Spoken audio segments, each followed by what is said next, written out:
Good morning. Let's go ahead and get ready to get started. Jessica. Question. You said that.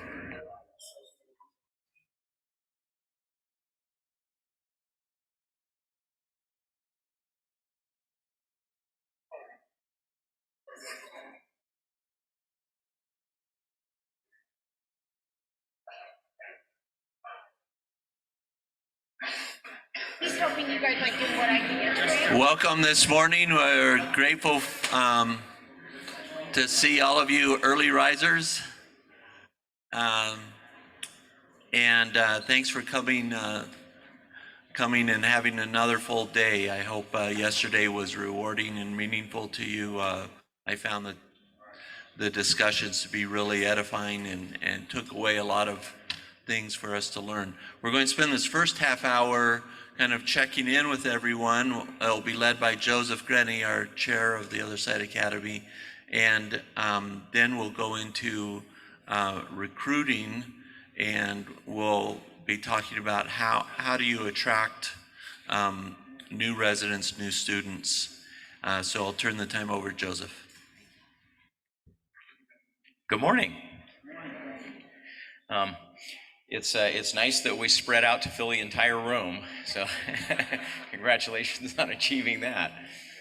Why don't we just, there's few enough of us that I think we could all get a chance to check in just a little bit. So why don't we start, Connor, with you in the back, and we'll work our way forward.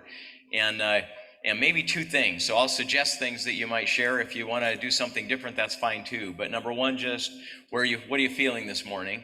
Kind of where are you at emotionally? And secondly, what are you thinking? So what's on your mind after some of our experiences? So kick us off. So my name's Connor. I'm with Soul Constructors. This morning I'm feeling excited. The last day of the summit to gather all the information I can to take back home with us. And what I'm thinking is that I'm not wasting my organization's time by sending me out here. I'm taking in a lot of information, and I feel like we're going to be able to go home and do some cool stuff with what we're learning. Thank you.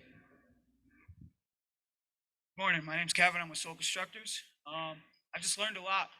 I learned that our community's not far off, but we still have a lot of work to do. And it was definitely worth coming out here. It gave me a drive, and it just gave me motivation to go back and continue to do the right thing, but also lead the lower classmen in doing the right thing. I'm Todd Delt from Soul Constructors, and I think one of the things that I'm feeling this morning, Joseph, or even yesterday at the end of the day, is sometimes if I'm not careful, I can look at the success of TOSA, TROSA, Red Barn, and all that, and think, why are we not there? We need to get there faster. We need to do this. But I think I got to get back in my right headspace and tell myself that we have to grow at the right pace.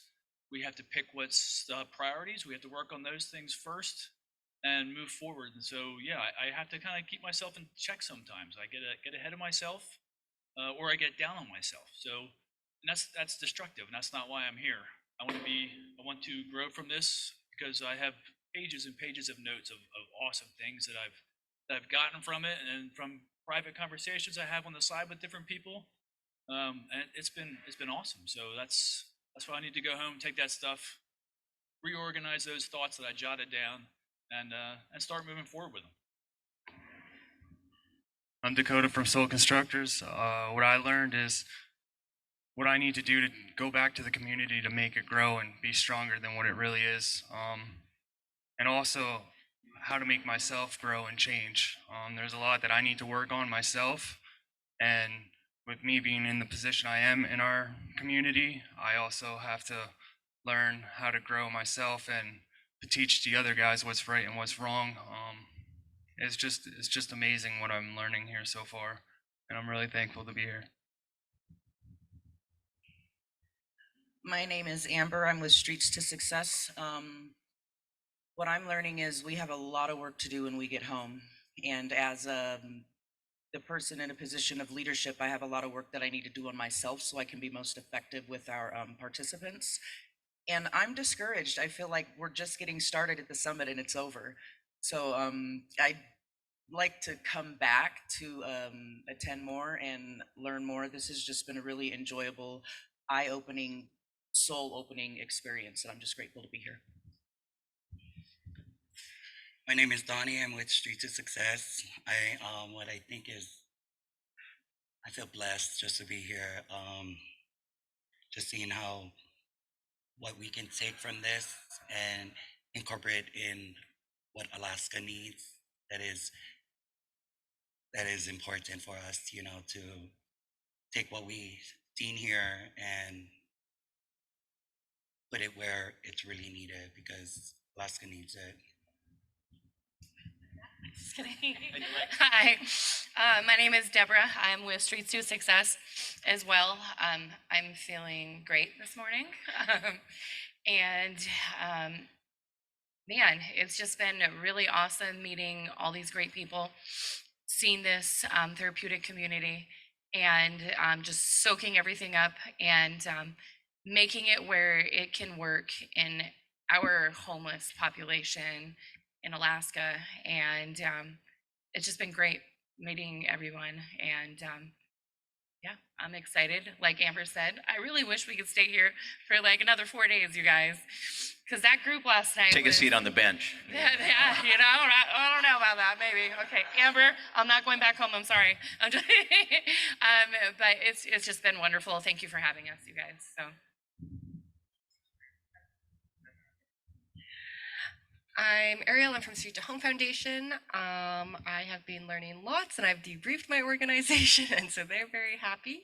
But one of the things I'll be taking back with me is some of Leon's advice around aftercare, actually, and how to create an integrated, less siloed system when we have TCs going up in Vancouver. So. Hi, I'm Wendy, and I'm from the Port Alberni Shelter Society. I'm feeling a little tired and kind of dragging my ass today, but I'm so grateful for being here. You guys are awesome, and I'm really impressed with your speaking skills. It's just great. I've gleaned a lot of information that I'm going to take home with me, and we're going to bounce it around and put everything into good. So thank you so much for the presentation. I'm Janice, also from PASS. We're coming from kind of the same position as you guys in terms of working with the homeless. And so I came in pretty skeptical as to whether this model had a fit for us in our population. I've just been really, really impressed and excited about what I'm getting every day. So I'm excited about today. Like Wendy, I'm dragging a little bit. But I'm not in terms of my enthusiasm. I'm really, really happy to be here, and I'm looking forward to what we're going to learn today. And I'm Myron, also from PASS, and same kind of thing. Really trying to wrap my head around how this would work in our context, but really encouraged to see what you're doing. I want to say thank you because I know, especially for the leadership, that hosting a summit like this takes a lot out of you, and I appreciate that. Also appreciate the openness, and especially last night. Thanks to your guys for allowing us to sit in on the group and seeing how that works. And again, trying to wrap my head around how we might do something like that. Thank you. Good morning, everybody. I'm Wes. I'm with PASS. I've been fortunate. This is the second summit I've attended here, and I'm always amazed by the amount of knowledge that's within the room and the opportunity to take advantage of it, not just with the speakers, but the ability to interact with other individuals and people between sessions and that. Now, it's so much information to be able to go back now and go over it in my mind and apply it to what we're doing is the next step. And I want to thank Josa for putting this on. These opportunities are amazing. So thank you. What's the question? Sorry.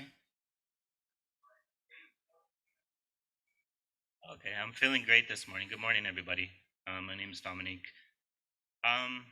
Yeah, I'm just curious about what I'm going to retain and learn today.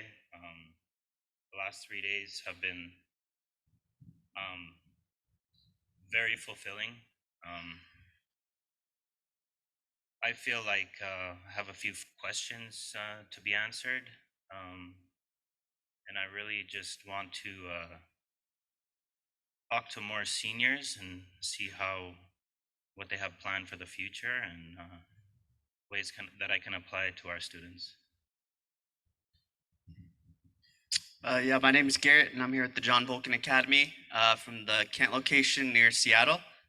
This morning, I feel great. I feel motivated. I think this was like an extremely eye-opening experience to hear some of you speak and to be able to like implement and adopt things into our program. And I know that's the main purpose of this summit. So I'm just very grateful, and I appreciate everyone who shared their knowledge.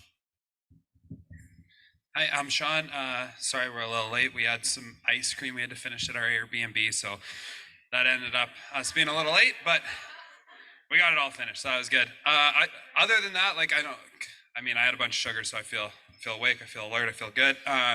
We'll see how I feel after. But today? I don't know. Like this whole time, it's been good. I'm really interested, or have been really interested, and really happy of all the information I've heard on like the third year part of the program and stuff, and how you guys are getting people to sign on and stuff.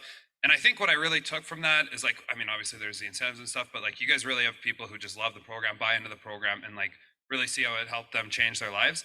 So I'm just going to take that message back and give it to our guys who are in their second year and hopefully get them on for the third year. Sean. I'm Matt. Like Garrett, I feel extremely motivated. I'm excited to, we're doing, this, but on a smaller level. And for the last few years, I've kind of felt like I've been in a bubble, and seeing like the magnitude of everything you guys are doing is extremely motivating. And, all you guys are saving lives. My life was saved through the John Vulcan Academy, and it's incredible seeing, all these guys working extremely hard, and the amount of respect they have for the leadership here. Dave, you're inspiring. Yeah, I love the therapeutic community approach. It saved my life. So yeah, I'm just excited. Thank you. I'm Lindsay, and I am feeling great this morning. Got 9 hours of sleep, so love that. Yeah, I always find these summits really energizing and exciting, and it's always so special to see John and Shauna. So yeah, just happy to be here. Becky, do you want to?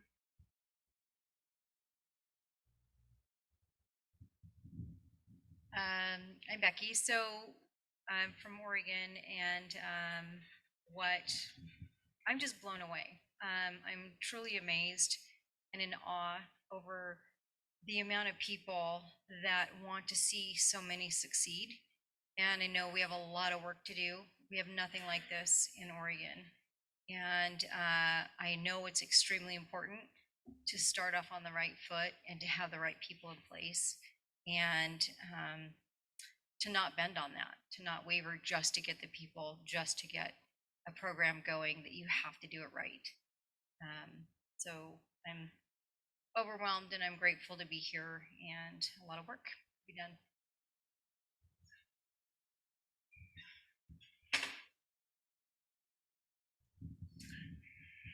Good morning. My name is Al. We're from Sioux Falls, South Dakota, and this is actually my first exposure to DC. My son had been down here a couple years ago and came back with the information, and kind of prompted us to come down and check it out. So in Sioux Falls, there are a bunch of halfway houses, and as a result of our ministry and the things that we do, we provide sober living places for people. One of the things we saw was that the same people cycle through. A lot of people just end up coming out and then just going right back in after a period of time. And we've always asked the question, why? Why does that happen? I'm sure statistically it's just going to happen. But the question is, why do we see so many people coming through that we've seen before?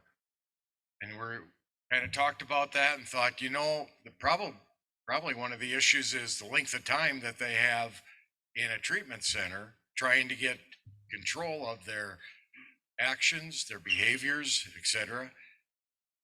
So for me, this has been very inspiring, challenging. There were some other folks that I don't see this morning from Sioux Falls. I think there's an event going on in Sioux Falls tomorrow that I think they headed back for. So we've already talked about getting together and seeing what this might look like in Sioux Falls. There is nothing in the area, in the region. Closest one would be Des Moines. And so it gives us an opportunity to sit down and think about and try to see how this would fit into something that we can do back home. So we're just getting started in this, excited about that.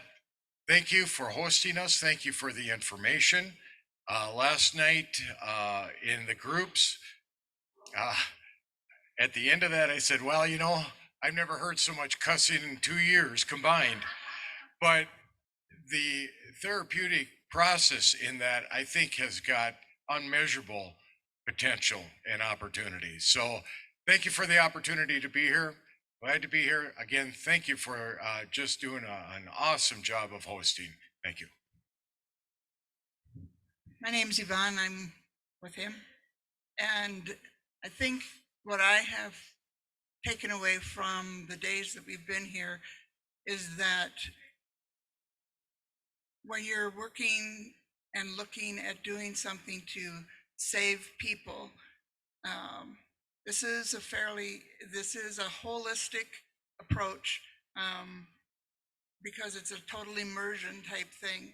I think we're all in a point where even last night when we were talking about aftercare, because we probably came at this from the back end, we're probably doing more of the aftercare part and graduate housing and not the front end. But you need both. And when we turn them out to the community, they still need us. And we tend to think they're done. And I'm not sure there's ever a done point.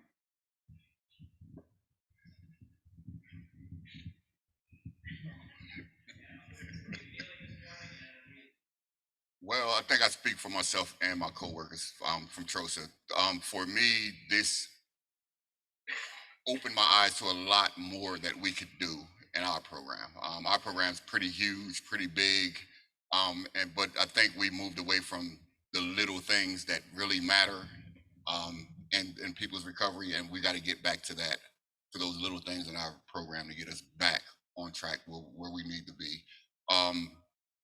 Personally, for me, this was like a great experience. This was my first one, and it was great. It was much more information provided than I thought I would get. I even got a what do you call it, Dave? A pull up.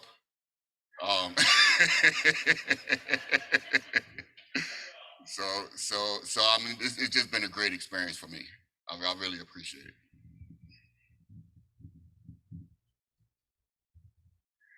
Hey, I'm also from TROSA and feeling good. I think I don't know that there's been anything brand new, but I think a lot of times learning is taking things that you may have already come across and realizing them anew, coming up with new commitments. And I think that, like Herb was saying, there's a lot of things that we've talked about or maybe done in the past that we're looking at. Maybe it's time to renew or think differently about. I also really appreciated having the chance to put the work that we do every day in context of a larger movement or community that, and getting some historical context for that too from Dr. De Leon. So that was great. I'm Pierre, I'm with TROSA. How am I feeling this morning? Great. I think what I've gotten is kind of like what Dave said, is the small things that we've kind of, I think at TROSA, kind of not been paying as close attention to as we can.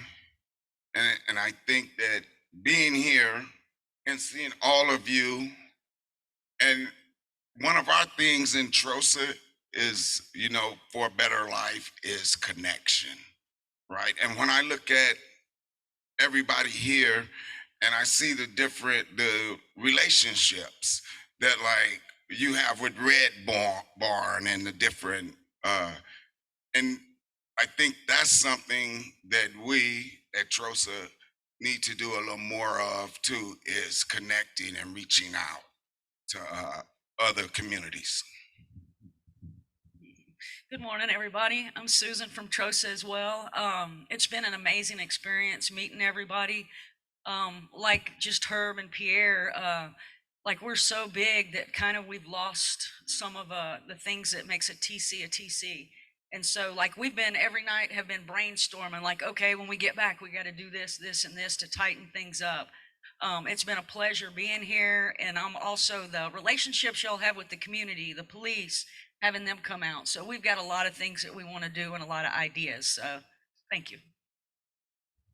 Hello, I'm Amy Peters. I'm from North Carolina. I guess you could call me a newbie. I am one who just follows the frequency of a positive energy and just amazing flow, and it's here. I feel absolutely amazing. I want to go back, and I'm like, okay, God, just tell me when, you know, and let's go. My husband is serving 40 years in a federal prison right now, and so he called me this morning, and I was like, this is wealth. Like when you're getting this amount of data to be able to start something amazing. And so he has energy. For somebody who's behind bars, he's charged up and he's ready for whatever God's going to call us to do. So thank you. This is a wealth of data that you guys have given us, and we just don't even know where to start with it all. And we're just so excited for whatever's going to come our way. So thank you, guys. Robert? Hello, I'm Robert. I'm here with my mom. I'm just here to learn and help her with what she wants to do. So yeah. I'm Travis with Habilitat. I think it's real interesting when you see like how other programs are doing it, because although there's a lot of parallels and it's all TC based, there are differences, and it doesn't mean one way works better than the other, because we're all getting the results that we're looking for, which is to have people's lives transformed, to get them back to respectful, successful members of the community. I'm real excited for the topics that's going to be gone over today. Thank you, guys. My name is Taylor. This morning I'm feeling rejuvenated, energized, definitely ready to pick up everything I can on this last day and then take it back to Iowa. Something that I've got out of this whole thing is I didn't want to come and speak. I've been doing this for 2.5 years. I'm thinking there's people that have been doing this for longer than I've literally been alive. How am I credible? How am I going to contribute? But getting over my own baby feelings, I've been able to learn a lot by just doing it. About myself, about Harvest Academy, but what's even better is being able to be insightful to people that are also out here. So thank you, the Other Side Academy, for putting this on. You know, you guys are giving people growth at all levels. So thank you, guys. My name is Min. I'm one of the program staff from Harvest Academy.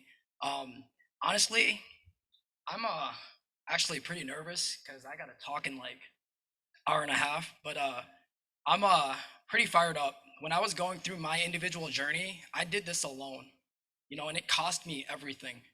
And I know there are people out there that are doing this alone, but it's inspiring to be here and see that there is a system where we can connect with other people that are like-minded, that are purpose-driven, and we don't have to do this alone. So I appreciate and grateful that you guys had us here. Good morning. I think the question was how I feel. I feel very humbled. I feel very humbled to be among such people who care about humanity and to people who are saving lives. I feel humbled that, you know, your small drop is in this sea of goodness, and it's really inspiring. It inspires you to want to try more and to be more intentional, not just getting up and getting through the day and having that tunnel vision, but really reevaluating the why. I think that was really insightful this morning. You know, why do we have morning meetings? What is the purpose? Why do we have aftercare programs? What are we trying to achieve? What is different from the actual program prior to graduation? And so I think that's my the way I'm starting the day is trying to be more intentional with why we are doing each of these things. Thanks. I'm Carson Brown with the John Vulcan Academy, and I'm feeling great this morning. And I think it's really neat that, you know, if you were to take this in a business setting, a lot of businesses don't want to share their secret sauce or what they're doing. They want to keep that to themselves. But here, the common goal is to help individuals overcome their addictions. And it's really neat to see everyone come together and try to build each program. I mean, you got people, you know, I came 2 years ago, and it's interesting to see more people coming from all over and coming together for one purpose, I think is really important. So it's humbling, it's great to see, and I'm just glad to get as much insight as we can.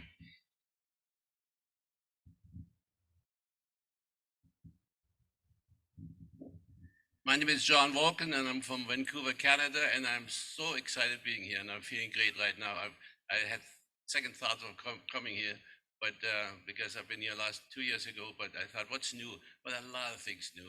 If nothing else, you know, we come from a socialist left-wing country, and they want to close down the therapeutic communities. You can have benches. You cannot suggest to them to get weaned off any drugs.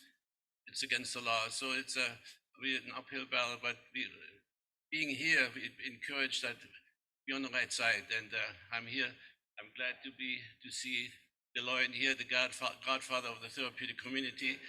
When I met him, when I met him 20 years ago, I thought, gee, he's an old man. Now I think he's going to outlive me. But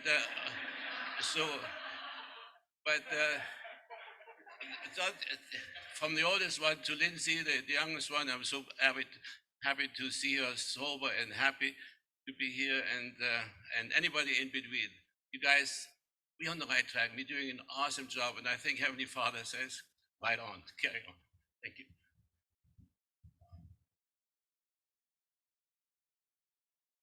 I'm Shauna at the John Vulcan Academy, and I'm feeling super excited and motivated.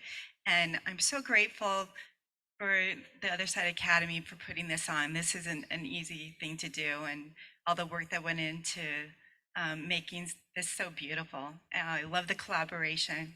Gotten lots of ideas. I love the going deep into all these little capers and following your guide. I think our foremen are inspired to really dig in deep with the capers, the little things that are happening, and that can avoid the bigger things. And I loved how Dave, we always talk about you, like you're amazing. And I'm glad they got to see you in action, pulling Herb up, and I'll never forget that for sure. That was awesome.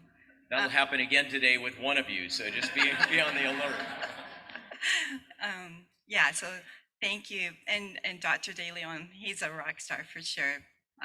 Such an honor to listen to him, so thank you.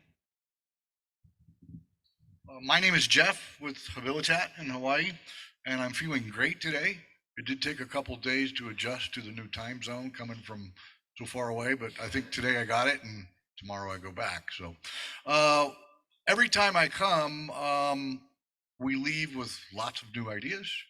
We leave with lots of intentions to make things better. And, you know, it's been good because we've met lots of new people. We've been exposed to new ideas. And of course, now we're going to go back and focus on intention, fidelity, and how to improve what we're doing. Thank you. I'm Delita Stay with the Other Side Academy, and today I'm feeling grateful. And we've been to some big international therapeutic community conferences, and people are pretty much showing papers and the great research that they're doing, but there's a lot of distance when I've been there between the presenters and the people. And I'm so grateful to be here with you who are vulnerable and not kind of saying, look how awesome we're doing, but this is a place where we can learn together, and you've shared like the nitty-gritty of what you do and the stuff that's not working well and the stuff that is working well for you. And every time we get together with a different organization, we come back with new ideas, and it improves and makes our organization better. So I'm feeling very grateful for those of you who don't like to present and that have presented anyways. Thank you for your bravery, and thank you for helping us be a better organization. I just am in awe to be here and to have a sense of community with you. So before Tim starts, I want to invite you to join me in thanking him for this conference. So it's his vision and his tremendous leadership that carries a lot of this off. Many others have been involved as well, but let's thank Tim.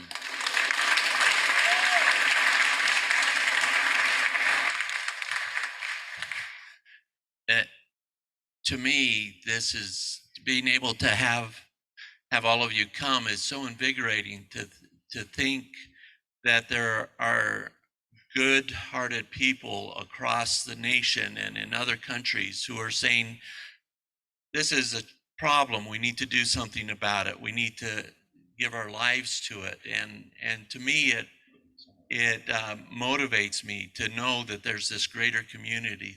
So thank you for taking the time and the cost. I know it's a hassle to come and to be here. I was thinking earlier as John was speaking, we first started this series of Summit back in 2017, and we had Karen was there, John was there, and some of us, I think you, Lola, and Dave were there, and we met in Phoenix, and John hosted us at the ranch there, and it was so enriching. We learned so much. I still remember we kept asking all these questions, and Karen said, I have a slide for that.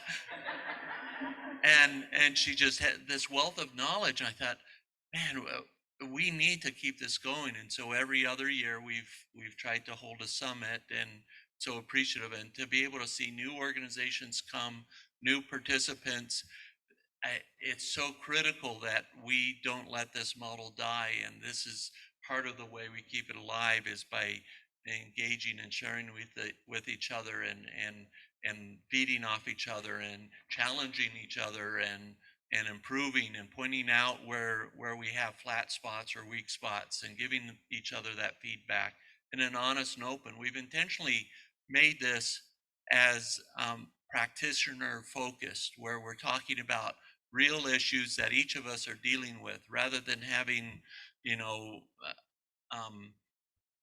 academic papers on different parts. And not that academics aren't, but we really wanted this to be a practitioners conference of saying, how do we improve our operations? How do we improve the way we help people change their lives? What are the critical elements? And use academics to support that, but rather than focus on just academics, we really wanted to be more of an operational focus. And I'm so happy to see that that's what's happened here.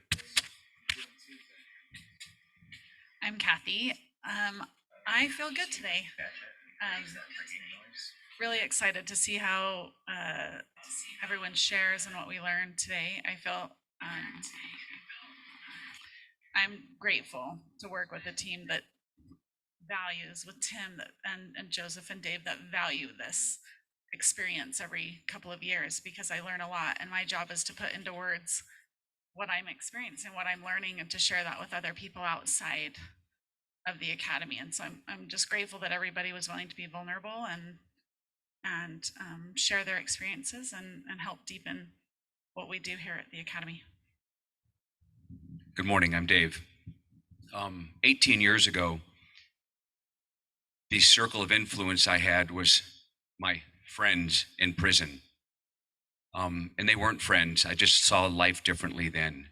Today, it is an honor and it's a blessing to call all of you my friends, and probably half the people in this room I know from over the last 8 years, many of which have come here and visited, or we've gone to you. And it is a blessing to be in here and to learn from all of you and to get a better understanding of what you're doing and what is working. And the collaboration, right, between Habilitat and TOSA, between Harvest and TOSA, now Phoenix House and TOSA, TROSA, Soul Recovery. We are so much better. All of us are so much better working together than we ever are working in a silo. And in Delancey Street, that's what happened. We literally worked inside of a box, and it was a small box, right? So to experience this, and it's going to continue to grow, you can't even quantify the number of lives that are going to be impacted positively because of everybody in this room. So you all deserve a whole lot of credit for taking the time out of your busy schedules to come here to learn and to share. Thank you. Good morning, everybody. My name is Lola Strong, and I'm feeling inspired. Tim said something a minute ago when he said we can't let this model die. If this model didn't exist, I know that I wouldn't be alive. I wouldn't be where I am today, and I wouldn't be part of an organization where I get to help other people change their lives. It just feels really good for me to be home. I'm back in Salt Lake City where this all started, and to be here and to see how much it's grown just fills my heart with so much joy. And I'm looking forward to today and sharing a little bit about, my experience at the Other Side Academy in Denver and the things that we're doing there. So thank you. Thank you all for being here. I'm inspired that all of you want to take time out of your lives to be here to learn about what we're doing so you can take it back to your homes and continue to do good work there. So thank you for being here today. Good morning, everybody. My name is Clay. I'm part of the program staff here at the Other Side Academy. I feel blessed to be in a room with such knowledgeable people about such a great model. And it's been a really cool experience to see some of the influence that some of these other programs have had on the Other Side Academy. I sit back and watch your guys' slide decks and I say, oh, we got that from TROSA. Oh, we learned that from Habilitat. And so it's just really cool to be able to see all of that come into fruition here at the Academy, and then us being able to help the newer people too. It's just like the Other Side Academy. We can't keep what we have unless we give it away. And I think that's the same with programs in itself. Good morning, everybody. My name is Ashley. I'm program staff at the Denver campus for the Other Side Academy. And I'm just very blessed to be here in a room full of so many amazing people doing such great work in the community. And as I was thinking about, everything that's going on here today, Dr. George DeLeon had said to me on, the first day we were here, he had said, just remember that you're never done. And I think that that goes for an organization as a whole as well. You're never done. And just for the simple fact that everybody is here in this room today and vulnerable and open with what's working and what's not working, I think is benefiting everybody here today. And I'm just so grateful to be a part of that. Ted Sexton from the Phoenix House in Tuscaloosa. I'm just very thankful that to be here amongst y'all. You're sharing a great bit of knowledge and experience, which I'm just extremely grateful for. Looking forward to this afternoon's conversation. We have an issue coming up in Alabama that we need to know how to deal with, which you're going to address this afternoon. We're looking forward to that. Good morning. This is a check-in, right? Physically, I'm a little tired. Spiritually, I'm a little lifted. And I'm going to keep it brief on the check-in format. I made it longer. Well, there's always slippage in what I'm doing, so I got that.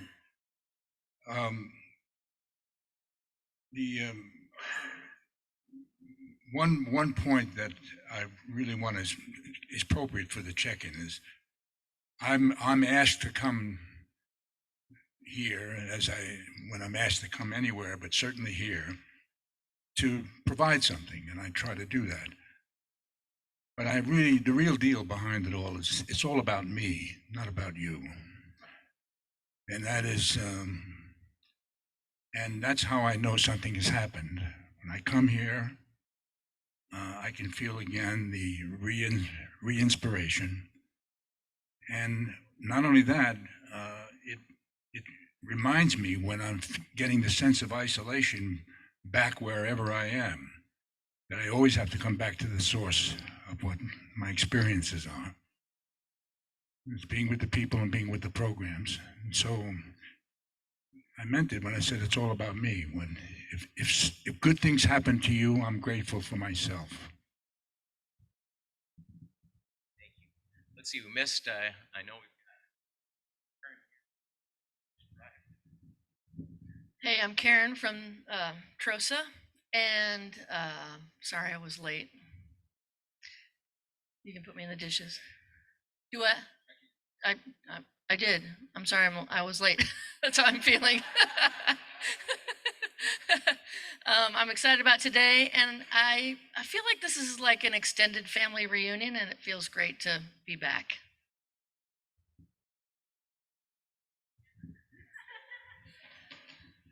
I'm Becca. I haven't decided how I am just yet. I think I'm okay.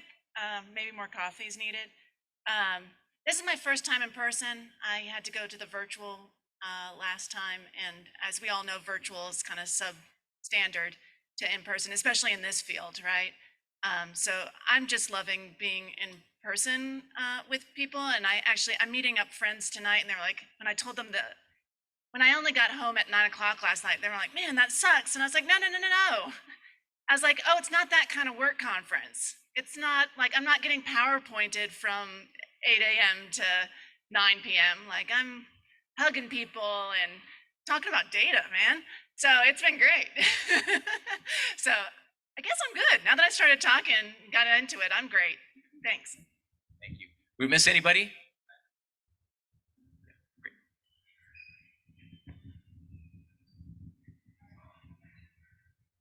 I have found this extremely informative, very confronting, a little daunting, but also exhilarating. So it's been a really amazing experience, and I think today is going to be even more so. So thank you, and sorry we're late.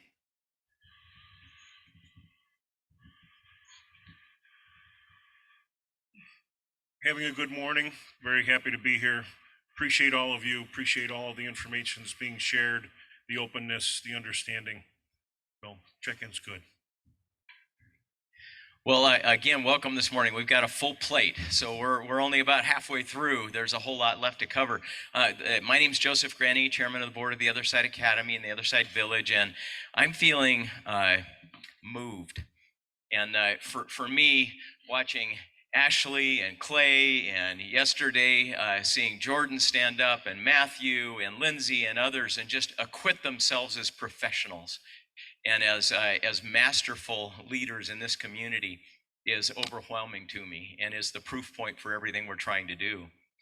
The second thing I feel is determined. So if out of this we don't have better benches and more benches, then it was all for naught. So I'm encouraged in hearing our discussion this morning that some benches will be better. For those of you that are speculating about that, we need more. And I hope what you've sensed from the Other Side Academy is there's nothing we won't do to help there be another bench in the world. So if you're serious, we're serious. I'll tell you bluntly also, we're decent at giving feedback. We've had a few come and spend time with us and consume resources that it was clear didn't have the competence or the commitment to be able to carry it forward. And we'll be honest if it looks like something's lacking. And that's not a judgment, it's just we need to put our time and effort in places where it'll make a difference. So I see definite potential in the room and sure hope that comes to more benches. With that, let's begin our day. All right, we're going to start off on recruiting tips, strategies to keep people coming in the door. You know, one of the key challenges is how do we keep helping more and more people? So we're going to have Lola Strong, who oversees our Denver campus, the managing director there, and then Clay, and are you having anyone help you, Clay? And Jessica will be helping us talk about some of our social media strategies that we're doing to try to bring up. Oh, and Ashley's going to help with Lola.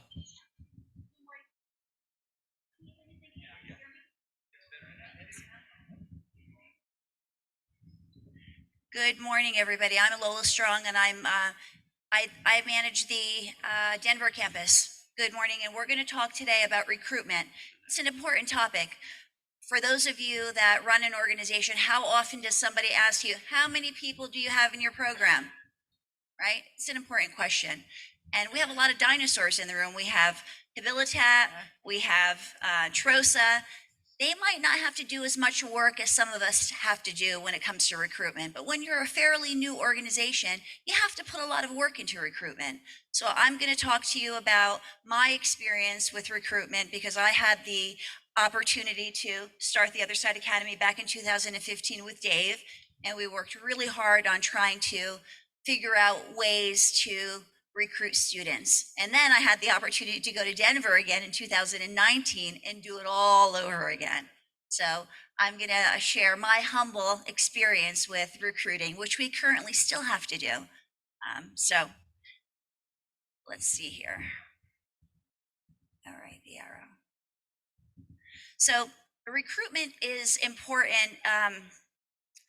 What we do with recruitment is we personally start with the judicial community, going out and trying to build relationships with public defenders, judges, and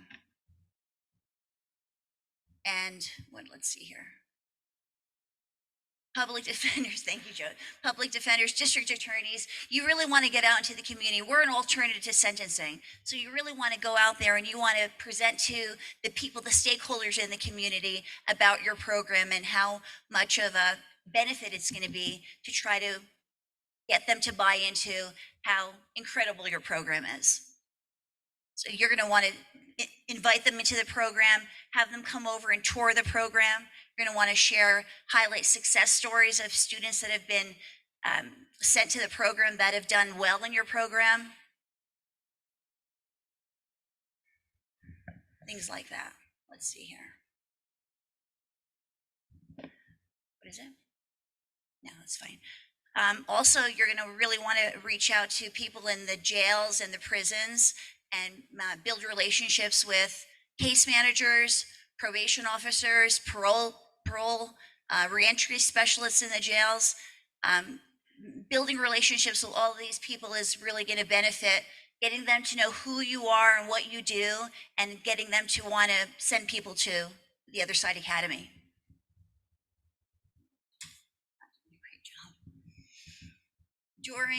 During COVID, when we had to shut our doors for a little while, we had to pivot a little bit. And there was a time when we weren't getting as many people that were coming in through the jails and the prisons. And so we had to pivot and start building relationships with people in detoxes.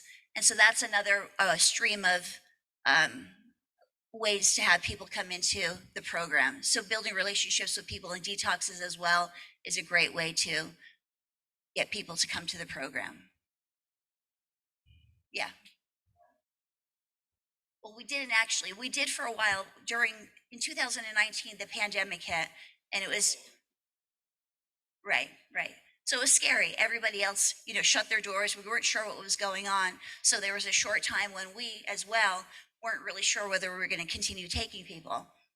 And so we ended up not closing. We ended up opening up a facility where we were able to quarantine people. But the thing was, we weren't able to go into the jails and do presentations. And so we started going to detoxes and building relationships with them to get people to start coming that way. So that was just a whole new source of having people come into our program. Does anybody have any questions? I think we also built that relationship with the detoxes by sending people to them, because people will come into us sometimes under the influence, and obviously we can't go through with the interview process while they're under the influence. And so we'll reach out to the detox.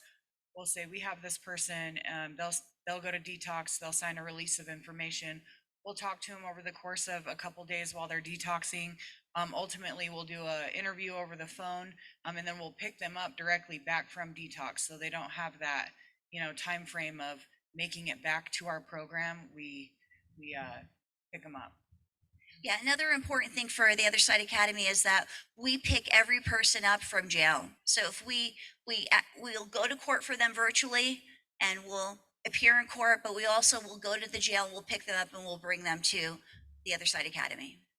And I think while we're in court also, we also like to request, we'll raise our hand and say, Your Honor, would you stipulate that this person be released to a representative of the Other Side Academy? So that also alleviates them going back out on the streets, going on another, run before they actually end up making it to us. Because, as soon as they hit that door, they'll have a million excuses of things they want to go out and do one last time before they come to the Other Side Academy. So, Joseph. Yeah. You mentioned that one of your goals is to get the public defenders, prosecutors, judges, and others to come for a tour. Obviously, the challenge there is how do you help them know this isn't just another rehab? What do you do in a tour that persuades them that this is something unique? We have a student do the tour with the public defender, and I think you could just see when you walk around the house that there's something different about our facility. It's not just an institution. You could just feel it when you get there. You have a student that walks around with them and explains to them what their experience was, how they were interviewed, what their experience was like when they got there and they sat on the bench. It's just a different experience when they actually come and see for themselves. And actually, when I was talking about a success story, when they get to meet the students there and sit with them and have lunch with them, it's just an entirely different experience when they're there by themselves and get to meet the students. Also, sometimes pointing out the connection of people who, will have probation officers or parole officers who send one of their clients to us, and then them actually coming like later on for a tour and actually seeing this person just show up differently, the way they hold themselves, the way they speak, and just all around that whole person change. Them actually seeing that just gives them proof that the Other Side Academy works, but it takes like really building those relationships for them to believe that as well.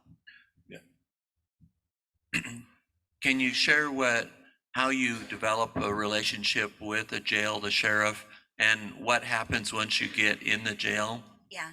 So building relationships with people in the jail, like for instance, we just started with a new county. And the first thing that we did is we built a relationship with the jail itself, with the commander that's in charge of the jail. We went into the jail and we did a presentation for the jail staff. And so they've bought in.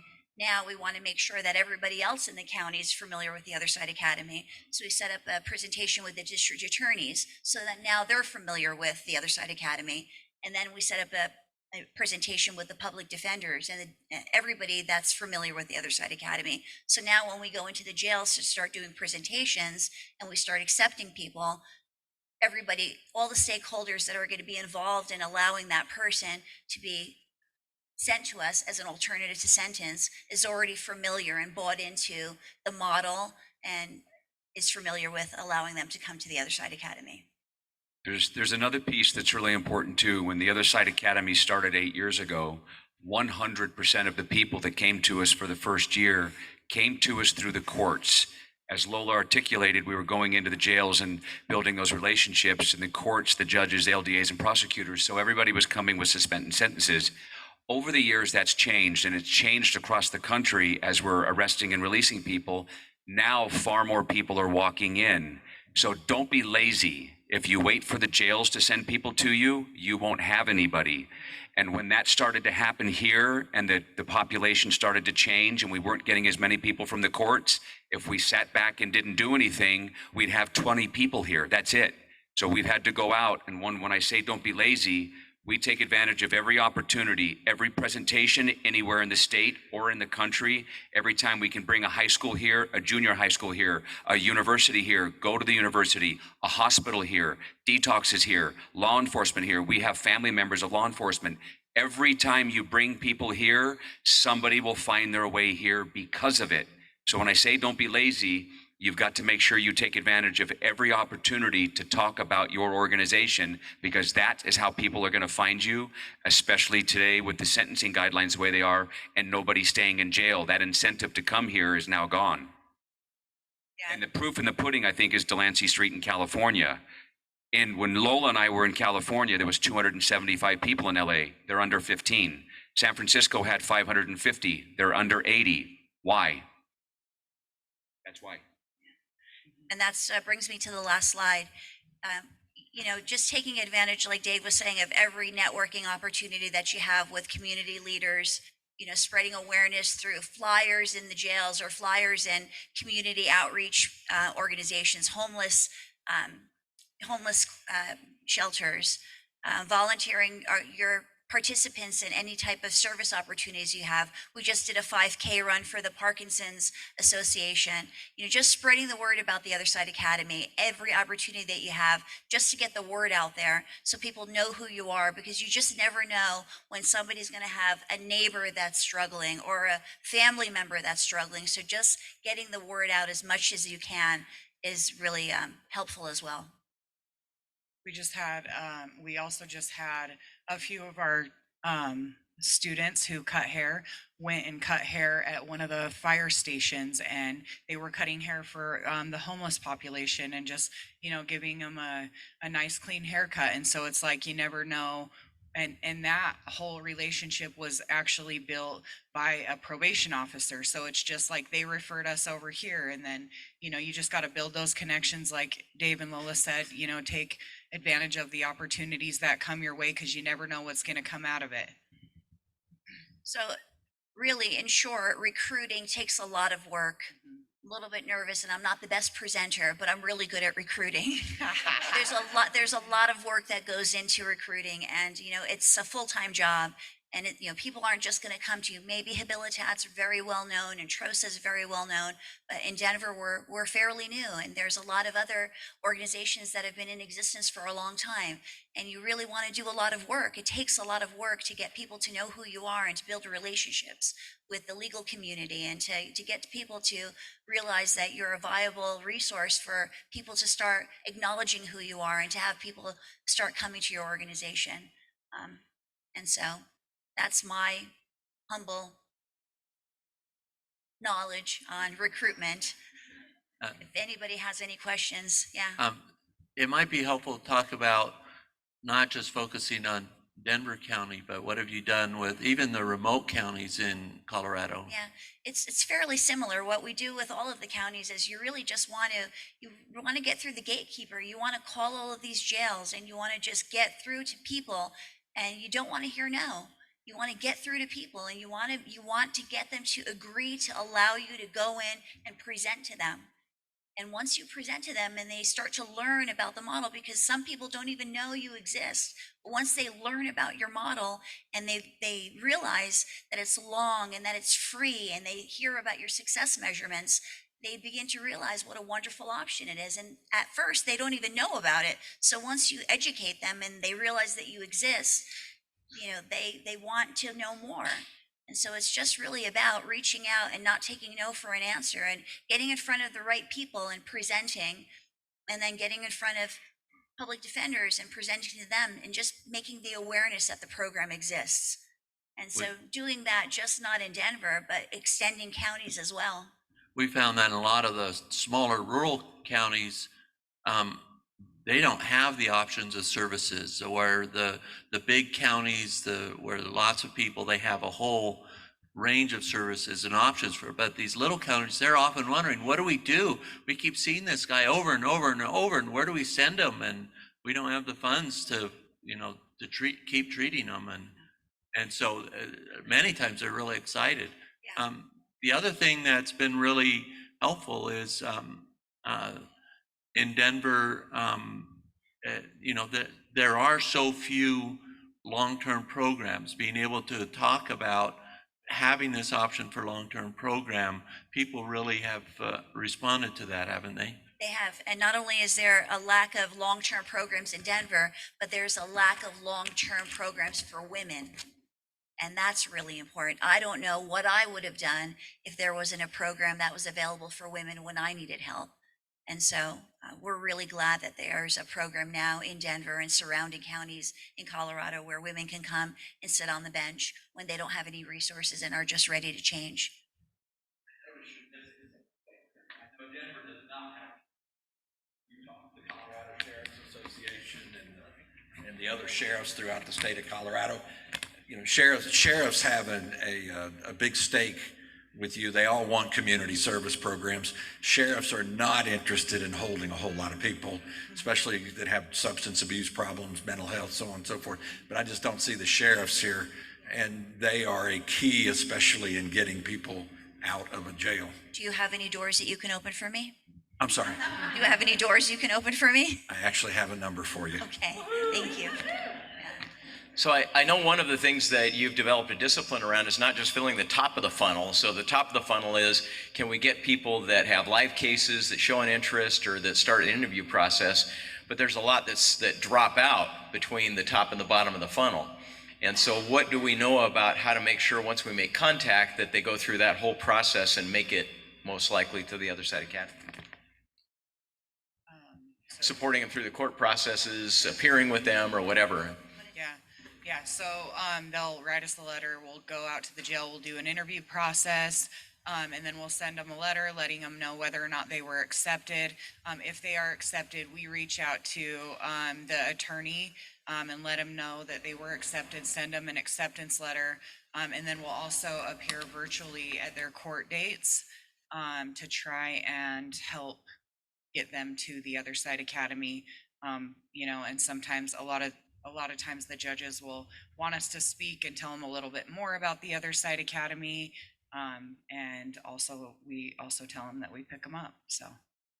And that requires a lot of work too. That's time consuming and that requires a lot of work, sitting and waiting for the participant to, you know, be seen by the judge. And more times than not, when you appear in court and the judge wants to ask some questions and you start to answer questions about the program and you tell them if the person walks away, the first thing we're going to do is we're going to contact the courts and let them know that the person has walked away, the judge will actually change his mind and consider sending the person to the program as opposed to sending them, you know, to DOC for a Department of Corrections sentence. So it really does make a difference. So those of you that are fairly new and are struggling with recruitment, if you focus your time and energy and have a team that's put together like we do here in Salt Lake and a team in Denver that focuses on recruitment, it really does make a difference. We transitioned into our new facility July of last year, and within 8 months, we doubled in capacity. We doubled the capacity because we're really focusing on recruitment. I mean, we're all in the business of wanting to change lives and save lives. What is a big, beautiful, empty house if you don't have people that you can serve and help? So this is a really important topic. Yes. Well, we do have to keep working at it, by the way. It's not ever, you've arrived, it's a constant battle. I have a couple questions just so that we can kind of compare notes, and I think it might be valuable for others that are interested. What kind of prospects are you looking for? And what are the qualifications? What are the unqualifying factors? And it's a lot. And how do you keep from getting played? And I know it happens, but I'm just wondering, like, what are your policies to make sure that, you know, you don't go through all the work of getting somebody through the court system and they release them from jail and there you are and they're like, nope, sorry, I'm hitting the street. And I'm sure it happens, right? But what kind of things do you do to prevent that? So qualifications, we're looking for somebody that is ready for change. You know, the interview process is done by somebody that's been there and has been through it. So I was a heroin addict for 20 years. I've been to prison 4 times. And so I'm going to conduct the interview. So chances are you're going to have a really hard time pulling the wool over my eyes. And so does it happen? Absolutely. It happens. But it doesn't really matter what gets the student to the Other Side Academy. Once they're there, and there's a good circle of influence there, sometimes the reason that gets them there and the reason why they stay changes. The hard stops for the Other Side Academy are 3. We don't accept sex offenders, we don't accept arsonists, and we don't accept anybody that's severely duly diagnosed with psychotropic medication. Other than that, anything in between is somebody that we would accept and consider. We're just looking for somebody that's tired and broken and that's ready and that's really begging and asking for help. Lola, I have a comment. During expansion or even just when your organization is not necessarily expanding a lot, but looking for recruitment, this is a fundable, very attractive option for donors. They, different businesses, corporations, foundations that want Lola or Dave, the Academy Salt Lake, Denver, to come into their counties and their cities. Really, it's positive. They like it and they want to get behind that. And funding that outreach it's an easy, well, I won't say easy, but easier attempt at getting funding. Lola, can you expand on one of the things, what you do with your students to represent different counties when you're doing outreach in different counties and using students from those counties? Yeah. When we are using, a certain county, like Dillon, with Jefferson County, a lot of times if a county is focused on funding for their county, we'll use a certain student that came to us through that county, through the court system, and we'll highlight the success, we'll highlight how they're doing, and we'll allow that person to conduct the tour and just make it a little more personal. And it makes a big difference. It really does. It makes a big difference to show them how well the student is doing. She's talking about a particular student that has gone through the program, has electively decided to stay a third year, who's now a staff in training and on track to be a staff member. And they love to see that success measurement from people that are coming from their jurisdiction, and they love to fund because of that. We're not just telling them that it's happening, but we're showing them proof that it's happening. And so, that's, a perfect example of what Kathy's talking about.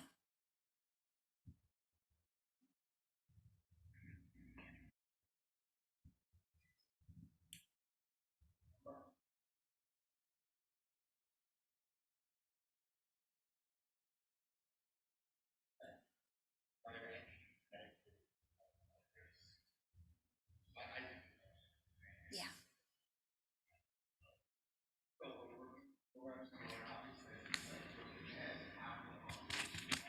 Yeah.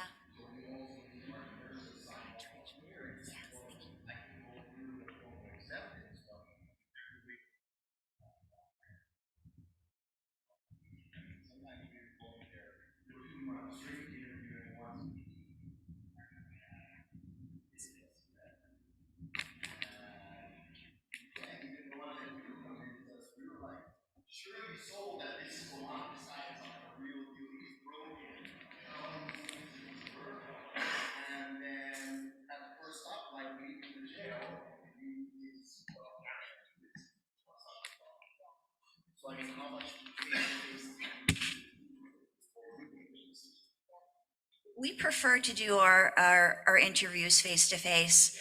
Our interviews last anywhere from, a half an hour to 45 minutes, and it's a pretty long, it's a conversation. It's not, checking off, going through the interview, it's just that we have a really long, deep conversation with them. And, after you do it for a while, you just kind of get a feeling for when somebody is a good fit for the Other Side Academy or not. Normally, we don't do follow-up interviews. We can determine on that day whether or not the person is a good fit. I'd like to maybe learn a little bit more about how you conduct your interviews, just to see and compare the way we're doing it as opposed to the way you're doing it. I have a theory. Dave and I have really struggled with the psychotropic medication thing. Because I'll tell you, when you're a drug addict and you get locked up and your drug of choice is gone and you're detoxing, the first thing you're going to do is you're going to drop a slip and you're going to go to medical and you're going to complain about anxiety or depression or something, and the doctor's going to put you on medication. So there's situational, anxiety and depression where people get on medication. This is just my humble opinion based on my experience over the years.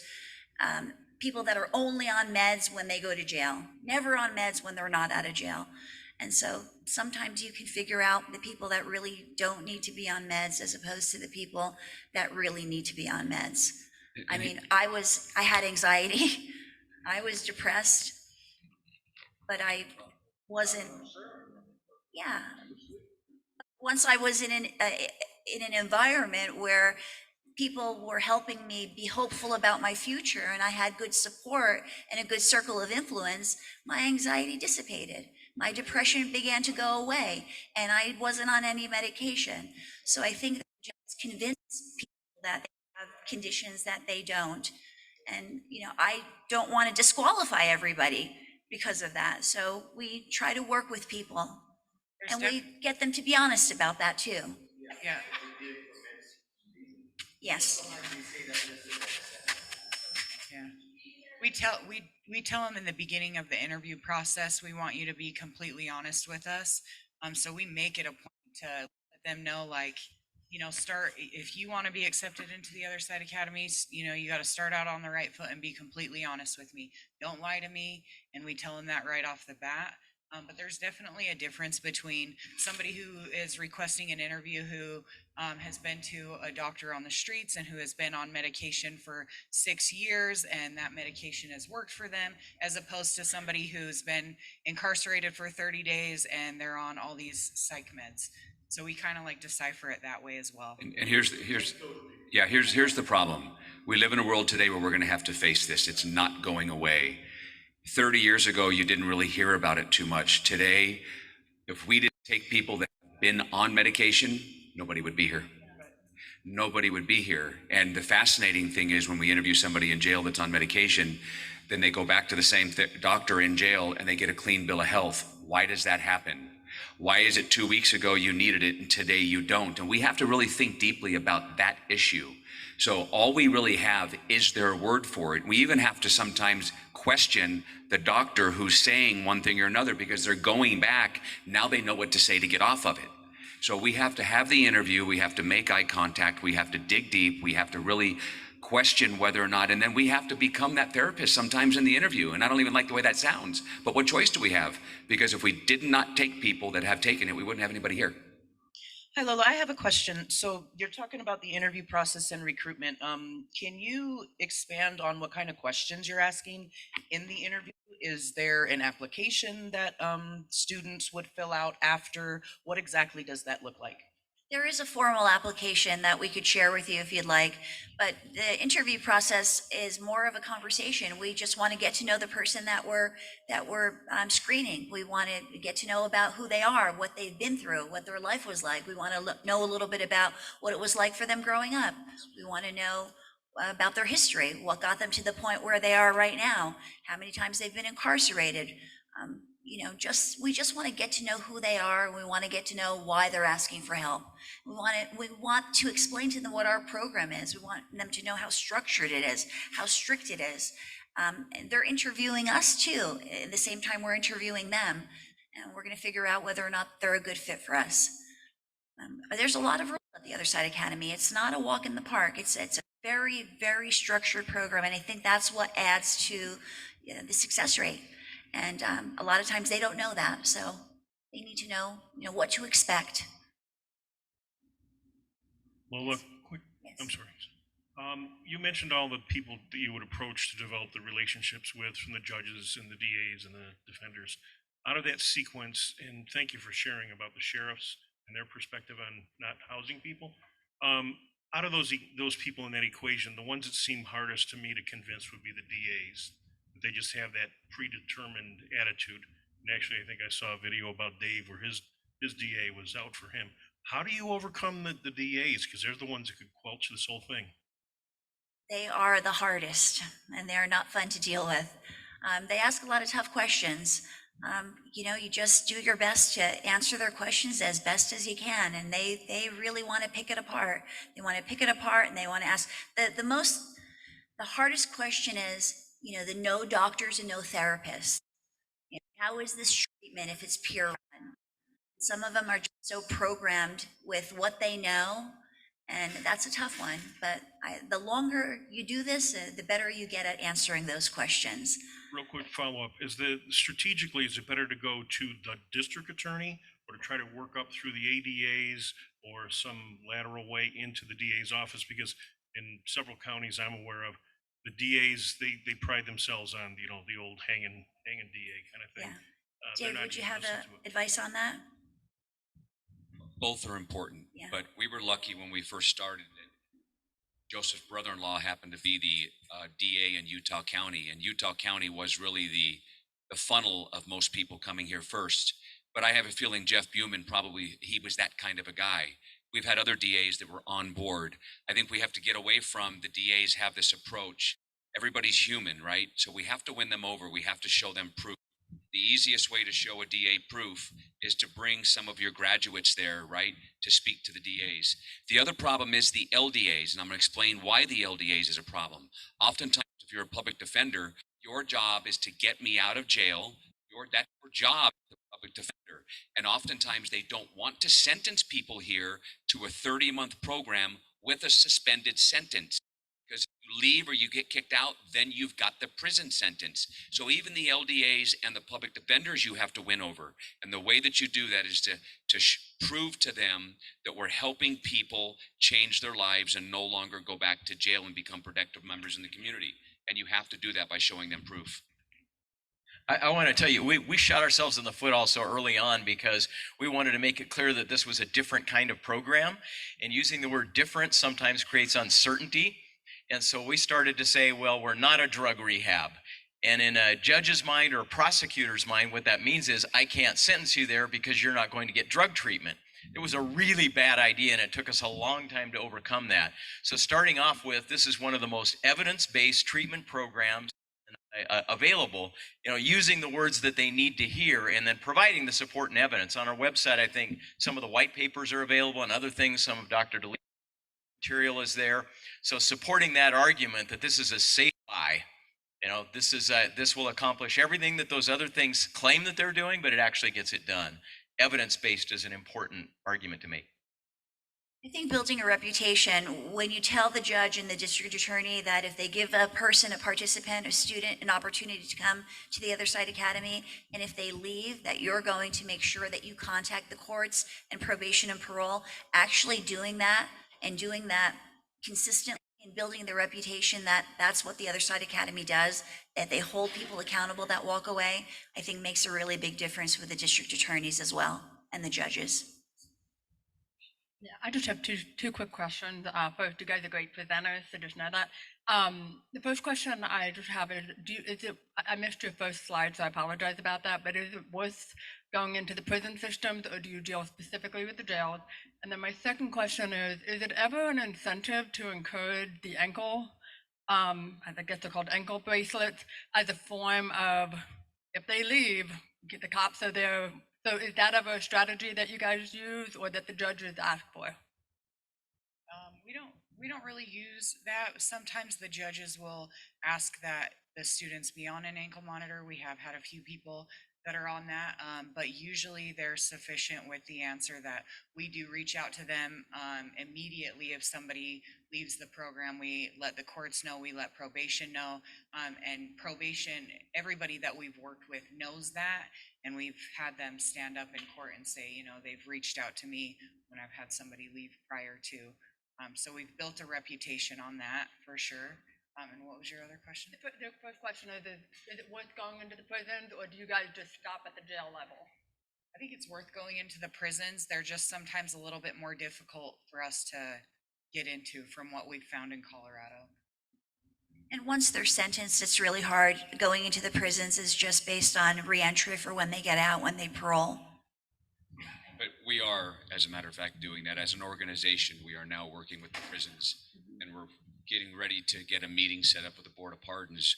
We feel strongly that if we're getting people pre-sentence before they go to prison, and Tim was going to get a parole date of next August, and we interviewed him, why not sentence him then, or let him out of prison to come to a 30-month life skills and vocational training school, and if he completes, he's done. So we are having conversations with the heads of the prisons, with the heads of AP&P to start working that angle. We did it at Delancey Street in California, and it was working nicely, and eventually I think we'll be able to do it here. I'd just like to make a suggestion to you as I hear you discussing this. Again, I'm putting my sheriff's hat on, but criminal justice system wants to hear about how you're going to break cycles, the cycle of incarceration, the cycle of violence, the cycle of substance abuse, domestic violence. There's a good poverty. There's a gazillion cycles. I used it on my presentation, but that's what they want to hear. So when you go in the door and you're talking about what you can do, you break cycles, and that's what they're interested in, is keeping them from coming back, just like you are.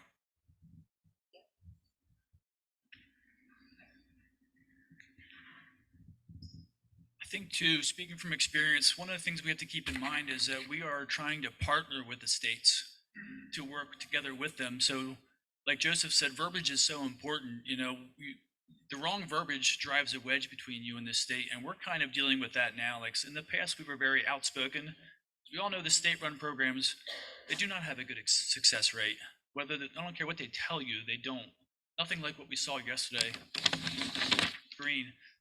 And it's easy to take the approach of, we can fix what you can't do. We're doing it better than you. And that will absolutely drive a wedge between you and the people you're trying to connect with. So that's an uphill battle for us that we're trying to overcome. And I just want to put that out there that's something we have to be very careful about.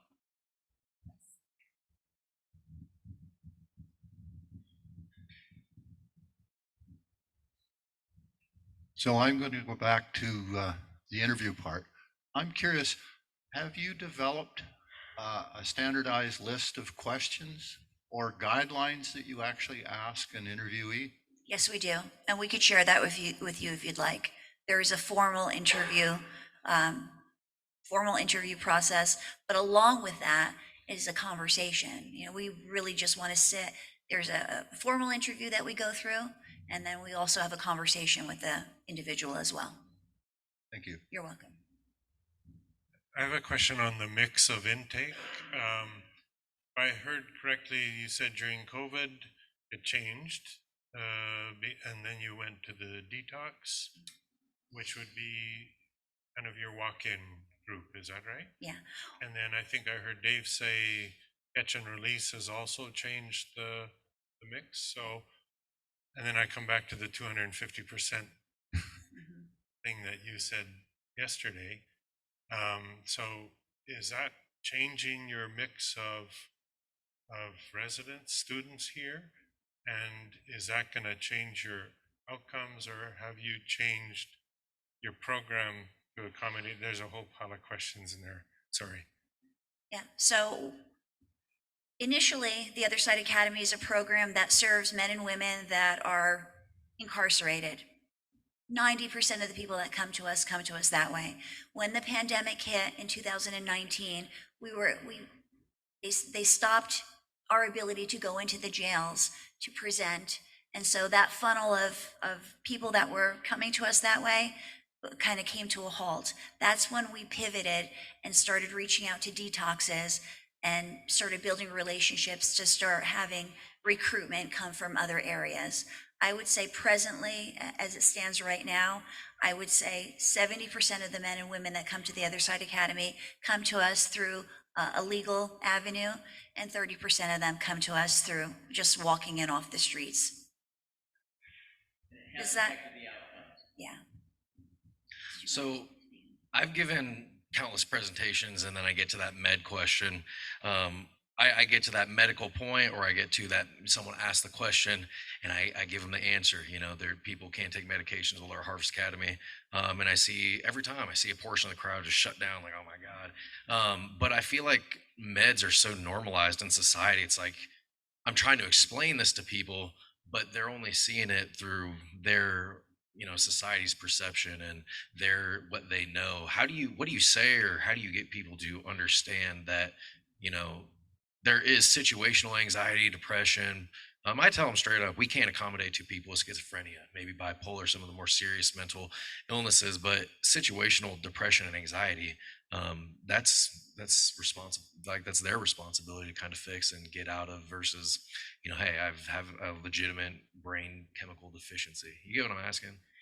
Kind of, Like, how do you I know what you're talking about when you feel like people kind of frown upon the fact that we can't serve people that are on meds. Is that your question? I mean, I get it. People are not going to understand all the way, but how do you, I feel like sometimes it's like we're going against societal norms. What I say is or this, understanding. we're a peer-run community. We don't have any doctors and therapists. We don't want to accept anybody that we can't serve appropriately. So if somebody has a diagnosis that requires medication, they might need a little bit more than we can afford them. So we don't want to accept somebody that we can't serve. And so I think that a lot of times that's enough for them. We also ask, we also ask them, do you need them? You know, have you ever been prescribed any psychiatric medications? And then they'll tell us, you know, yes, this at 12 or whatever. And then, you know, we ask them, okay, are you still on them? And we kind of dig into it a little bit. Okay, how long were you on them? You know, that kind of thing. Do you need them? Sometimes you're going to have people say, no, I don't need them. So sometimes it's not necessarily the potential student, but it's like we recently went to, you know, a rehab center in a different city, and we're giving our presentation, and you know, they were looking at Harvest Academy to potentially give us potential students, but then they heard that and they're like, well, all of our people come in on med, so none of our people could go to you. But they didn't understand, like, do these people actually need them? You know, could they get off of them? And I think the answer a lot of time would be actually yes. Let's take one more question, then we want to go to the second part of our discussion here. If I could go back to COVID for a second, on lessons learned from COVID and the discussion that we may see an influx of COVID numbers are going up now, and we may see an influx of COVID again. What have you learned? Would you again shut down your admissions, or would you come up with a new admissions policy? We would not shut down, and we didn't shut down. I may have conveyed that inappropriately. We thought we were going to shut down like everybody else, but you know, the phone would ring and people would be asking for help, and we just didn't feel right. It didn't feel right that we weren't accepting people. So we quickly figured out a way to continue serving people, and we got a quarantine facility, and so we didn't shut down, and we would never shut down again. So how about your jail or prison interviews? Have you come up with We are going back in, format? we are going back into the jails that are allowing us to go back in now. The ones that aren't allowing us to go back in, we're conducting interviews virtually. We I can prefer, tell you, sheriffs during COVID would love to have had some place to move some folks. yeah. Yeah, we've got one last exception with Karen.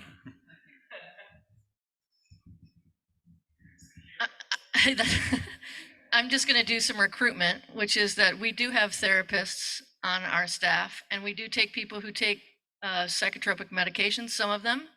So please, if you have people who aren't in a place where they are willing to or able to give up their meds, psych meds, let them call us. That's my first choice. Yes. I always send everybody to TROSA.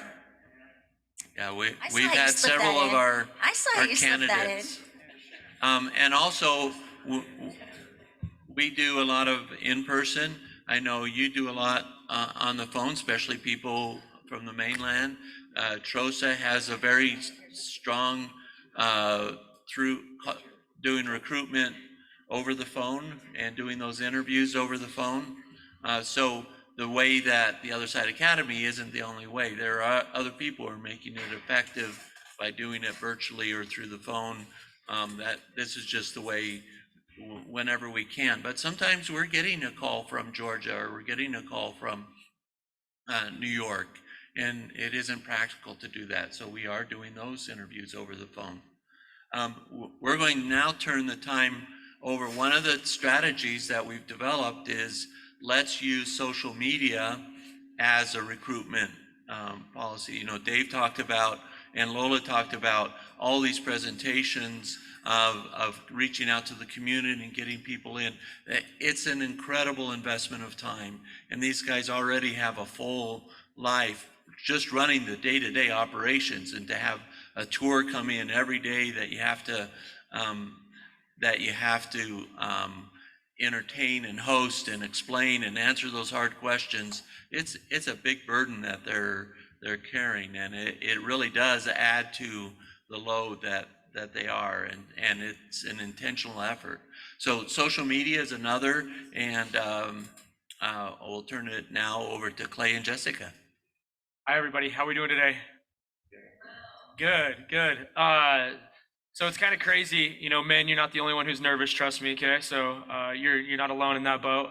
But it's kind of crazy to be up here telling you guys about social media when 3 years ago I was probably the most illiterate person to social media.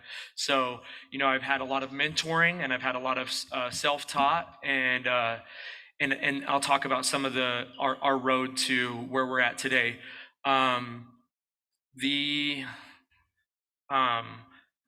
I just want to tell you guys, you know, the power of social media is incredible when you think about wanting to, you know, make an impact and wanting to have a national presence. The Other Side Academy always wanted to have a national presence within the United States, if not globally, right? And social media has kind of been able to give us that opportunity. I want to ask you guys, how many of you guys use social media? Raise your hands. Everybody's hand should be up. I'm sure of it. You know, ChatGPT, social media, YouTube, whatever. How many of you guys have seen the Other Side Academy's content? Anybody? Show of hands, right? How many of you guys are here because of the Other Side Academy's social media? Right on. I love it. I love it. I love it. Right on. So, you know, when we first started, I think we wanted to make a presence in the aspect of getting students through the door. So this whole seminar is about recruiting tips and how you can keep people in the door, but this is a way of how we get people through our door. And we also, we make posts to target donors, target potential students, to inform the families of what's going on here, because sometimes, you know, there's very limited access to the family. You're not gonna, you know, have a whole lot of contact with them. And so it kind of keeps them in the loop, and they love to see the content that we're putting out. It turned off. There it is. Okay, so at TOSA, the Other Side Academy, I don't really like the acronym TOSA, but at the Other Side Academy, we initially lacked a presence on social media. You know, and 3 years ago, my good friend Kathy here came up to me and she said, "Hey, we'd love for you to be the voice of the Other Side Academy." I said, "What do you mean?" She says, "Well, we'd love for you to start, you know, making posts on social media." And at the time, it was something that I had never really gotten into, and it was discouraging because it's like, oh, well, I have all this on my plate to be able to present the message, right? And so we knew we needed to, we recognized the need for a national impact. We knew we had to embrace social media to spread our message of hope and recovery, and that's exactly what we've started to do. Okay. So my name's Jessica. I'm a third-year student here. When Kathy initially confronted, sorry, I'm so nervous. When Kathy approached Clay to be the voice of social media, I know he was hesitant, but I remember that day I wasn't part of social media yet, you know, but I got to watch them like figure it out, get on there, have meetings, have little interviews, and just kind of figure it out. I know that when we did TikTok, it was a lot more hesitant because TikTok has kind of a reputation, but it's what everybody's using, right? And I really feel like that has really propelled us forward in our social media outreach. So one of the best tools we have is Canva. Canva is what I use. Clay's more of that base of TOSA, right? And doing all the posting and stuff. But Canva has helped me like create super awesome looking posts, you know, anything from... We created the slideshow with Yeah, Canva. the slideshow. And the best thing about it is that if you're a nonprofit, you can apply for a free account. So it's a really useful tool to have. And not only that, I've created like this graduate board. It's something that, you know, is really effective when people come here and see it. And I use those same things and I post graduate success stories, then and nows. You know, Lola was talking about reaching out to those judges and those people who sent people here. Well, we've been able to use then and now and email the judges with all the people they've sent. And for them to get an email and see, oh, I sent this person, this person, this person. This is what they look like when they got here. This is what they look like now. And maybe a little message from that person of what they're working on or what they've achieved has been really great too. And we post those kind of things too, like real time. What do the beliefs mean to you? And students will answer them and we'll post them and we'll use a little Canva, you know, spreadsheet or template. You know, it's been a really cool thing to use. So our social media journey, and I'll talk a little bit more about the timeline, right? But you know, when we first started, and I'll go over the timeline in just a minute, but we're very fortunate to have a recovering addict on our team, which is LT and his team, Aubrey and Felice. So if you guys watch those videos, they're extraordinarily talented at what they do. And you know, we've hired LT on, and he's part of our family. But you know, the way that we developed that relationship was just by kind of happenstance. We do a lot of outreach in the community. There's a big event called Recovery Days that we go to in different counties within the state of Utah. And he was coming to do a kind of a commercial to promote the places that we're going to be at Recovery Days. He sat down and heard Dave talk for about 5 minutes, and the rest is history. So anybody, I mean, you hear Dave talk, you just get sucked in, right? So so it was the same thing with LT. We posted a video, he posted a video on his TikTok, and it has over 1 million views now, has over 1 million views of Dave, you know, just truthfully talking about subjects that would traditionally ruffle the feathers of some people in the community, right? But it is the truth, and the truth hurts sometimes. But and so we're very fortunate for the relationship that we have with them. Kind of our timeline here with social media. So we've been in operation. We've kind of put stuff on there. There's been staff members that have had access to it. Now it's just solely our responsibility, mine and Jessica's, for the academy. 3 years ago, like I said, Kathy approached me. We started making Canvas, and we would do 2 a week. So if you're gonna start social media, be consistent with it. It's important that you're consistent. And so we started doing 2 posts a week using Canva. I remember the first time I sat down to do it was a post for a donor, Joe Granado's thing, and I was so illiterate to using the software. So don't give up, like push yourself. It's gonna be challenging at times, and if you guys ever need help, I'd be more than happy to, you know, if you wanna call me, and I'd be more than happy to help any of you guys navigate that. So after a year, we set up a TikTok. At first, you know, our TikTok, we'd posted maybe 15 videos before we actually even had a presence on there, and I'm talking a presence where we had over 10,000 views on a TikTok. Most of our TikToks were only getting a couple hundred views. So don't get discouraged if it isn't panning out the way that you would like. We started experimenting with videos that we would do ourselves. So we would interview students. Hey, what are you working on? You know, what's your favorite belief? If you could sum up the Other Side Academy in one word, how would you do it? And so we would compile those, and then we would post them onto all of our platforms. It's important that you use Facebook. It's important that you use Instagram and you use TikTok, because just because one video does well doesn't mean that the other video is going to do as well on that platform as well. 18 months in, that's when we met LT. He started mentoring us. He started giving us information, what we need to do, the do's, the don'ts, the hashtags, all of that good jazz, right? And we started making high quality videos. One video went viral, which I'll show you in just a second, with just, he said, why don't you just interview Dave and just walk up on him and ask him a question? And I did. And to a lot of people, it seems rehearsed, but I caught Dave in the parking lot out here, and I ran up on him and I said, hey, what's the difference between full person change and being clean and sober? He says, well, I don't like full person change. I prefer the term whole person change. And that was real, but it looked like it was staged at the time. We made our first Facebook and Instagram ad, which we'll also show you guys. And that was really a cool experience because we got the scenes, we did the shots, we came up with the props, we contacted South Salt Lake Police Department, we used the holding cell, we used cop cars, we did everything, right? Down to from the first scene to the last shot. And we pumped about $500 into that ad to go nationally, and it had a ton of views. We put RA Studios, which is Recovering Addict, we put him on a retainer where he works solely for us. We've asked some of you guys to do some interviews, which we're gonna help you and show you kind of what we do also, and you'll see that. So today, present day, my job here, I oversee corporate development, but I'm not necessarily on the phones all the time reaching out for donations. So it's given me more time to be able to really dive into social media because we have made a worldwide impact, I feel like. So we're trying to pump out 5 to 7 posts a week. Sometimes I get out 4, sometimes I get out 5, but I always try and stay within 4 to 7 posts a week and be consistent at that. And it's important that you're consistent.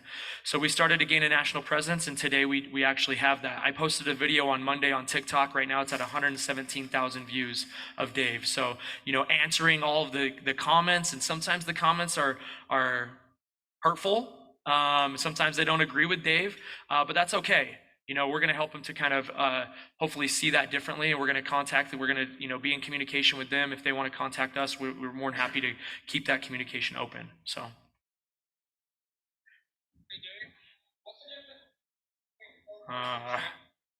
This thing.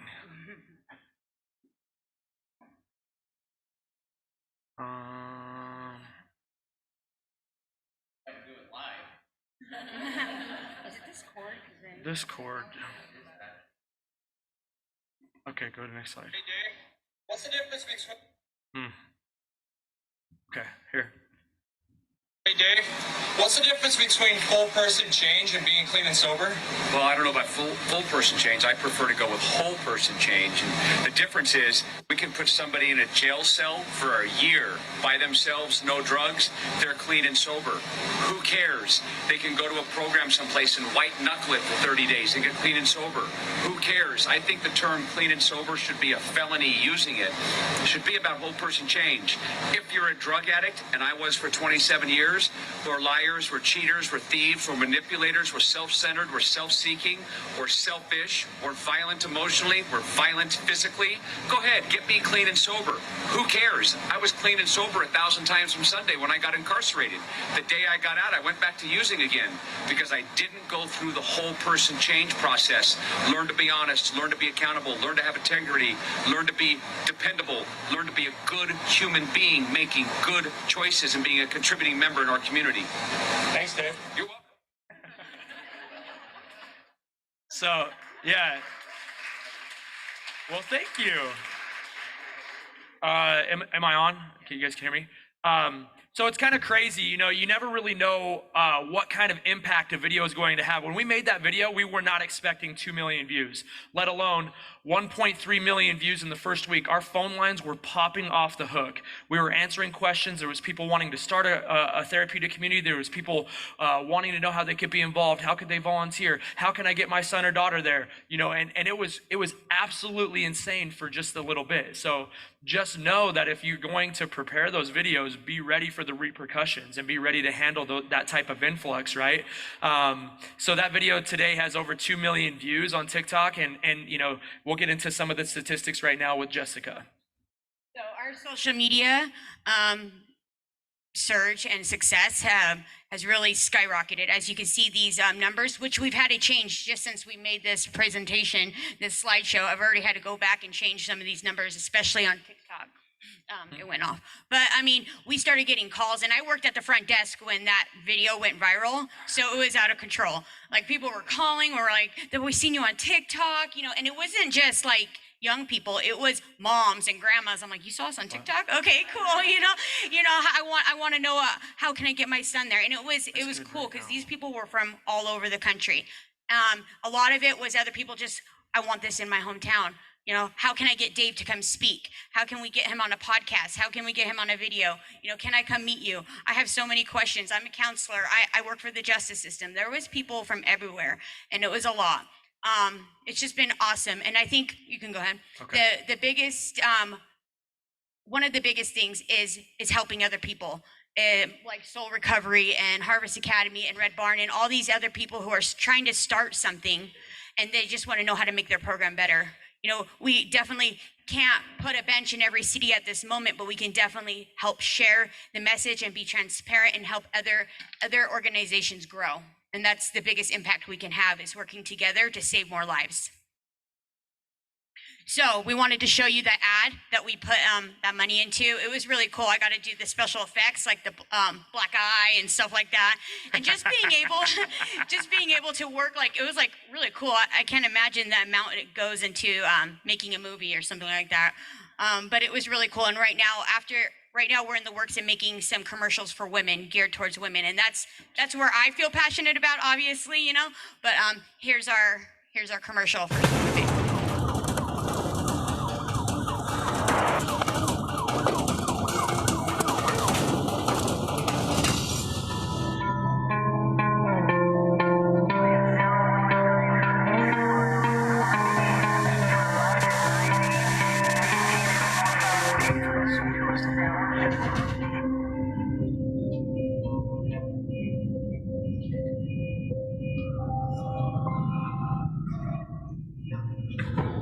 He's a great dad.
Thank you. I think the real round of applause goes to RA Studios for encapsulating the message.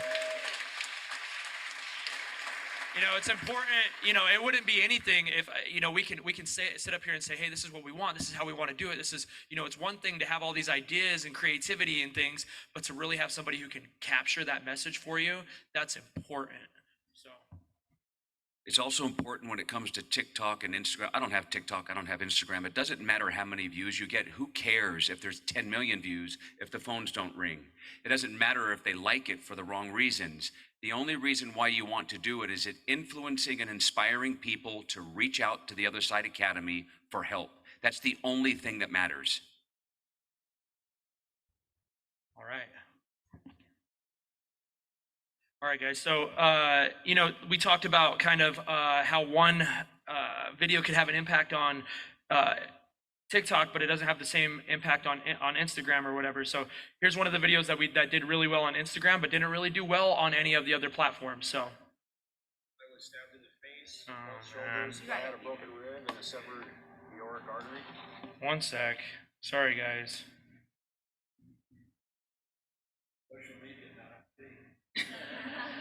You know that's right.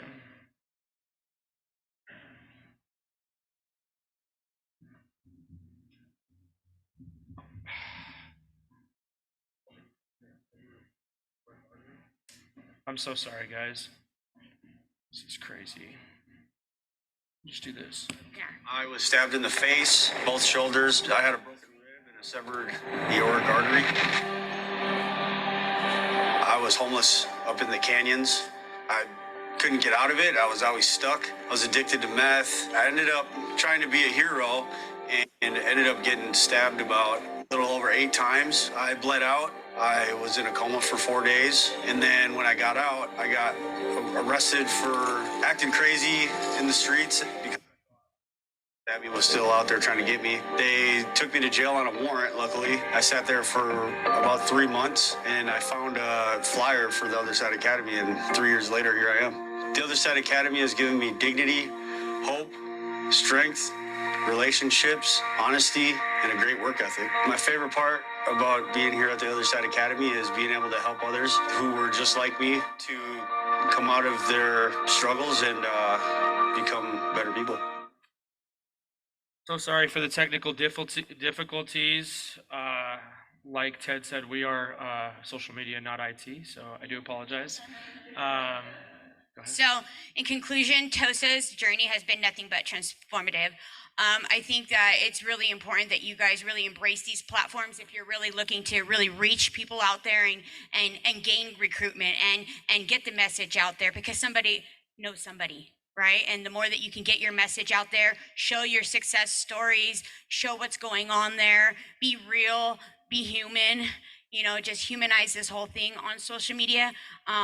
I think it will really transform your your organization. So We have a few more videos that we're going to show you right now. So really quick. If I'm homeless on this I was a full. I've been clean for 17 our own revenue through our so here's some of the videos. Hold on. Enterprise. I don't want to allow us to do those are not safe. We already know what's going on inside the shelters. There's a lot of Okay. If I'm homeless on the streets and I'm living a lifestyle, I don't want to go to the shelter. The shelters are not safe. We already know what's going on inside the shelters. There's a lot of drug use, there's a lot of crime, and there's no accountability on the inside. It's not a safe place for me to go. What we lack in this city is what we're about ready to start with the Other Side Academy, the Other Side Village, is something safe for people to go to where they can live a life of dignity. If I was homeless on the streets and I was a drug addict, place for me to go that is drug-free and crime-free, like the Other Side Village will be. We're going to build that culture into the village. So the Other Side Village is going to offer something unlike anything the city has ever seen. Heroin addict. I stayed 3 years at the Other Side Academy, and now I manage this. So I live a life today that I really only saw in movies. I didn't even think it was possible. It's easy. It's easy not to have to look over my shoulder. Today I have integrity. I hold myself accountable. I face my problems head on and I don't run from them. I have compassion. If anything, I have the most rewarding job. All I want is for these guys to be able to have the life that I have today. The most rewarding part of my job, it's just being able to mentor the younger students and to show them how I got through my stay and to show them that change is possible.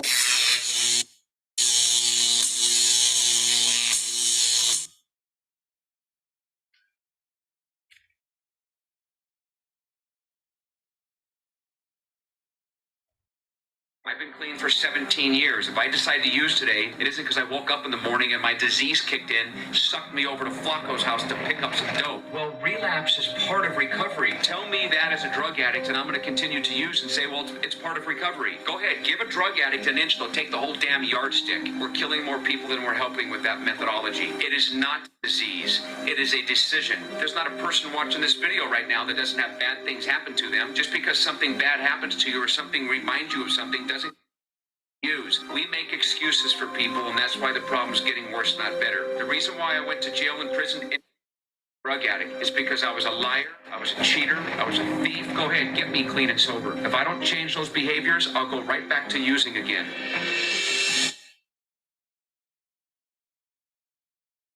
We generate our own revenue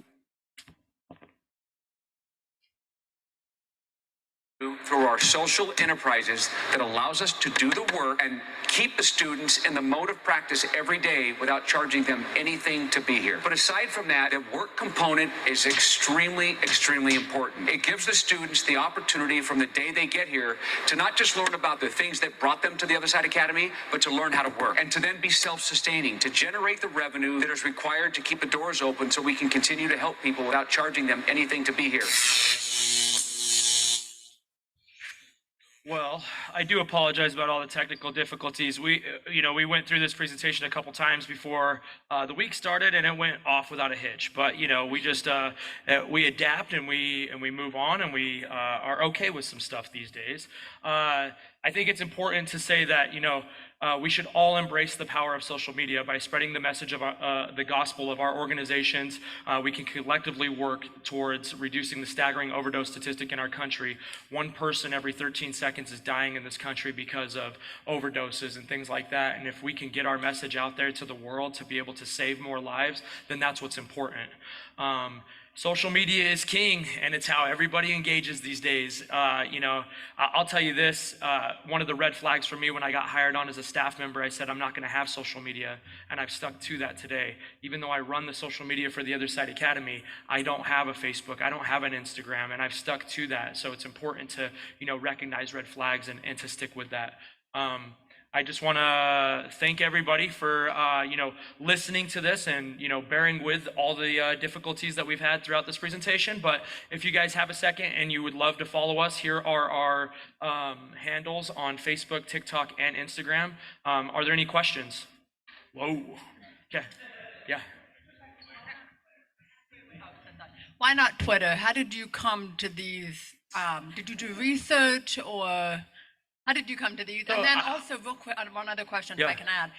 Canva, did that allow you to do one post out to 3 different social media outlets, or do you use another solution that does that, or do you literally post on each site at various times? Yeah, so you can link your Facebook and your Instagram together, so that when you create a post, you have a calendar. I use a calendar, so it sets it up so I can do all of my posts that I'm gonna post Monday, Tuesday, Wednesday, Thursday, Friday at a certain time, and I can put those out there. I want to post them all at 8 a.m. And you can link your Facebook and Instagram. If you want to post to TikTok, you have to do that on your own, right? But to answer your question about Twitter, we both have tons of responsibilities outside of just social media. This is just one of the many hats that I wear at the Academy. So to tell you the truth, we probably would have a Twitter. It's just hard to keep engaged with all of those platforms. I can address that one too. When we were looking originally at different platforms to go out on, our thrift already had a pretty strong presence on Instagram and Facebook. And so the Academy was playing catch up to the thrift. Twitter requires a lot more engagement all the time, and we just didn't have the bandwidth. Also want to say that on Canva, there are different templates for each kind of social media platform. So if you want to make a post or a story, but we found some templates that are universal. So it's very user-friendly. I was curious if you'd seen any correlation between a viral video and admissions. So what impact has social media had on your admissions numbers? Yeah, the thing is so we haven't kept track of the statistics, and I wish that that's something that we would add to the interview form. Maybe that's something for us to think about moving forward. Is putting how did you hear about us? Because even if they say that they heard about us through their mom, who knows if their mom heard about us through TikTok? So we know for a fact that it's making an impact. Whether it's getting other organizations here to be able to speak with Dave, and Dave having that influence on them, we know for a fact that it's making an impact. And if anything, we're just planting a bunch of little seeds. So eventually, when they are ready, they know that there's a place that's free and they can stay as long as they need to. So I just want to comment on that and support the question. So the challenge with social media is that you can start deceiving yourself into feeling like you're doing good when it's not worth the marginal effort. And I know this from having spent millions of dollars in my own company. And sometimes the self-gratification of seeing yourself get a whole bunch of likes deceives you into saying, I want to continue to spend, when really it's narcissistic, it's not about mission. And so we have to discipline ourselves as well. I want to qualify Clay's statement. We don't know that it's making a difference.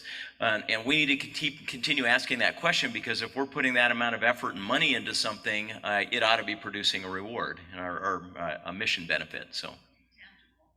And to answer, so with Facebook ads, like the one that we showed you that we had created, you can target certain demographics, right? So you can target parents, you can target people just in their 20s. If we wanted to just target the retirement home across the street, we could do that too. It's crazy the amount of power that Facebook has, and the algorithm that it has, and AI that it uses. So, any other questions? I was just going to follow up with. Yeah. I'd love if you're going to add a "Where did you hear from us?" question. Fresh start. I have thoughts about that, and we could have a conversation because we have found that you can ask that question and find nothing, because people will say a jailmate. Well, how do you target jailmates?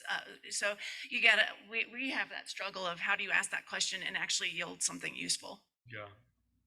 Okay. Let's take one more question, then we'll give a few minutes to Dr. De Leon. Mine's just a comment. We first found out about you on TikTok. Called out here to ask to speak to Dave, and we're actually shocked when you called us back. So just want to compliment you not only on your social media but your follow-up, and thank you very much for doing so. Awesome. I just want to thank you guys for listening to this today. I wouldn't be half the man or a quarter of the man that I am without the influence that I have in this room today. So it's crazy that 2 years ago I sat in the audience and I watched the summit go on, and I'm very fortunate to be able to be a part of it this year, to be able to share a little piece of what the Other Side Academy has done for us and what it's done for me. So thank you for letting us be here. Let's hear from Clay and Jessica, Lola, and Ashley. Let's take a few minutes and get a few words from Dr. De Leon.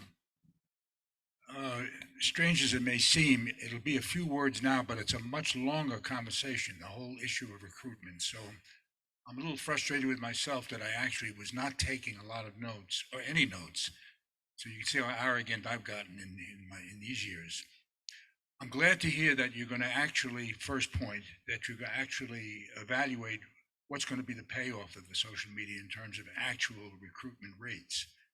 So make sure, if you haven't, that you build in already an evaluative methodology for doing that. You want to answer that question as soon as you have data to do that. The second point is the entire recruitment issue in the history of the TCs has been, of course, a profound issue. You need to appreciate that. So I'm of course enthused that there's a new generation, TOSA, providing some leadership in this to want to move this question. But I'm hoping that we're going to have even later today a little bit more of a forum about recruitment, because you need to have the real information over 50 years that we've learned from recruitment on all of these issues. For example, the issue of medications and that population. Well, that we have a very, very considerable literature. And just to give you a taste of the way we worked at it already 40 years ago, when we were already publishing outcome results, we were also publishing along with that the results for clients who had various psychological diagnoses in treatment. And we did those studies in Phoenix House. We actually did standard tests, psychological tests. And then we reported, which has been now consistently repeated over the years, that in TC populations like TOSA, 70% of our substance abuses, which is the primary issue, 70% of the substance abusers had another diagnosis, another psychiatric diagnosis. Most of those diagnoses, which were called basically Axis 2 diagnoses, which essentially personality disorders of various kinds. And then there was a small percentage that had Axis 1, which means basically co-occurring Axis 1 schizophrenia or bipolar disorder and so on. That's A. And then B, what we did find when we actually looked at our outcome data, because we knew we had the psychological data, not only did we look at the hard variables of drug use and crime and employment, but then also whether there were changes in their psychological status. In other words, did psychological symptoms improve? And we were able to report that in a very actually well-regarded paper in Men and Women, at least 2 years after separation from program. Not only did they have these improvements on the behavioral side, but we saw profound drops in their measures of anxiety, depression, self-esteem, and so on, all basically Axis 2 symptoms. So we were able to report and crow about the TC being capable as a kind of mental health approach, because we did have an impact, empirically showed that we had an impact. And not only that, it was correlated with their behavioral approach. That is, those who showed the biggest behavioral improvements also showed the best psychological improvements. But it also gave essentially the empirical basis for places like Phoenix House and some of my own work to launch special TC, modified TCs for the Axis 1 clients. So when you raise this whole question about, what do we do about medications, you know right away that there's a long, I said this would be a taste of the discussion, that there's a long history of the TC dealing with these recruitment issues, the medication issues. It comes down to this. We have subpopulations in the TC. There is a certain subgroup in the TC that essentially will do well even if they have psychological problems. They're basically going to be Axis 2 types, and they'll do just as well. In fact, in this population in Tosa, if we did the study here in Tosa, we'd find the same thing. I'm pretty sure of it because it's so repetitive in this. But on the other hand, if you're going to work with a more serious medication-related Axis One client, you need a modified TC. We'd launched those, and there's a whole evaluative literature on that about how you actually have to modify the TC for the medicated client. And then in my own work, just to give you the last sense of this, we, in our challenges in the fratricidal days between TCs and methadone, in our challenges about medical treatments and behavior and treatments like TCs, I launched a program in connection with a very well-known methadone clinic in Queens, New York, showing essentially making this point. We can basically talk about an integrated approach between, let's say, methadone treatment, which is a medical related treatment, and a TC, a modified TC. So they got their methadone at 10 o'clock in the morning across the street, and then came to a setting which was not even a residential setting, but an outpatient setting, which was run like an all-day TC for medicated clients, namely methadone clients, with the idea being that, again, if you're talking about issues of recruitment and capturing a number of different populations, first you have to respect you have those different populations. You can't simply convert them all into the one population that you're most familiar with. But then you got to talk about how you really can ingeniously apply the therapeutic community to these subpopulations. It's a much longer conversation, as you can hear, in terms of even in the tempo of my conversation. Let me stop for the moment, but I hope we, this has to be a longer teaching because there's a long literature, and I just don't want our folks, hardworking folks, to try to rediscover something without having at least some real familiarity with what that history was. I'm just trying to give you a fast-paced taste of it, and I hope it's useful. Very much so. Thank you, sir. Let's take a 10-minute break, and at 15:02, we'll come back. We've got some treats and coffee. Bathrooms are back here behind this wall.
on retention. So how do we keep them once they get in? One of the challenges of any TC is retention, especially the first period. But we also have realized that it isn't a problem just common to TCs. It's a problem that are faced any long term. You look at the dropout rates in colleges, many of them are abysmal. You look at dropout rates in hard things like the military recruitment and retention, the dropout in boot camp, the dropout, even 90-day programs. I've seen data that says they have over a 50% dropout rate. So being able to have a multi-year program, long-term commitments is an issue that all of these organizations are working on. So we've got a couple talking to us. Ben's going to start us off, and then we'll have Brad from Red Barn, and we'll turn the time over to Min. Thank you. Like Tim said, my name is Min. I'm one of the program staff from Harvest Academy. But I wanted to start this with a little bit of courageous honesty. My journey to the TC was a lot different than some of yours and some of our students, but my story was no different than theirs. I spent a significant portion of my life deep in addiction and trying to find a process that would not just save me, but another individual that's not here with me today. We fought our addiction together, and only one of us came out of it. And my life moving forward is committed to being a part of a system or a community that actually works, so that people don't have to do this alone. But yeah, like Tim said, I'm here to talk about retention. My CEO, Tim Kruger, if you guys know who he is, he's pretty convincing. So he told Taylor and myself that we were presenting, and my immediate thoughts were, I've been doing this for a year and a half.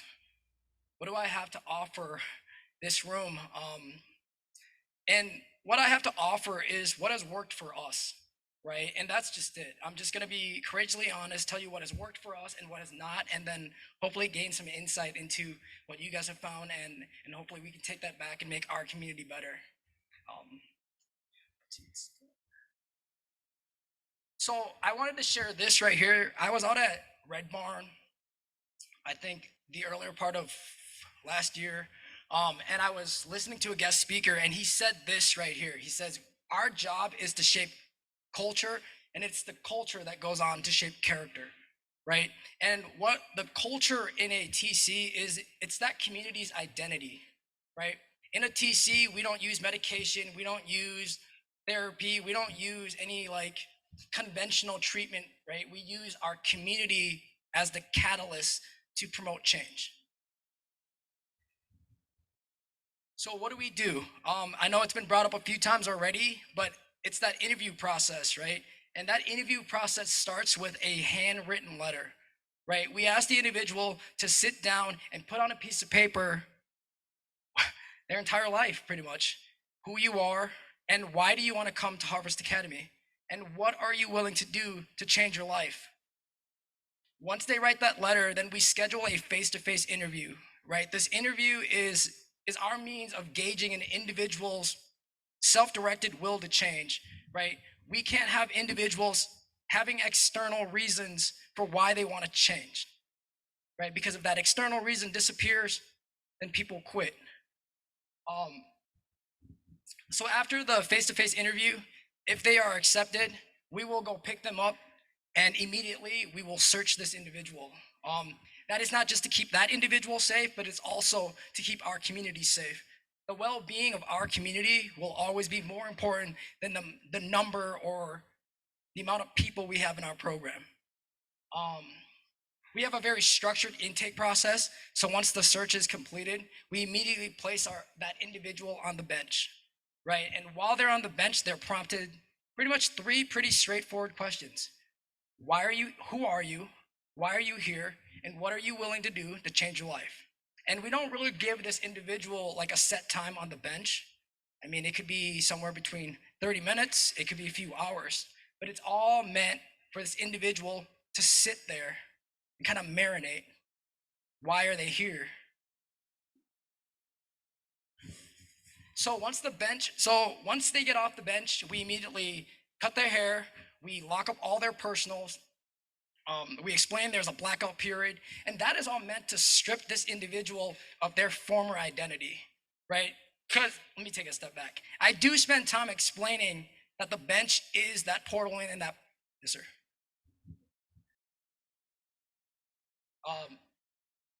So, it's hard to, so like a lot of people identify with their hair, right? A lot of people, our job is to strip that individual of that former identity, right? Because a lot of people will identify with their hair, they'll identify with their clothing, right? It's the same reason why the military does it, right? It's that uniformity, and it's meant for them to realize, like, hey, you're not here to do what you know.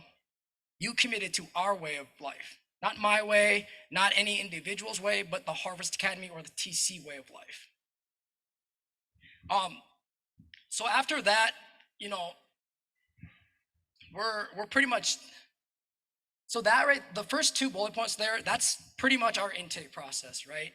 The last 3 are just things that we do to ensure that these individuals stay the 30 days, right? Because we know that the longer time in program, the better an individual's success.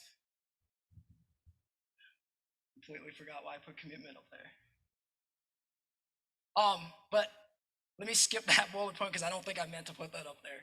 So the relatability factor is the staff and the students, we have decades of time, you know, doing all the wrong things. I know it's been brought up here. You know, we can manipulate, we can lie, we can cheat, we can say whatever to get our needs met. But we use that relatability to not only empathize with our students, but to also relate to them. You know what I mean? If I can do it, so can you.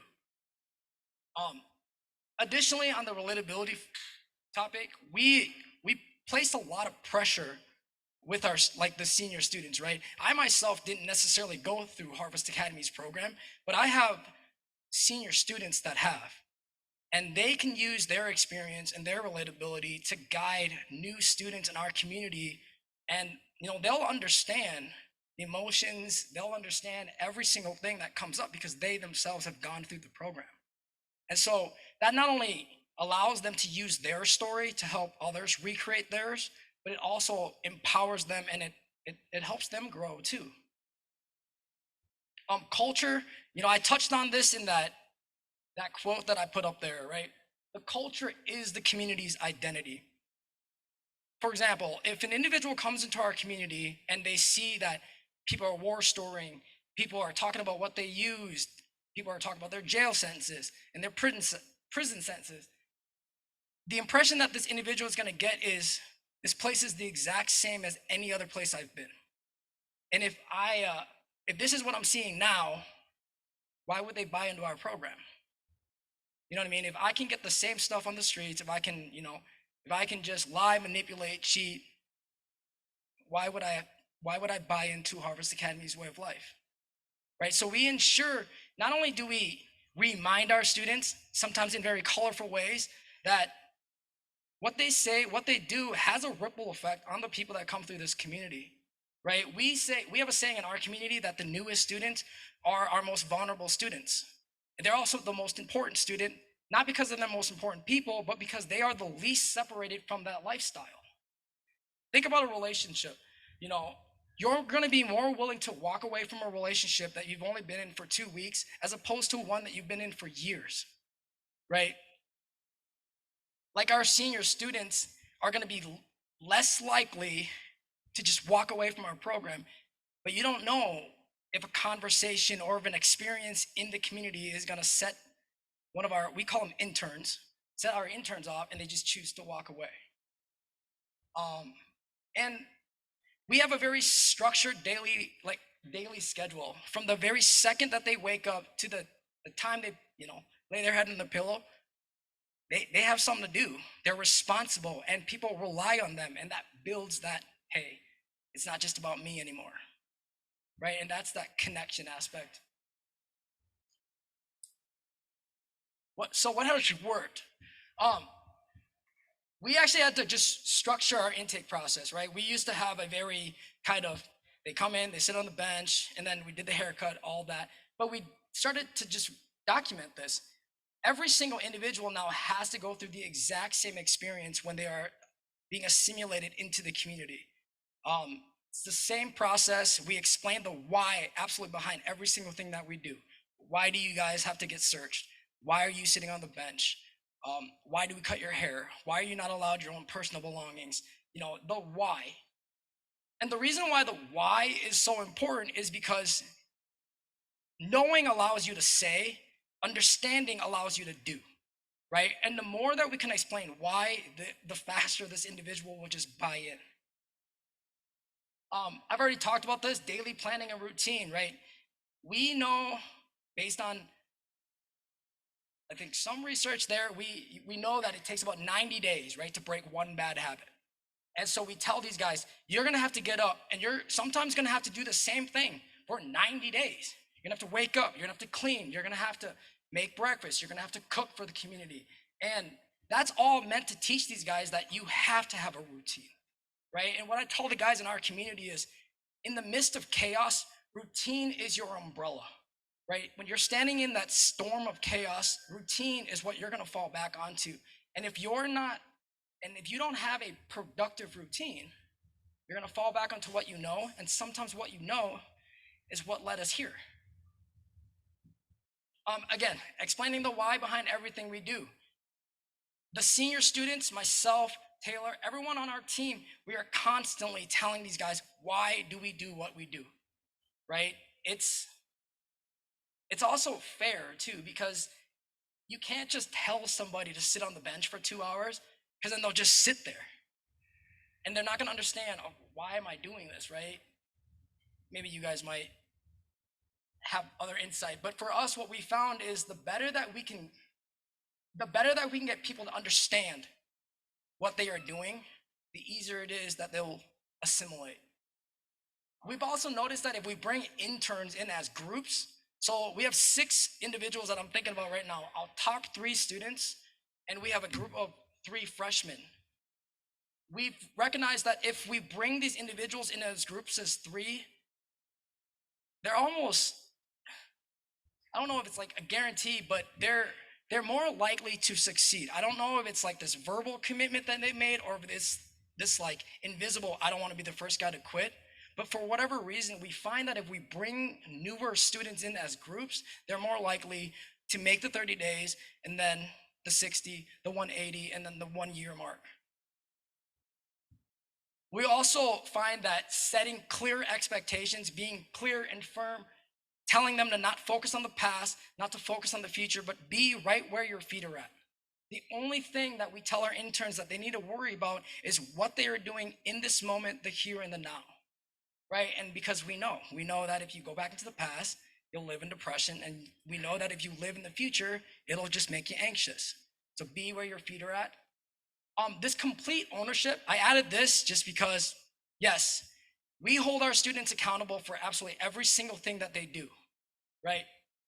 But at the end of the day, if the students are struggling, that's a me problem. That's me and our team. That's something we're not doing. So yes, we will hold them accountable, but we will also hold ourselves accountable, because they are just a reflection of us, right? Attitude reflects leadership. And if our community is struggling, that's very little to do with them and absolutely every single thing to do with us.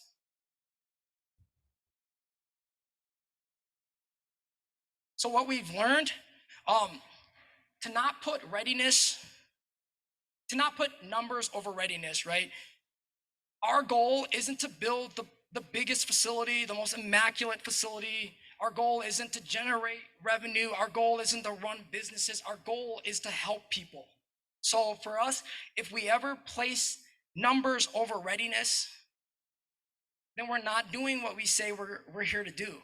And so for us, it doesn't matter if we have 6 people in our community. It doesn't matter if we have 80 people in our community. If our culture isn't producing the results, and if our culture isn't living the TC values, then we're not doing what we say we're doing. allowing input. I added this because interns have this tendency to come in. They come in with these skills, these beliefs that they've built over time, and they want to just make everything better. And what we remind so what we remind them is, when you wrote that letter, did it say you were wanting to come to Harvest to run things? And honestly, if your way of living worked, why are you talking to me? And this also helps to mitigate the entitlement that comes with, being placed in charge of something, right? Our students at the early stages of the program, they're not ready to oversee anything, right? How can you help other people when you yourself are struggling to breathe, right? And what we tell them is that will come with time. You have to understand what it is we do before you try to teach that to somebody else. And we've recognized that a lot of our interns, whether they're young or old, that's one of the biggest struggles that our interns go through. The buddy system. So every individual in our community, immediately after they're taken off the bench and we strip them of their identity, we place them on the buddy system. That ensures that they're always with a senior student or a staff member. And what that does is it not only protects them, but it protects our community, right? Every single thing in our community is earned, including trust, right? And for us to take you off the buddy system requires us to trust you. It requires us to trust that you're not just gonna hurt yourself, but you're not gonna hurt our community. Additionally, at the 2-week mark, we take the letter that they wrote to the house and we have them read that to the community, because that reaffirms where they were at. It reminds them where they came from to know where they are going. And it also shows the community what these guys, where they came from and what these guys committed to. Don't send them off site too early. Learn as we grow, we're learning a lot of things, right? Guys can look like they're ready, guys can act like they're ready, but are they truly ready? We have found that if we put guys on moves too early, if we send them off campus too early, if we just doing anything too early on is very detrimental to some of these guys. So we've done a lot to just ensure, right? I don't know. We very rarely will send an intern on a move. They have to be they gotta be in the program for a few months, and they have to have a history of consistency. We have to know that they have to understand that once they leave the property, the program doesn't just stop. You are always a reflection of us and the community. And so we've done a lot to ensure that our students are ready when we do send them on moves, when we do send them to do volunteer stuff. But yeah, that took a lot of growing. There was a lot of growing pains there. And then understanding the honeymoon phase. What we recognize is that individuals that come through they'll just kind of feel the water the first few weeks, right? And we noticed that at around the 2 or 3 week mark, true character does come out, right? Because initially you don't want to be too loud, you don't want to be too noticeable. But at the 3 or 4 week mark, these guys are already, they're building relationships in the community. And we are starting to see these true character defects come out, and learning how to mitigate that has also been filled with growing pains. But I believe after the summit, we can take some and make that process entirely better.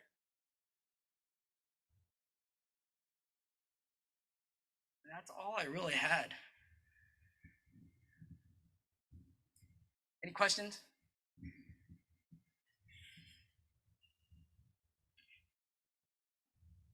So I have two related questions just about the starting in groups, the interns starting together. First, did that switch? Did you not do that at first and you changed it when you noticed you thought there was a need to do that? And then just logistically, is that you're getting a few letters in and then you're lining up the intake with a few individuals? And how does it logistically work to have people from maybe different places starting together? So for us, it was just, we weren't getting a lot of guys, right? So it just happened by chance that some of these guys were coming in as groups, and then we just noticed it. So then instead of bringing guys in as one or two. Now we're really doing our due diligence to bring individuals in as groups. Does it always work out that way? No, right? You guys heard it earlier. Recruiting is not the easiest thing that we do, and getting people to trust a new model of care is very hard. But when we can, we will bring them in as groups, but not always. I hope that answers your question. Yeah, that does. When you're bringing them in as groups, do you still have the same policy of like not speaking to someone that you already know, or is that you don't have that, or is that different? So what we tell our guys is the individual that you think you know is no longer that individual. The person that you thought you knew was who they were, right? The person that you're talking to today is who they are now. But we do our part to ensure that they aren't, we prompt our guys, and we're pretty serious, and there's some pretty serious consequences for having conversations, especially about your past or about your future, right? But we don't really have like a set policy where we said you guys can't interact, but they are heavily supervised, so the students know not to have certain conversations, not to, do certain things.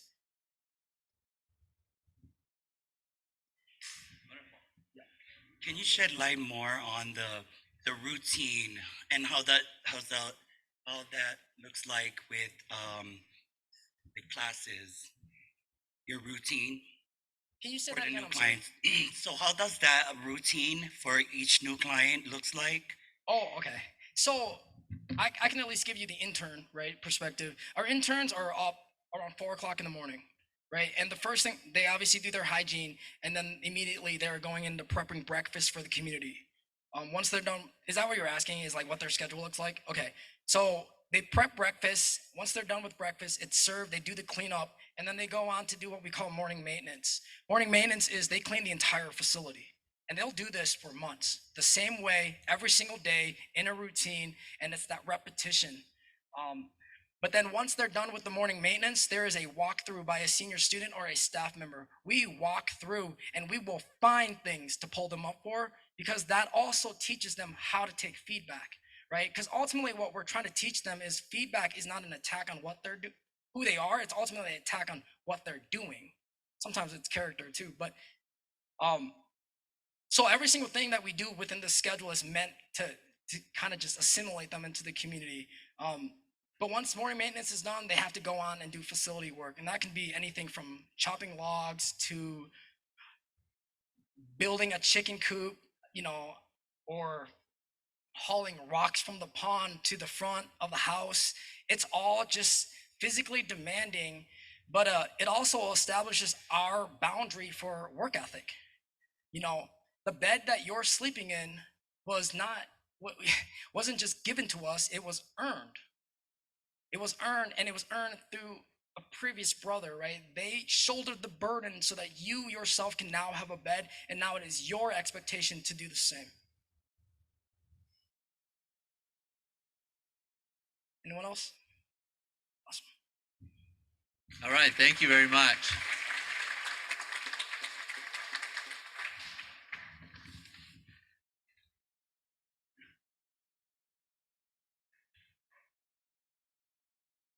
We're now going to hear from Brad from Red Barn Academy. We get set up here.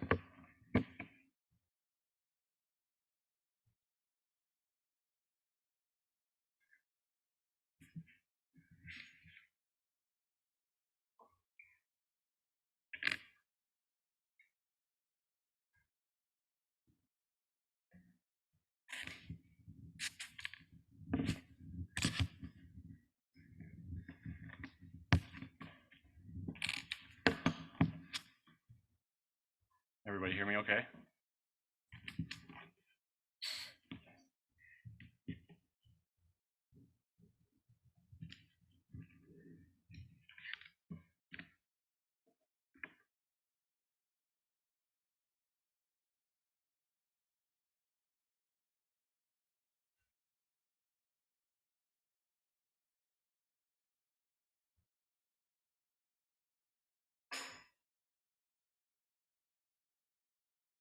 Good to go? All right, there you are. Down button for next. Well, good morning, everybody. My name is Brad Bingham, and I am a 2022 graduate of Red Barn Academy. I want to take this opportunity to thank the Other Side Academy. Dave, thank you for hosting this amazing TC Summit. I was not here personally 2 years ago, but the biggest takeaway for me is the relationships between myself, all of you guys that I've met, Red Barn, TOSA, TROSA, Harvest, John Vulcan Academy. That's what it's all about to me. And so if any takeaway for me is those relationships that I've gained. Thank you guys for being part of my journey. I am the IT manager for Red Barn Academy as of July 1st of this year. A little bit of my job is I am over Red Barn's network infrastructure. Anything, we have 100 devices, 100 smart devices that we use at our academy. Laptops, cell phones, desktops, scanners, printers. If you guys have a problem, if someone at Red Barn Academy has a problem with their computer, they're usually calling me. If they have a problem with their presentation, they'll be calling me. So I'm that guy half the time, and then I help a lot with administrative duties as well. So we're here to talk about retention. I'm actually going to split it up a little bit and add a little bit and expand on that a little bit. I'm going to talk about our retention of donors, is also with our retention of our referrals, and then that's going to tie all into the retention of our students. This is me in front of our Wall of Hope, so hopefully some of you guys were able to see it yesterday. Each one of these plaques up there represents a huge partner of ours. A lot of youth therapeutic communities are on there, as well as 5,000 or more for donors that have helped Red Barn Academy. Without donors, we would not be able to do what we do as a therapeutic community. Therefore, we would not be able to hold the students. How we try to retain our donors is, first off, whether it's a dollar donation or $50,000 donation, $100,000 donation, we thank our donors. We let them know how much they help us out. We will go as far as to having every student write a personal thank you to those donors. We want to keep them and let them know exactly who they're helping out. We have a lucky opportunity to have 2 events each year that we've started. It's kind of a scary thing in the therapeutic community world, bringing a lot of people on our campus, but it's something that's helped us out a lot with fundraising. We have our annual 5K in May, as well as our car show that's coming up September 9th, this next week. We found that to be huge for donors in the area and all over the United States that can get recognition and showing that they're helping their community. Reports of impact on donations. We love to give out these reports to our donors, let them know exactly where they are helping us out and how they are helping that individual in Red Barn Academy. And then marketing outreach. Of course, we have our corporate development office that is very strong right now. I am passionate about that department. I was in it for 1.5 years, and it means a lot to me. But we are always using social media, the news, to thank our donors and remind them exactly what they're doing. Second part of my presentation is our referrals. Over 80% of Red Barn Academy's students are referred to by the court system. And that is imperative for who we are. For me, I came to Red Barn Academy in lieu of prison. That's what brought me there in the first place. And so we want the courts and the justice system to know that we are going to do everything we can to uphold their standards and do exactly what they want us to do, so they will continue to send individuals to change their life. So we're consistently coordinating and updating the courts, judges, prosecutors, public defenders on how the student is doing if they are referred to us. If someone leaves, we will notify them immediately, so they know that we conform to their standards. We do exactly what they ask for, so they do not have any question when they want to send somebody to Red Barn Academy. And then jail and prison presentations and follow-ups. We like to have at least 2 to 3 every single week. We want to get to those individuals that are incarcerated. Let them know that there's something else out there, that they don't just have to go to jail. They don't just have to go to prison and waste their life away. That was huge for me. Like I stated earlier, I didn't want to go to prison. I wanted something different. And we want to let as many people know about that. Just like Min was talking about earlier, we want them, though, to originally send us a letter and let us know that they are willing first to change their life. And then, of course, this all ties to the retention of Red Barn students. First off, we want to select the appropriate candidate. When we are in those jails and doing the interviews, we want to make sure that they are physically fit. They're mentally able to come and do a 2-year, essentially a work program, right, to fix your behavior. So we want to thin those guys out that are not able to come right away. The first 3 days, first 72 hours minimum, we choose a welcomer for that new student.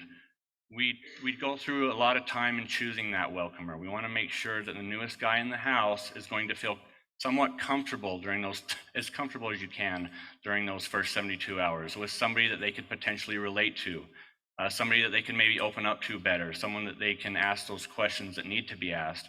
If we have a type A personality and a type B personality, they may not work, right? So we go to great lengths to get the proper welcomer. Game immunity. We have found it to be very beneficial for your first game or accountability group to be immune. You are not to go in, you are not going to be have any expectation of giving any feedback or getting any feedback in your first game. We want you to go into that first group and get immersed in it and know what's going on, to where your second game accountability group, you know exactly what's going on and can be a part of that process, which we make sure they are involved in that every single time. Follow-up interviews, follow-up interviews. We have 7-day follow-up interviews, 30 and 60-day follow-up interviews. After that 7 days the student has been there, we take them in with their leaders and ask them, you know, what has worked for you guys? What's been best for you to learn the rules? What's been the best way to integrate you the first 7 days?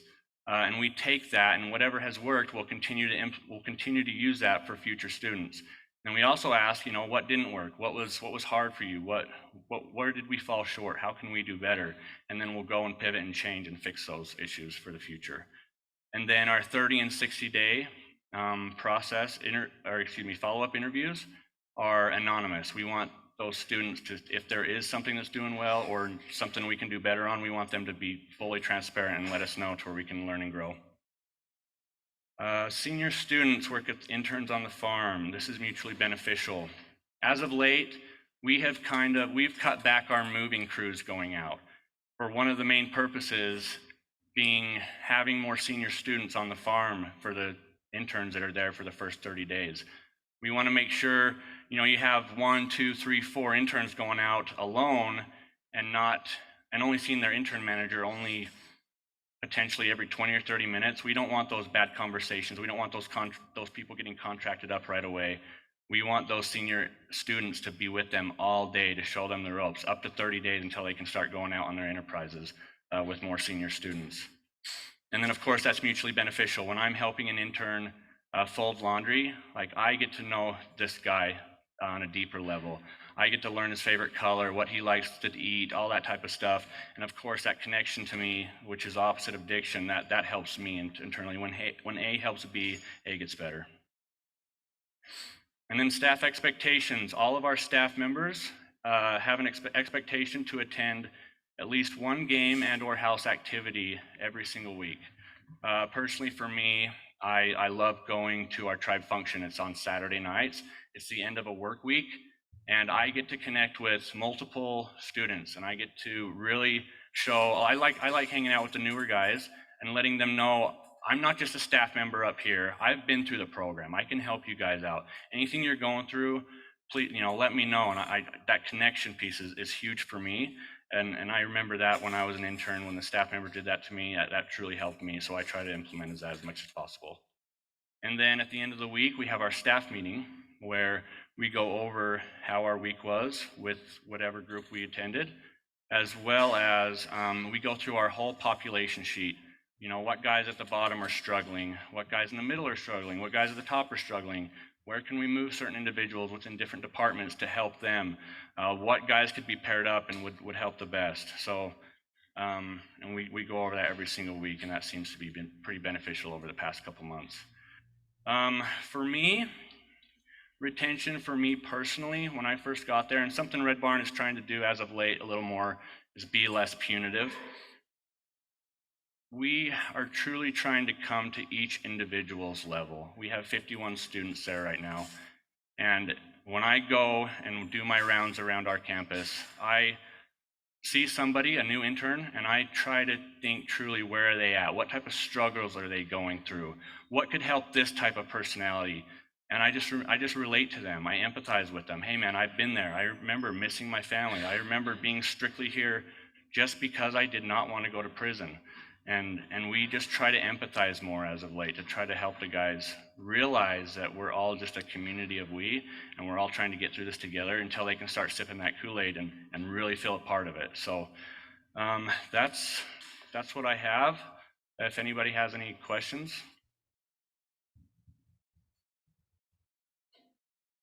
All right, we've got a question. Jeff? Yes, I've heard a couple of different organizations talk about when someone first comes in, they assign a companion, a welcomer, or different terms.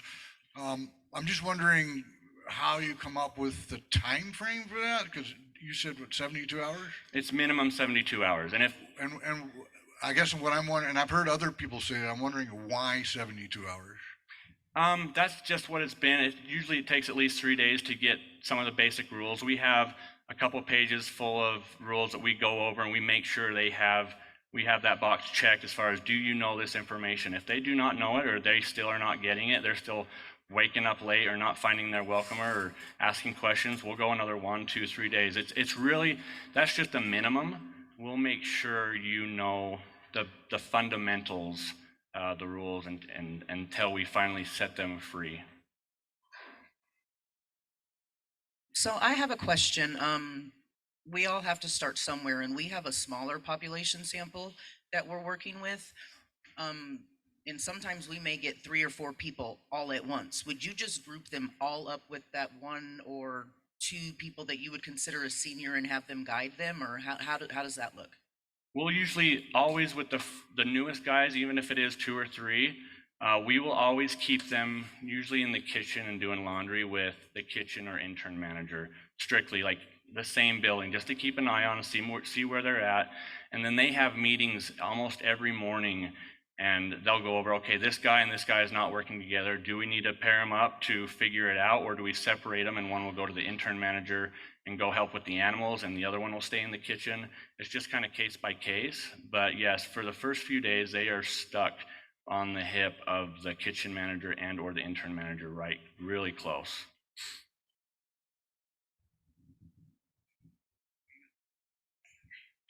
Hi. I was just wondering a little bit about your donor strategy. So you mentioned you have a couple of events like the runs, and then also having the participants write thank yous, which I think is brilliant. What do you feel has been like your most successful donor strategy / tactic? Most successful, sorry, what? Donor strategy / tactic for getting that money in. I'm gonna say this year, the best tactic is finding a key sponsor, and they have been involved in the whole process of getting that event going. And therefore we have 2 forms of social media news presence. We got Red Barn Academy, as well as like Performance Automotive and their social media followers. You can find a key sponsor for that. That's been really helpful for us, and you get almost twice as many followers, people reacting, all sorts of stuff. Does that answer your question? Yes, thank you. At what point are people allowed to go out by themselves? Are they allowed ever? Outside the campus by themselves? Not until they have graduated the program. Whole program? Yes, until then if they leave the campus, they're in the minimum of 2, and that's with senior students. Otherwise, it's groups of 3. After approximately 3 or 4 months, you can walk around the campus unaccountable, but we of course will watch that, and no one can just sit and burn laps around. We make sure we're still held accountable. Thank you.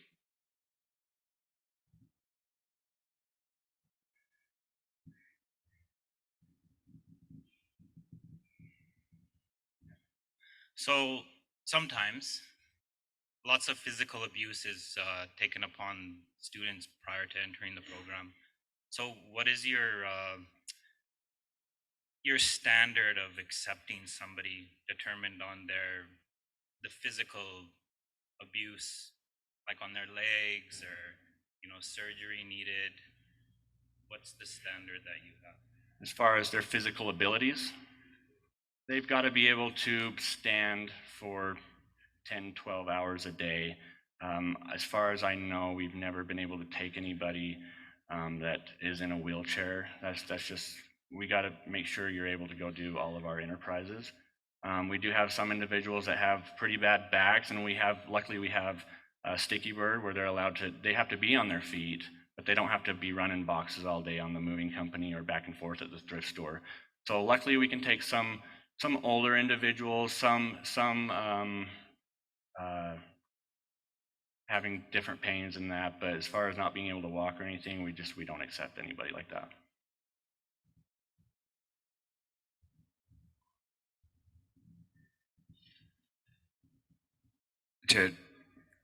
That's a difficult question to answer. So we've interviewed people before that have a prosthesis.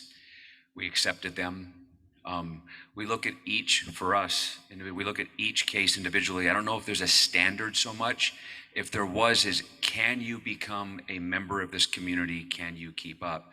We used to ask the question in Delancey Street, and sometimes we still do here, can you work on the moving company all day? But that's not a fair question because you don't have to go on the moving company. Can you work in corporate development? We have people with very bad legs that are now working in corporate development.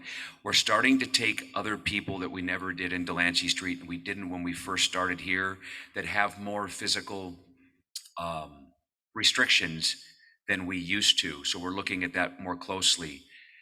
So that we can start accepting more people. We've had people come in with, severe surgeries, braces on their legs, broken arms, people with hernias when they get here, or actually need knee replacement, serious surgeries, and we bring them in and then get them the help that they need in pretty quick order, depending on the severity of the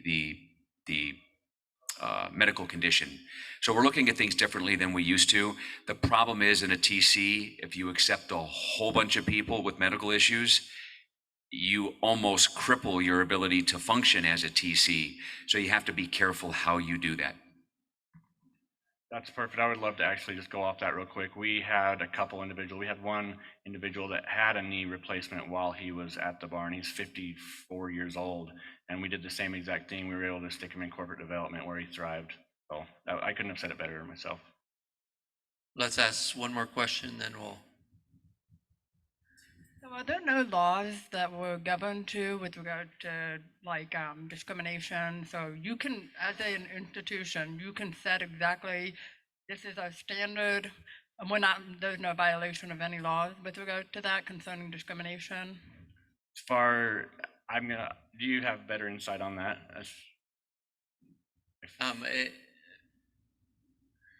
There is an ability to say this is a working facility and you need to be able to participate in working. We'll accommodate where we can. And just like in the military, they have restrictions saying, hey, if you're going to be a Marine, you've got to meet certain standards. It falls within that kind of framework, from my understanding. Did you have something on that, Becca, to say? Okay. Yeah, let's take one more comment, then we'll wrap up. The only issue that we've come up with has been the Fair Housing Act.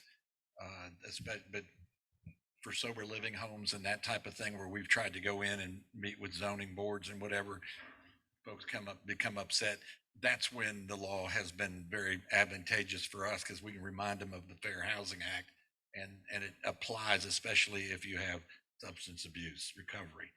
So, but I'm not aware, we have not run into any issues in regards to acceptance and limitation based on what the requirements of the facility are in order to operate and be a part of the facility. We've asked Dr. De Leon to take some time before lunch, and if we can go up until about 10:02, so that's 20 minutes. Will that be a good amount of time for you? Yeah.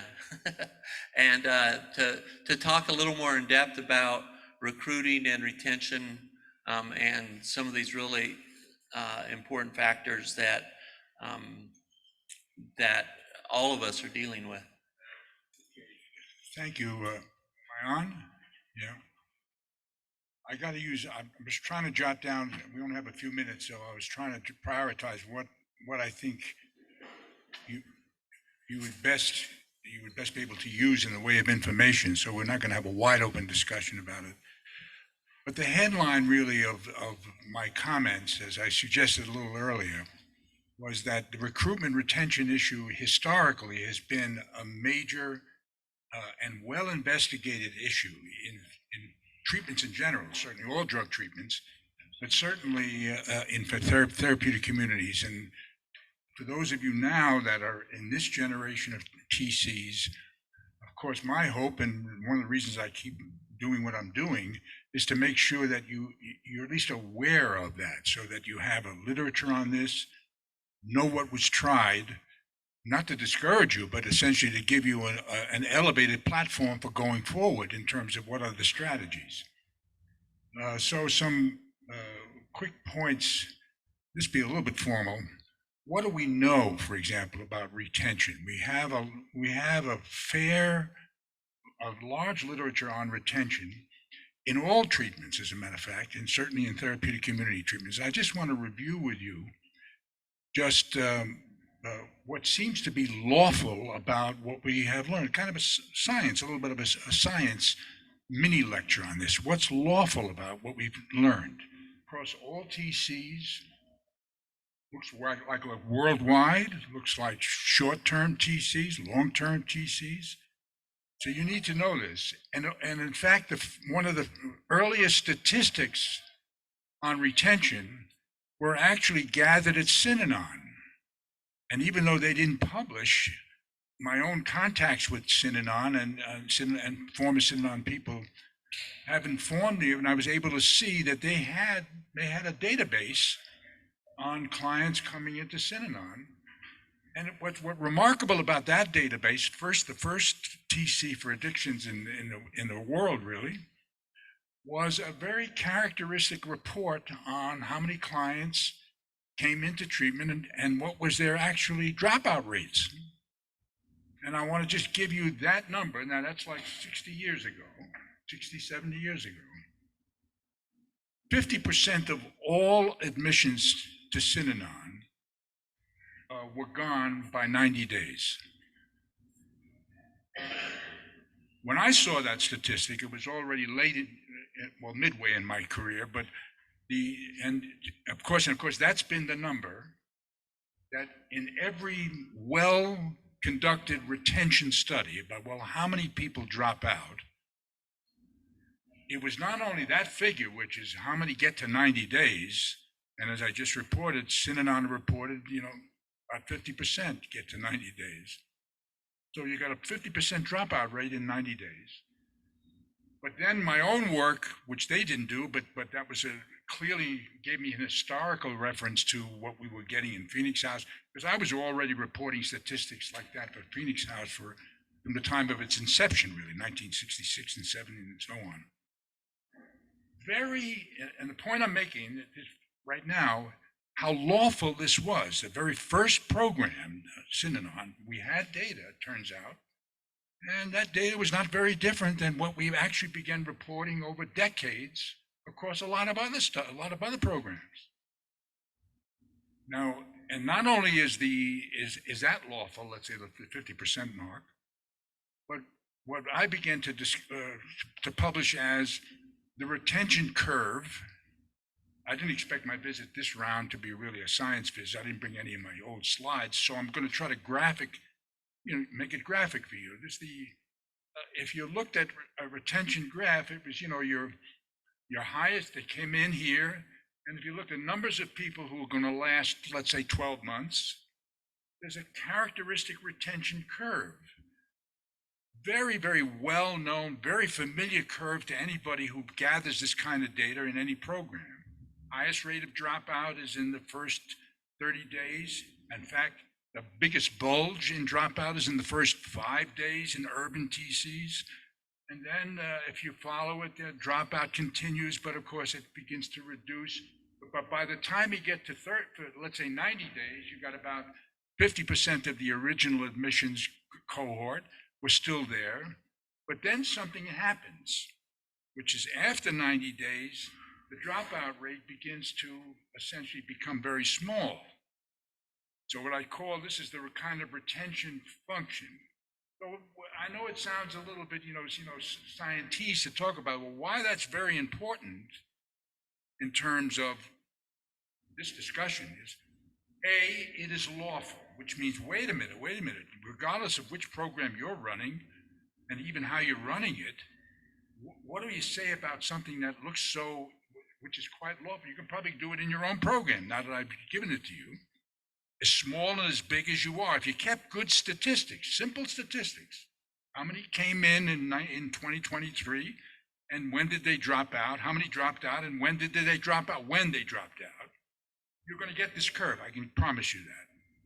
And even though the actual magnitude in the numbers, because you may be a small program, may be small, so we'd have but that's simply the function of the number of people. So I'm convinced.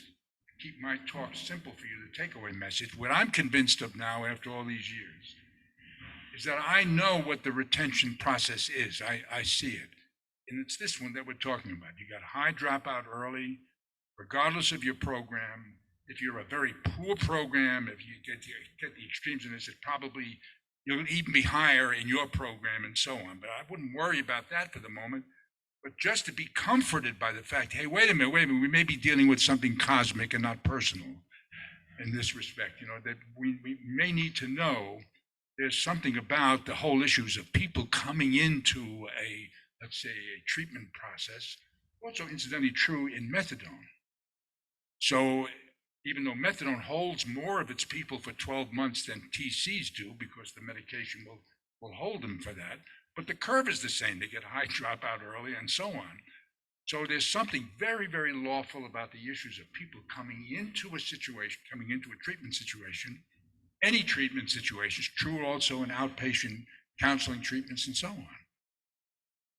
So we need to be informed, maybe consoled by that, so that, don't feel, so responsible for this. It doesn't mean you should ignore it, but it means knowing this, we have to look at other things about this. And that is, we can decide, maybe look, the rule is, dropout is the rule in all treatment programs. It's the rule in TCs also, which is considered a high demand program.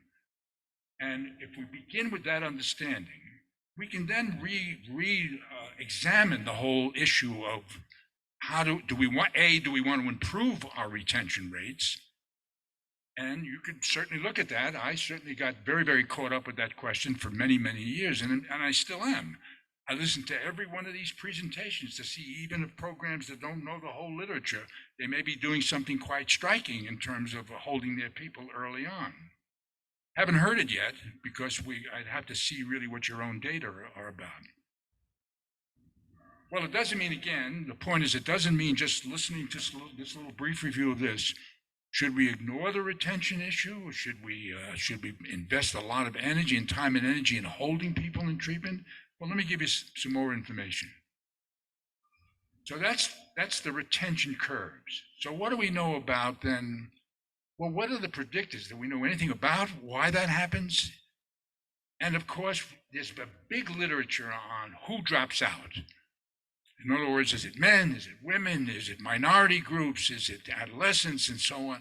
And you can ask a lot of questions, the typical variables like sociodemographic variables, psychiatric variables, and you get a kind of essentially an uncompelling literature on that. You can say, well, men, women drop out and so on. They vary depending on the study and the region and so on, but it doesn't change those curves very much. You know what I mean? It just says that yes, client predictors like those, sociodemography and so on, has some prediction in some studies, but never impressive enough to make real policy change. But there is one area, and we began to talk about this in our own published research years ago. It looks like fixed characteristics of the client don't really predict dropout. In other words, if it's age, if it's race, if it's gender, and so on, you get these small differences. If anything is going to predict it, it's going to be variable characteristics that can change, what I call dynamic characteristics. And we publish a lot, you should know that literature, fixed versus dynamic characteristics. The most outstanding and impressive dynamic character, that is a changeable feature of the client, is a better predictor than a fixed characteristic. Well, what's the most common changeable feature? Well, motivation. That's a kind of behavioral feature that can change, or motivation and readiness.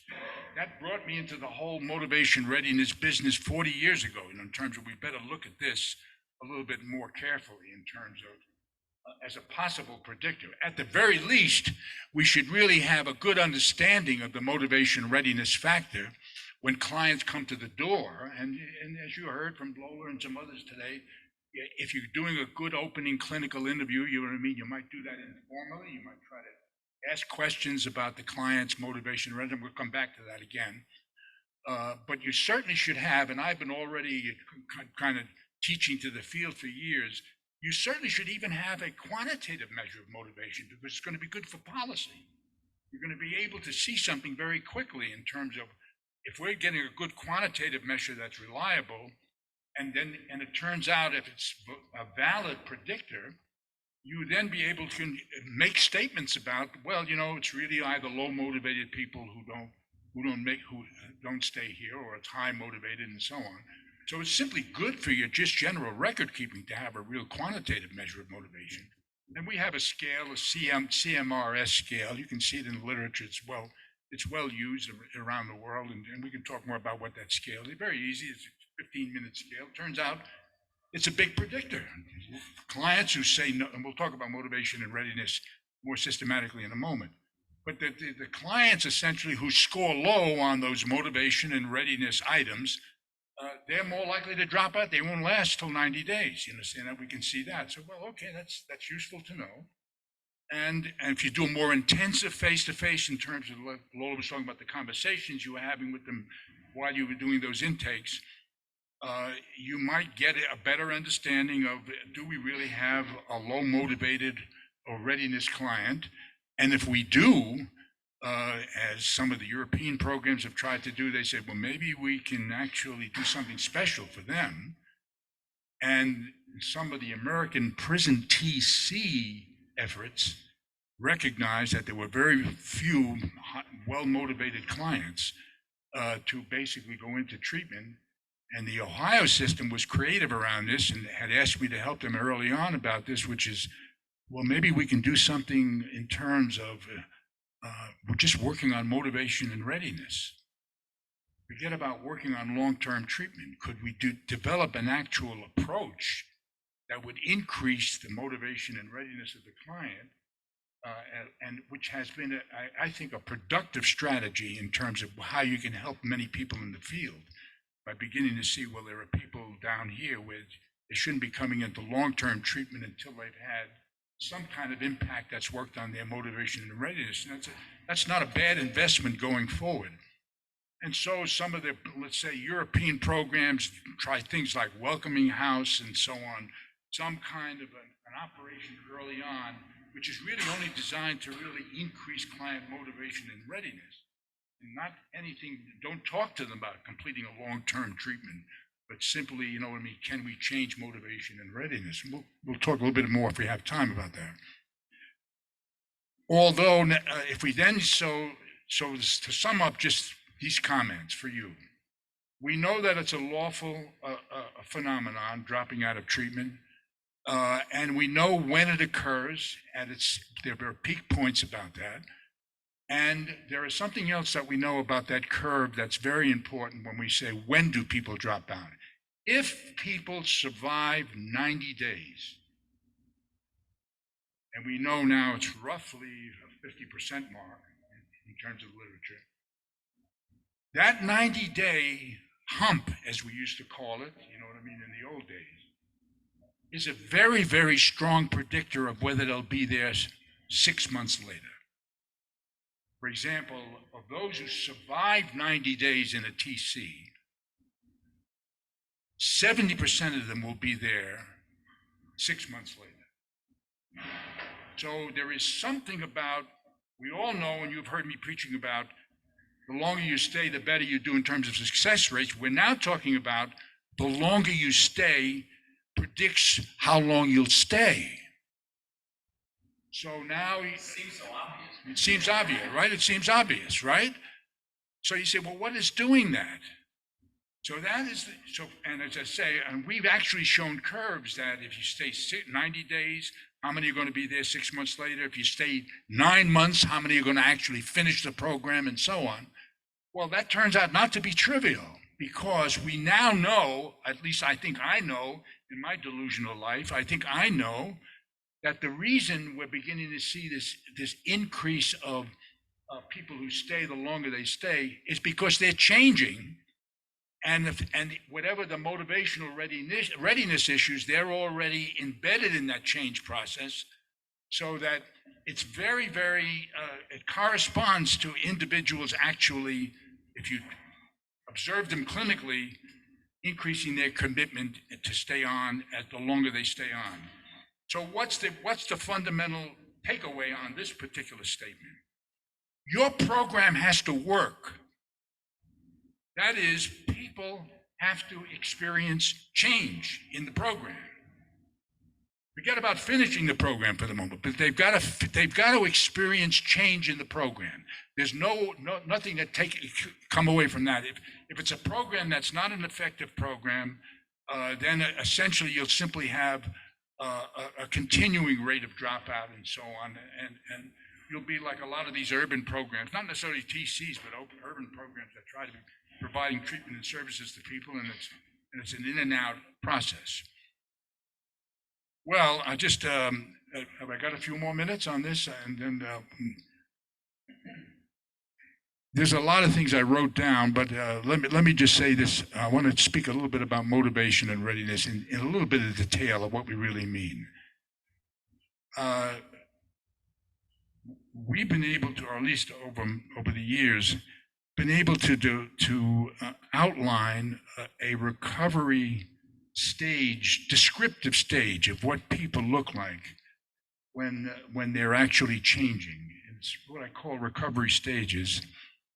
And in terms of the beginning stages of recovery, those early stages begin with the words like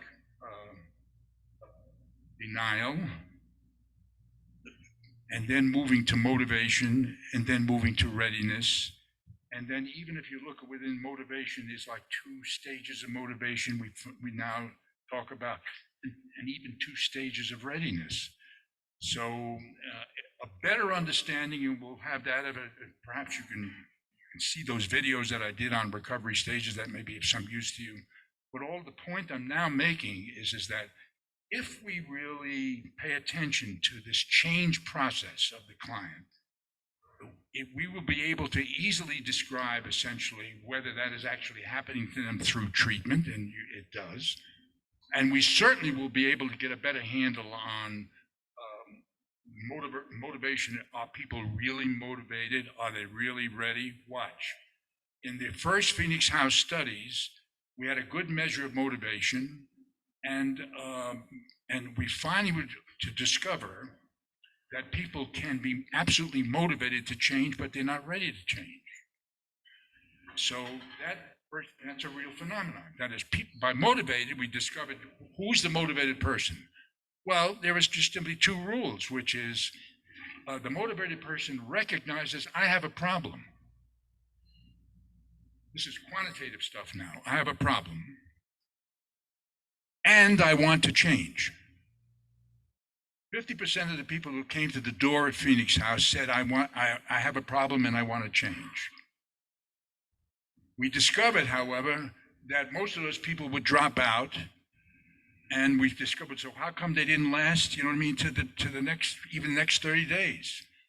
Well, we found out there were a couple of other important questions, which are the readiness questions. Okay, motivated, I have a problem.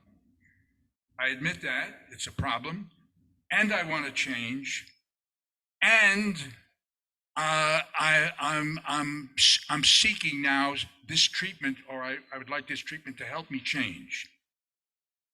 The readiness factor really describes a real state of change in an individual, which is not only am I motivated, but I'm now ready to actually use treatment as a change. Watch this. There was a subgroup of, we know now a large number of ready clients are not actually ready for treatment, even though they think they're ready for change.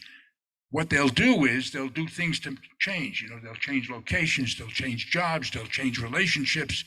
They'll make a lot of changes, but not treatment changes. They won't necessarily commit to treatment.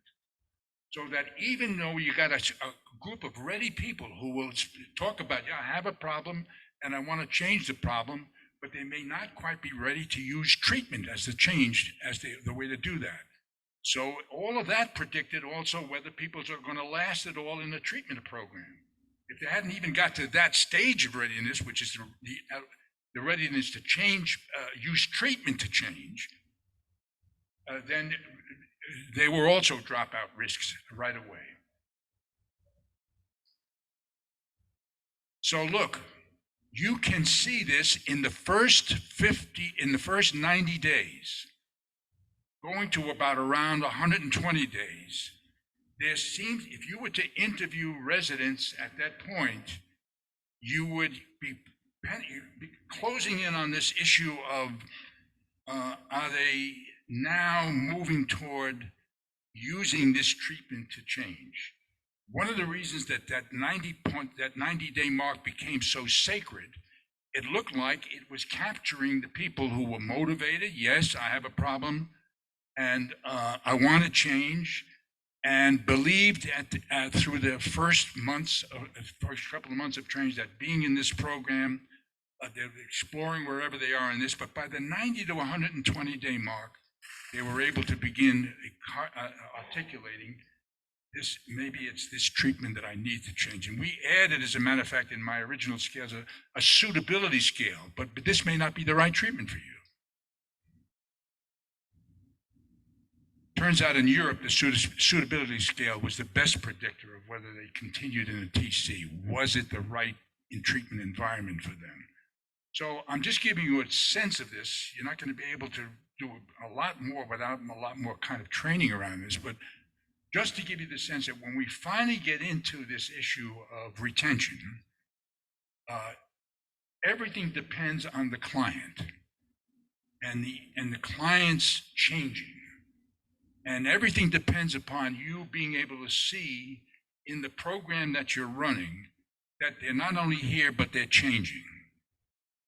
And if you ask about on what dimension should they be changing, that they're changing in their increasing sense of, I have a problem, and I need this treatment approach to help me continually in this problem.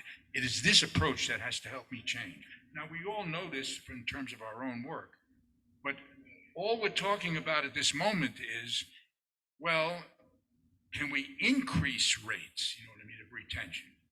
And do we want to increase rates of retention? That's a whole other story. I'll just give you the New York picture on this. It turned out there's a paradox about whether we should actually increase retention.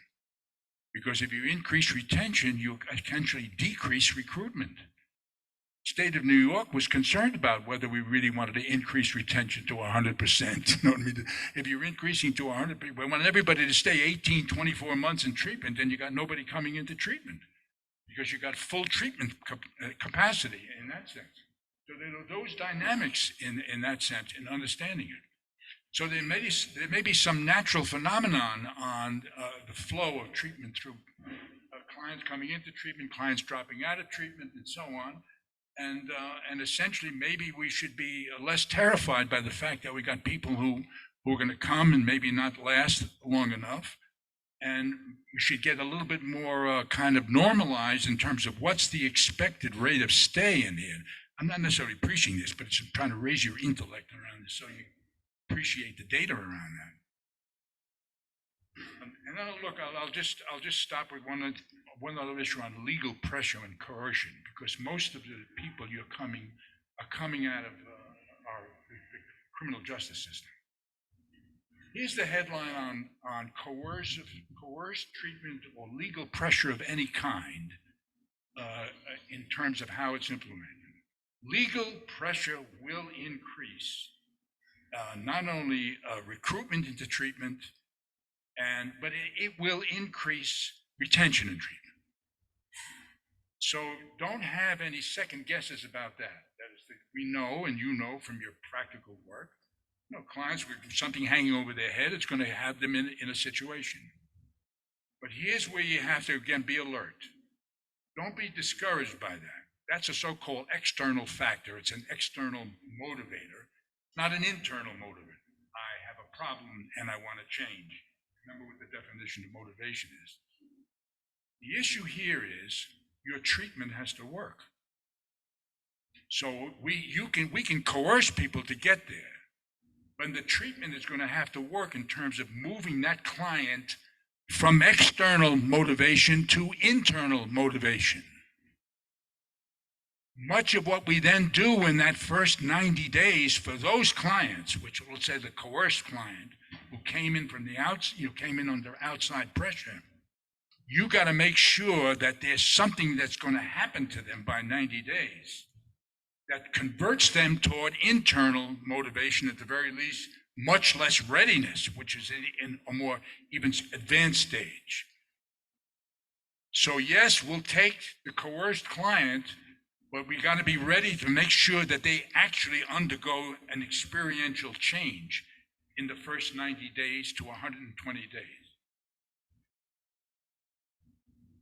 Let me stop because you said there was a limit on, there's a little more to talk about. I'm just trying to check whether this was a worthwhile interlude for us for the moment. Yeah, absolutely. Okay. I think, a couple of points that stood out, that understanding the readiness to change and getting a lot smarter about that, helping them move from external motivation to internal motivation is a critical part of that, and helping those, kind of that introductory period. How do we treat people who may not have that readiness to change? Are there different approaches we can look at there? We need more detail about that. But Yeah. You're right about it. So that's helpful. Again, it's just a little feedback about how this 15, 20 minutes worked. Did we get anywhere on this? Yes. What were we going to say?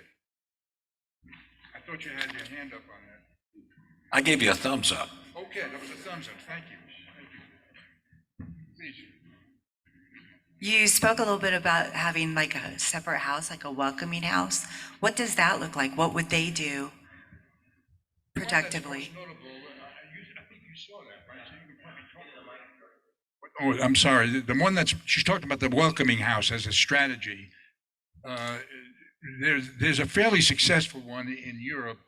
You may have some updated reports about that, but it was essentially the goal of that was to really simply helping getting people ready to go into the long term. So if they're doing it right, if you're going to do something like that, you have to get to the issues of do I have a good assessment of the client's motivation in these welcoming houses?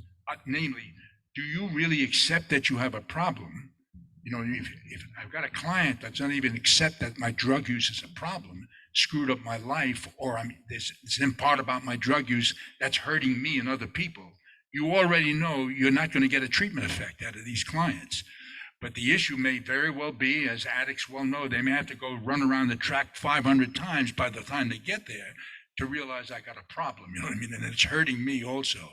The welcoming house concepts should be, as I told Dirk before he launched that thing years ago, you should be able to focus on these motivational readiness issues in that welcoming. I don't know whether they're really doing that in the late phases of that, but presumably they are trying to do that. They may be simply focusing on where we want to prepare you for induction already, but how's it going?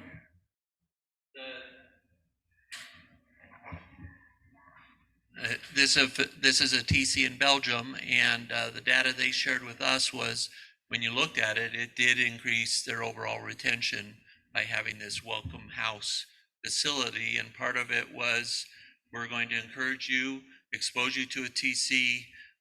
We're going to invite you to participate in the TC, and some, the higher percentage of people who then went to the TC stayed longer, and more stayed in the TC. So the overall retention was better than what they had been doing before. I've got that. It was about 10 percentage points, if I'm remembering. I did a write-up. I'm happy to share that with anyone who wants. Yeah, Jeff. Are you familiar with, and if so, what do you think about the use of motivational interviewing or MI techniques in the TC setting?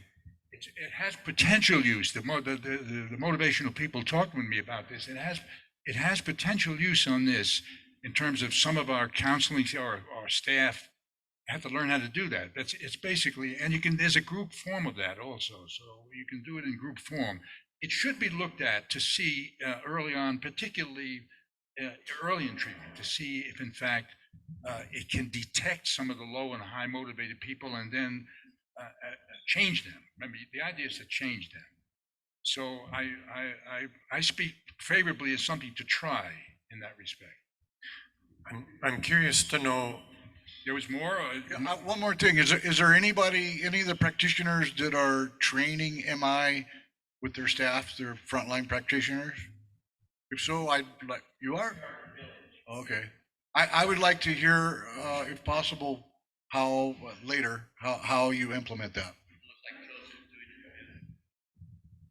I'm curious to know if you looked at that dropout group and saw whether that group that dropped out in the first period, the early dropouts, did that time prepare them for a later entry? I think if I see it, I like the question if I understand it, so I'm going to go this way. We know something about early and later dropout and then later reentry into treatment. There's not enough work done on that, but we know something about that. The fast dropouts, what I call the 5 to 10 day hemorrhage of dropout in the urban TC programs, you get a big hemorrhage right in that first 15 days. You don't even get to 30 days, as a matter of fact. But that hemorrhage, when those clients readmit, as if they do, you get from their history, if you were a fast dropout earlier, you were also a dropout the second time, predicts later dropout, even not only from your unit, maybe even from another treatment program. So a good inquiry when you're getting your client right now, get a good history on how many treatments have you tried and how long did you last there. That can be a very sensitive measure for you, and it could be harmless as they talk about it. I like to go further with those clients because I then ask them, well, then what did you learn anything in those treatments? What happened to you? That's a clinical interview. And it's an easy one to do, which is tell me something about your treatment history, because it may very well give you the signs about whether they're really moving toward readiness in your program in that respect. So the fast dropout essentially predicted again a second drop, but a long-staying first admission, let's say, they were there for, let's say, 60 to 120 days and then dropped out. When they returned as readmissions, they then completed programs, so that we now know, yes, we have data to show that those first or second hits that they tried, maybe for some subgroup of people gave them something, and that will be telegraphed by how long they stayed in treatment that first time, and then they come back the second time. So these are easy information to get that'll help you to tell you who are the target clients who might be doing well on this. So another question related to that, does dropout promote dropout? And so is it better to have a conservative policy and not accept the potential runners? Because if they run, it introduces that thought to others that are in the program? Or is it better to be liberal because you might save a life from somebody that might stay even though they were a runner? Early religion in Phoenix House, at least in my experiences, was I always said we were an open door. I had to explain to the politicians why we had high dropout rates. And the explanation I gave was, look, we're an open door policy. Anybody walks into our door, we're not going to say no to them. If they came, we're not going to say no to them. Of course, the outcome of that was that a lot of them came because for a variety of reasons, right? Hots and cots and escaping anything on the field, on the street that was scaring them. We knew that, and sooner or later they're not there 2 months later. But the religion in the program was, serve, and it's an open door policy in that respect. So despite the fact that I gave you a kind of semi-sophisticated version of retention and so on and what we can do about it, we didn't really want to make any real changes early on by refusing people who walked in and said, I want to be here. We put them through a little bit of an early process and then still kept them if they were willing to come back. Daytop, if you know that name of that famous program, they had a real process early on, which is you had to screen to get into treatment. And that is one of the real, do you remember that? We still do it. Okay, so, and that presumably was identifying the ready client, but you may want to relook at that and see really what, even if they've screamed to get in, they're still there. In that sense. Well, did that answer your question? No. No. The question is whether that more liberal policy causes, whether it's epidemic. Oh, I see. No, no. The issue, well, there are the epidemic versions of dropout are usually program related. Those are program related reasons. So that when you begin to see some ruptures, 4 and 5 going out, you some of these issues that we were talking about, caper issues and so on, and all, some of the noxious issues that may be going on in treatment are usually the ones that are the identifiable causes of you seeing collective dropouts in that respect, but not this open door policy. That's not it. Dr. De Leon, one of the things I think that I've learned over the last 16 years, at least from what I think I'm seeing, is I think we have more of an impact of people leaving when they see an older student leave, that they've had an impact on them, than someone who's been here for 2 days and left that did not have an impact on them. You'll get those specific cases of why particular individuals are staying or not staying in that sense. But I thought you were talking about these real bulges of drugs. Yeah, no, what he's saying is if we're bringing a lot of people in and a lot of the early ones are leaving, will that impact other early ones to leave also? Oh yeah, I don't know how systematically that's been studied, but I think there's clinical validity to that. In other words, if you're getting too much hemorrhage and the rest of the program is observing that, you got a young segment in that program, you have something to worry about there. There's no question about that. That certainly was the feeling of this program in Belgium. They felt like having the Welcome House have that churn and not the TC, it reduced the churn in the TC. That's one of the real effects of that idea of a preparatory stage, which is that it wouldn't infect the main treatment. You understand? And so and that's one of the potential benefits of that. Well, Thank you. That's what I just said. It'll have the same effect on the Welcome House. Thank you so much. Let's give a hand for Dr. De Leon.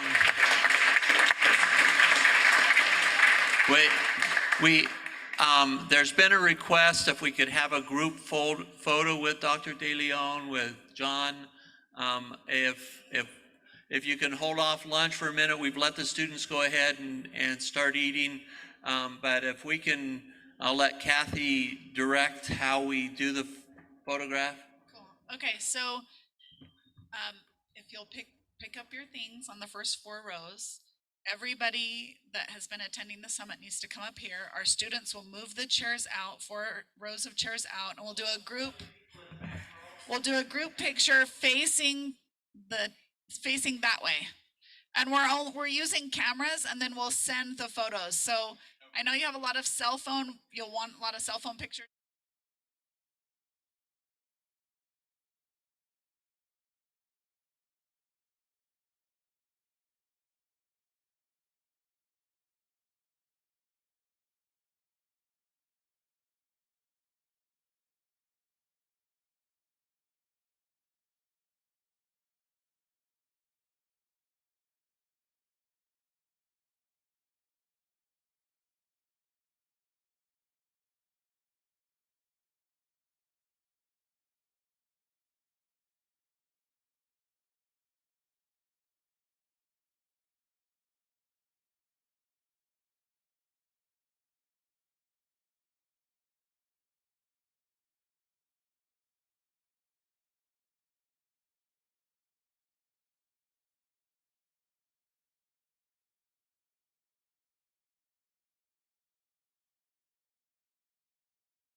Okay, then snuggle in, everybody. Get in there if you've been at the summit.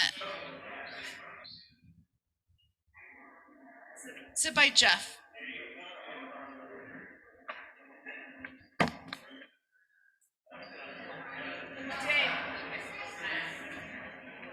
They were all lining up over there. Okay. Lose the name tag. Yeah, good idea.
TCs or expanding TCs. So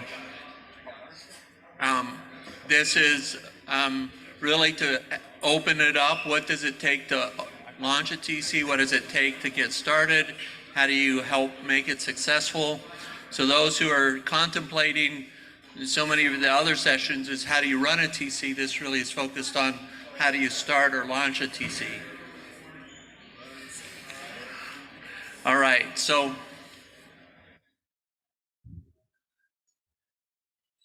I want to open it up as just making this a working lunch. And for those, anyone have some questions for our group of panelists? We've got some microphones here.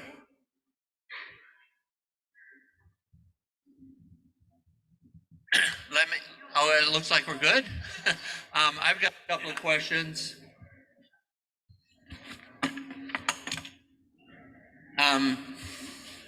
How do you establish culture when you start out with a small group of people? Would anyone like to? Community and culture, as we've talked about all weekend, is the most important thing for your students to grow. What we did at Harvest Academy, we seen it on both sides. I came in, I wasn't at the birth of Harvest Academy. I came in, I don't know, maybe a year or so after Harvest Academy began, and it wasn't ran properly. Business-wise, it was okay. Student culture-wise, things were non-negotiable, or things were negotiable. Students that were, 4 to 6 months at the time, were having major decisions in the program. It was a democracy of students instead of staff. The staff at the time were just too lenient. There were no boundaries. There was a very much blurred line between staff and student, and it really created a lot of issues. So I seen what that did. It created entitlement. Students thought they were owed things when they absolutely were not. They thought that their opinion was matter of fact, and it just didn't work. What I had to do is kind of come in and change that. What they were owed was their life through their participation and work through the therapeutic community. And in doing, and the way you do that, I had to be there like all the time with the students. At the beginning, this may sound wrong, but I didn't fully trust that they could get certain things done, and I don't think that they were actually taught how to do certain things or why they were doing certain things. So I had to really slow down, pump the brakes, take a step back, role model it. I'm doing it. I have to do it. And then I explain what I'm doing.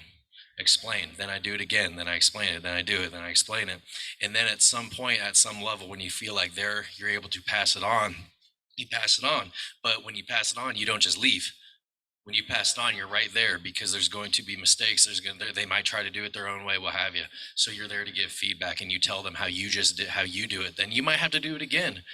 But being there, supporting them, guiding them, holding them accountable, need be. But I think, yeah.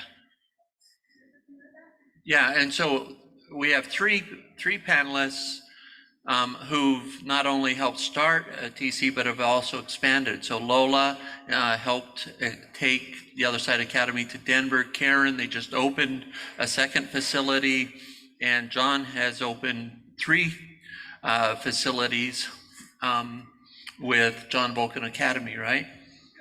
And then, so let's have Lola, and then John, maybe you can say a few remarks on that. So I think that the easy answer is lived experience. The way that we began the Other Side Academy here in Denver was by bringing a cohort of people from Delancey Street that had lived experience, and we helped set the culture here at the Other Side Academy in Salt Lake. When we moved from here to Denver to start the Denver campus, a couple of staff members with a cohort of students, sophomore, junior, senior, we brought them along with us, and they were able to establish the culture as new students came in. So just really to simplify the answer, I think it's lived experience, and by bringing students with you to help establish the culture is the best way to do that, in my opinion. Well, I started out with nothing. We had what you need to begin with to establish a therapeutic community and be successful. You have to have a passion for it, and you have to love your fellow men. And I had both of them, I thought. And but I didn't know what a therapeutic community was. I didn't know what a program director was. So don't be scared. If you have the passion for it, you can do it. What we did, we rented a house. We took street people in, and we hired a house father who's supposed to look after them, and we developed from there. So it's not really. So don't be scared about you need to know this and you need to do that. If you have the passion for it to help your fellow man, and that's everything else takes care of itself.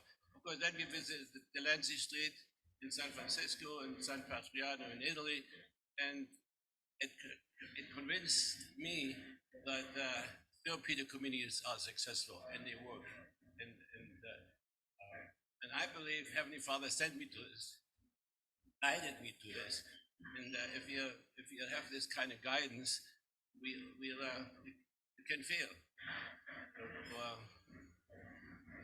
Bottom line is, you don't have to study this thing before you start it.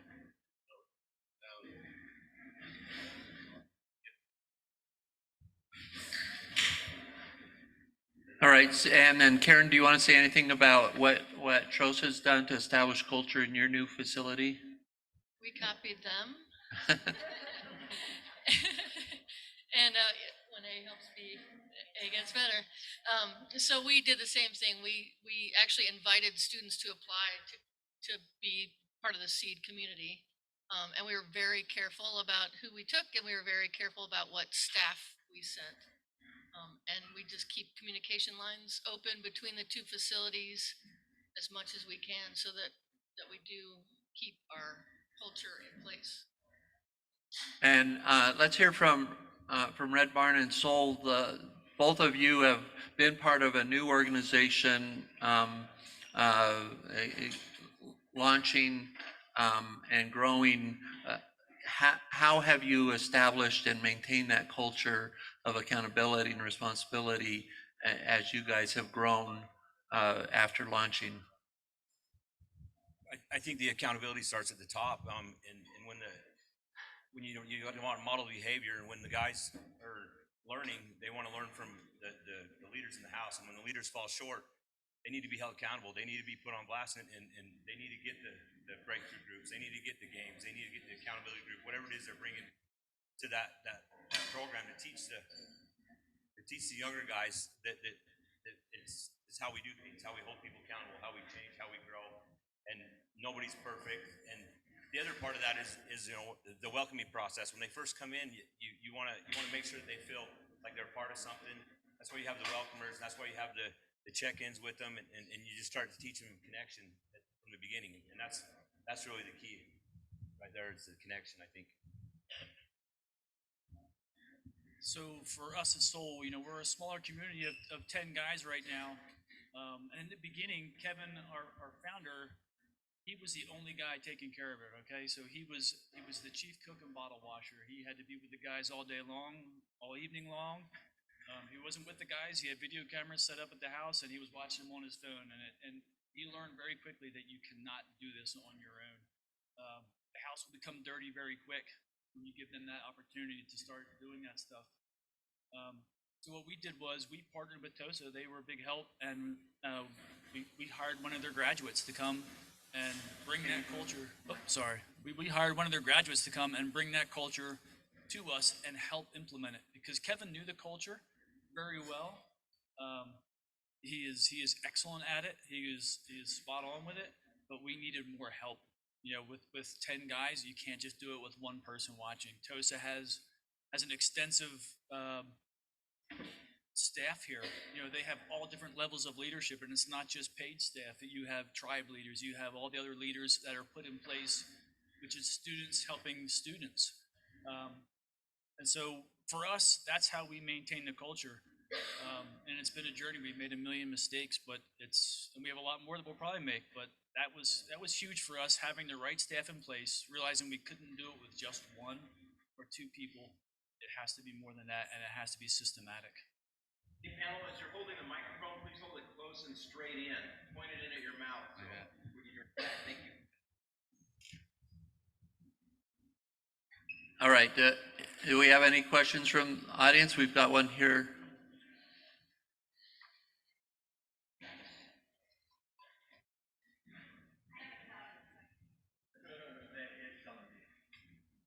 So my question is this, how do you find that peer group in your area to start this program?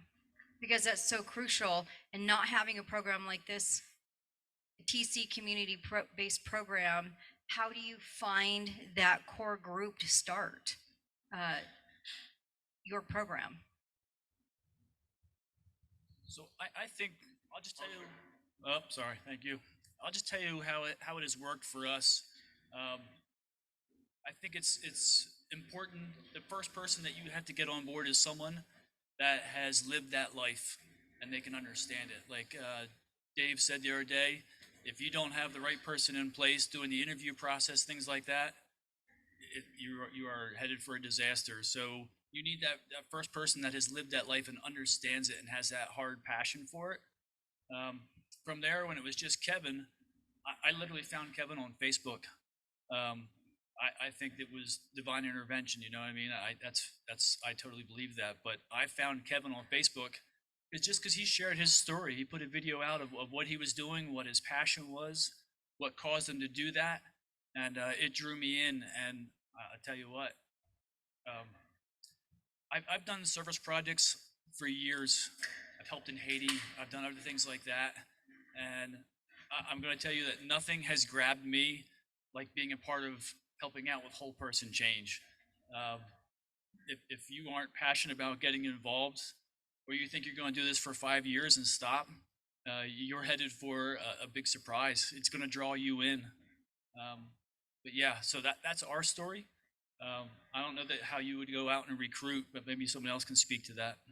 So I want to just float something out there. So for those of you who are thinking about starting a TC, if the Other Side Academy or others of us here were willing to work with you to help identify potential candidates that maybe weren't graduates of a TC, but had enough lived experience with overcoming addiction or a criminal background or something like that, good solid characters like a Kevin Kolb, right?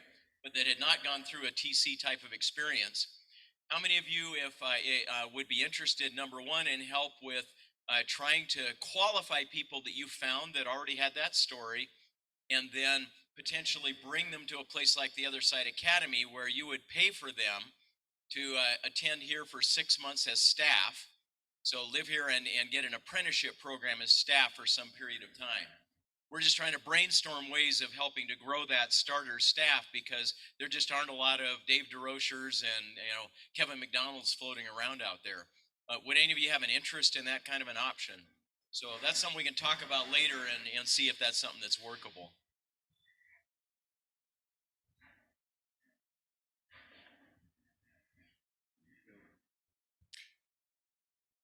Got a question for you. As we contemplate, this is my first experience with TC. So in Sioux Falls, we have nothing that compares to this. We have halfway houses, and it's a rotating door. They go in and out. We see the same people over and over through our ministry. But question,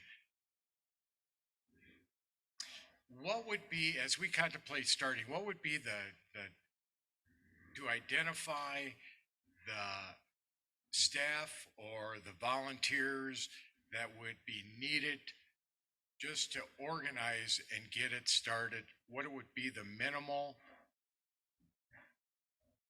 position, so to speak, to get the ball rolling?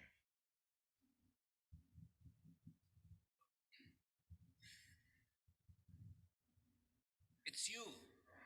Straight in, John. It's you. If you're looking for somebody to do the job for you, I started business before and always was the one. If it has to be, it's up to you. So, why do you want to start a therapeutic community? There got to be something in you that wants to start it. To help others?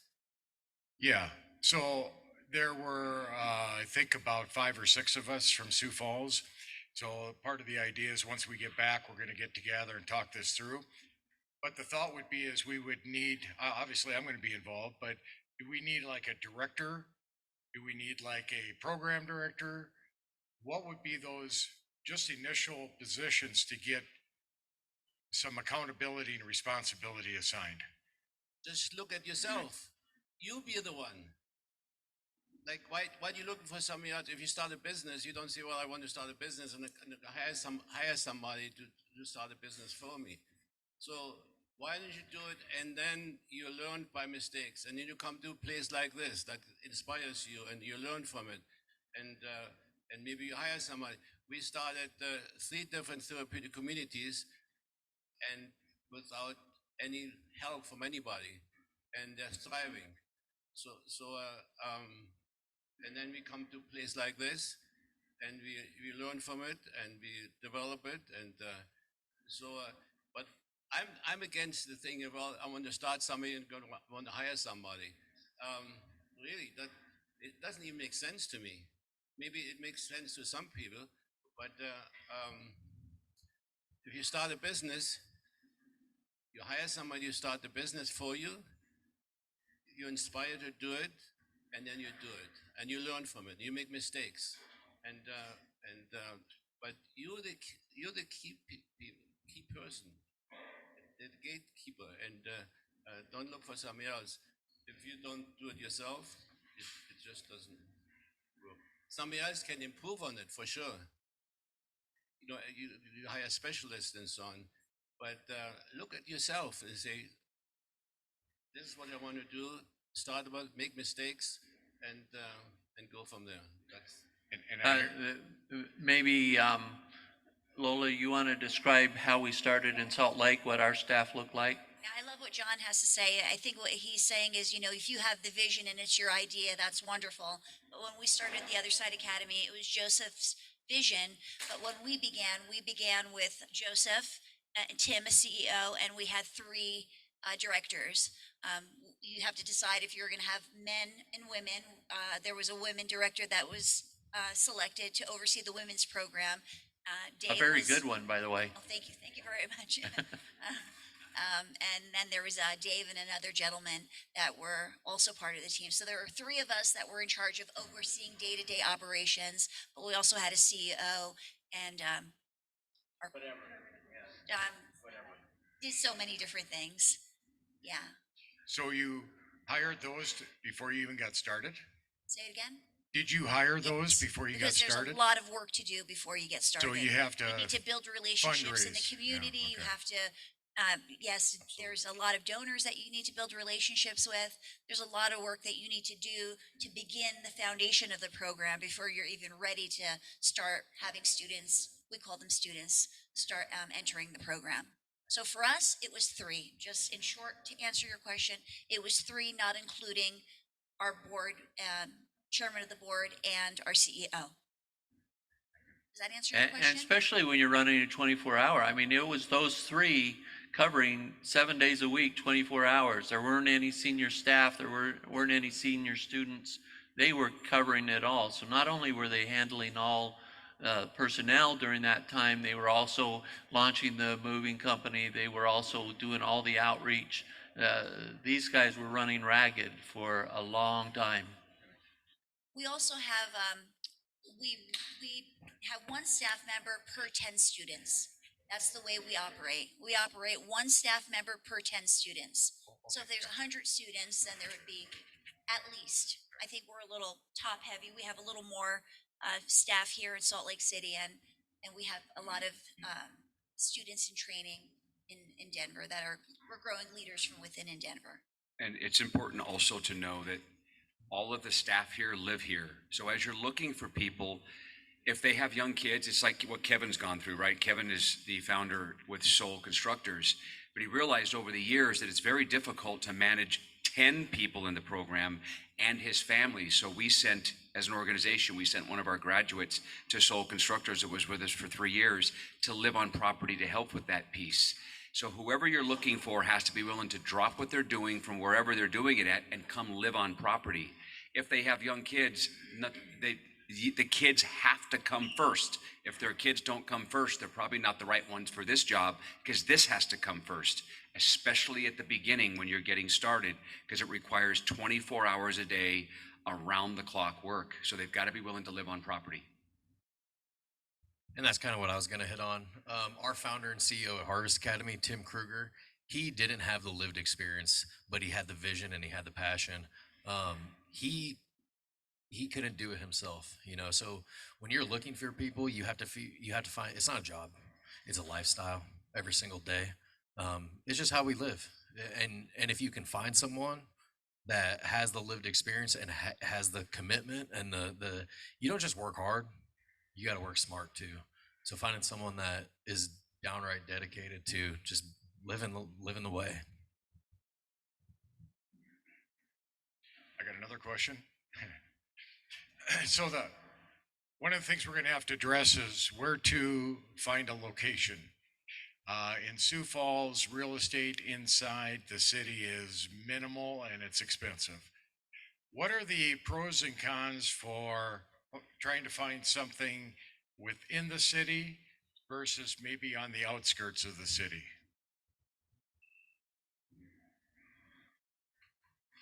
What do you do when you look for a house? You know, just look for a house with 6 bedrooms and get started. You know, if it's 10 miles out of the city, so be it. If it's within the city, so be it. I don't see a big issue exactly location. That the Red Barn is not exactly the right location for it, because it takes it's 20 miles from the city, and they're striving. You know, it's the what you put in, the reputation you develop. You know, like I was the one doing everything from when you started out. I did the accounting, I did the pull-up. I learned all about the pull-up. I learned the encounter group and so on. But I got a knack for it because I love people, and it worked well. You know, if you don't have the passion for it, don't start it, because it's frustrating. I keep on saying I made millions of dollars. It was easier for me to make money than doing this. You know, now I have to fight government and everybody else, and the population we're dealing with is not the easiest one. But you have to be able to forgive and have it has to be a feeling of you want to forgive. You know, if you can't do that, that's not you're not the right man for it. But but you hear that shine. That's the evidence that you want to do it. So do it. Rent a house. It's not important exactly where it is. You know, you got to have several bedrooms, and of course, and so on, and got to be large enough. But if it's a nice house, it's nice. If it's not so nice, it works. You know, don't worry about the details. Just start. Really, it falls into place, one thing after another. You know, and a place like this will teach you a lot. You know, and networking and so on is important. But I tell you, I talk from experience. I didn't know what a therapeutic. I didn't know the name. I thought it was some kind of a massage parlor sort of thing. No, but when I heard the name for the first time, so don't let it bother you, and you know, I think we're doing well. I'll throw some details at you. I think it's you don't want to let the details stop you. And don't forget about zoning. Zoning. You have to understand what the zoning is. You have to understand whether or not you can have unrelated people, how many unrelated people you can have living together in the building, all that stuff. So make sure you're really clear on the zoning of the property that you're getting. Have a sense of what your social enterprise is. Where is that going to take place? Is that going to take place in the same building as where people are living? How does that affect zoning? So you got to have some sense of if you're going to rely on your social enterprise to generate income, where your social enterprise is and how that relates to where you're living, and then how you're going to transport people. So if you're in an urban area, it might cost you more, but you might spend a lot less on transporting people around and getting people to the places where they're going to be working. When you're out further out, land might be cheaper, but it might be harder to deal with logistics. We have found, because we were sort of spread out all around the city of Durham, which was great because it got us some cheap properties at the beginning of our life cycle. Now we've been consolidating and selling those houses and trying to build up and build more centralized area, because our students were spending an hour a day riding around town, getting from one place to another. They lived at this property, but we were going to have a house meeting at that property. That's 45 minutes of them just sitting on a bus and not getting a whole lot of growth. So. Can I speak to that quick? Can I tell you what we do also? So I agree with her. You don't want to be spread out too far, but you don't necessarily have to have one big, awesome facility right out of the gate. You know, we rent a farm. It's where we have meetings. We fixed up an outbuilding where we have meetings with the guys. The downstairs, the kitchen, dining area, we have meetings there. It's where the guys cook their evening meals. And then we rent a house 5 minutes from there where the guys go and sleep. And yes, we are always looking for that one location, that one facility to do everything. And we will find it, but if you need to get it off the ground, do what you got to do right now. Appreciate that. I have one last question if I can ask. So funding, I know the importance of donors, et cetera. Has anybody established an endowment fund to help support their organization? An endowment fund is money that donors would provide into some kind of investment vehicle. Let's just use the stock market as an example. And then out of that fund, you would take, say, 5% of your portfolio every year to put into your operating fund. No? No? Okay. Thank you. We've talked about it. It's one of the later things that I would recommend that you do, because it's got a lot of restrictions on it, and you will probably need a lot more liquidity when you're starting this up. But if someone's going to give you a big endowment and that's the only way they're going to give you the money, take it. Right? But I don't know that I'd be searching that out as a way of starting a funding. Hi, my question's related. How do we, for the initial startup capital, how do we raise that? Fundraising, lots and lots of fundraising. We did enough fundraising to cover operational expenses for the first 2 years. It takes about 2 years for your community to grow and your social enterprises to generate enough revenue to cover operational expenses. So it's very, very, very important that you do enough fundraising to cover costs until your social enterprise can generate the revenue to sustain your your program expenses, your operating expenses. So I'm even talking about pre-operational, like we haven't even started, we don't have a property at all, that initial startup capital. That's what I am talking about. That was the initial startup capital. You do a lot of fundraising. Okay. We did a ton of fundraising before we even acquired the mansion. Cottage meetings, do you want to talk a little bit about them? We did a lot of cottage meetings. We would invite friends. We would invite friends and we would talk about our vision and what we were about to do. And we would get people to buy into it. I mean, people are passionate about different things. And sometimes people's passions would align with what our mission was about. And they would be generous enough to want to support us with what we were about to do. And that's how we began to raise money. And we would do a lot of it, and a lot of it, and some more, and some more. And it was really important that we did it.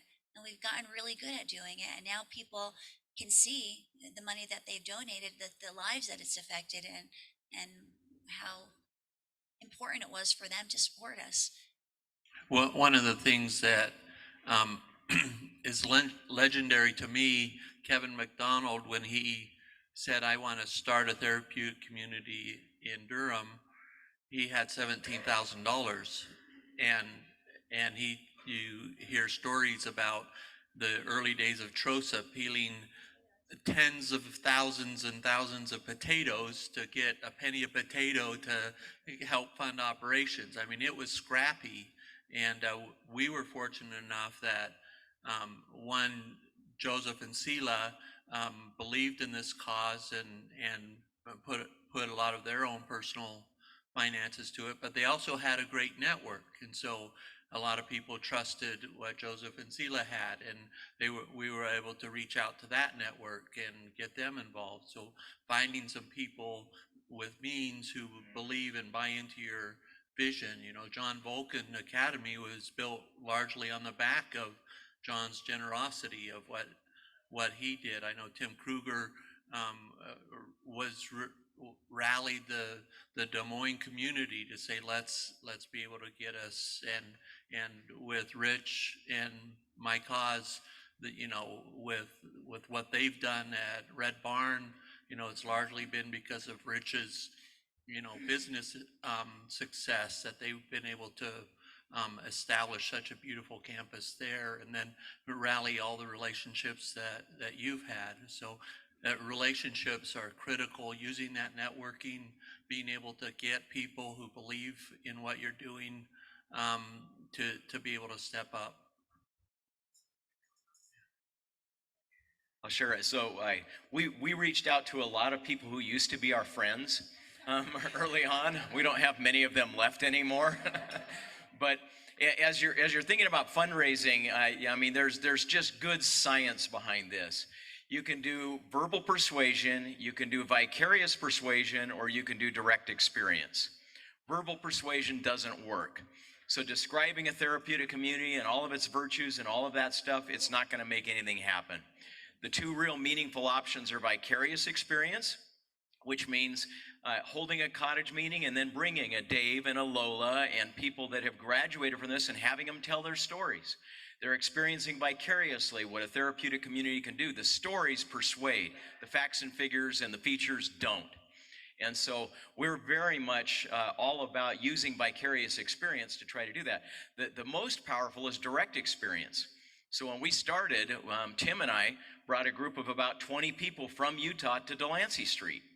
And we invite you to do that with the Other Side Academy. Bring them here, and we'll give them a direct experience of what a therapeutic community will do. If they do that, they'll go back and they'll be your best advocates. So the first thing you've got to do is grow a core of people that have had a direct experience, and will go back to your community and will tell people, I've seen it, I've watched it, I've felt it, it makes a difference. And then you can get some vicarious experience through video and storytelling and other things. But that's how you got to start. When we started, we were telling stories about Delancey Street. When you start, you can tell stories about TROSA or Red Barn or John Vulcan. And so that's how you're going to have to begin. Vicarious experience or direct experience is the only way to do it.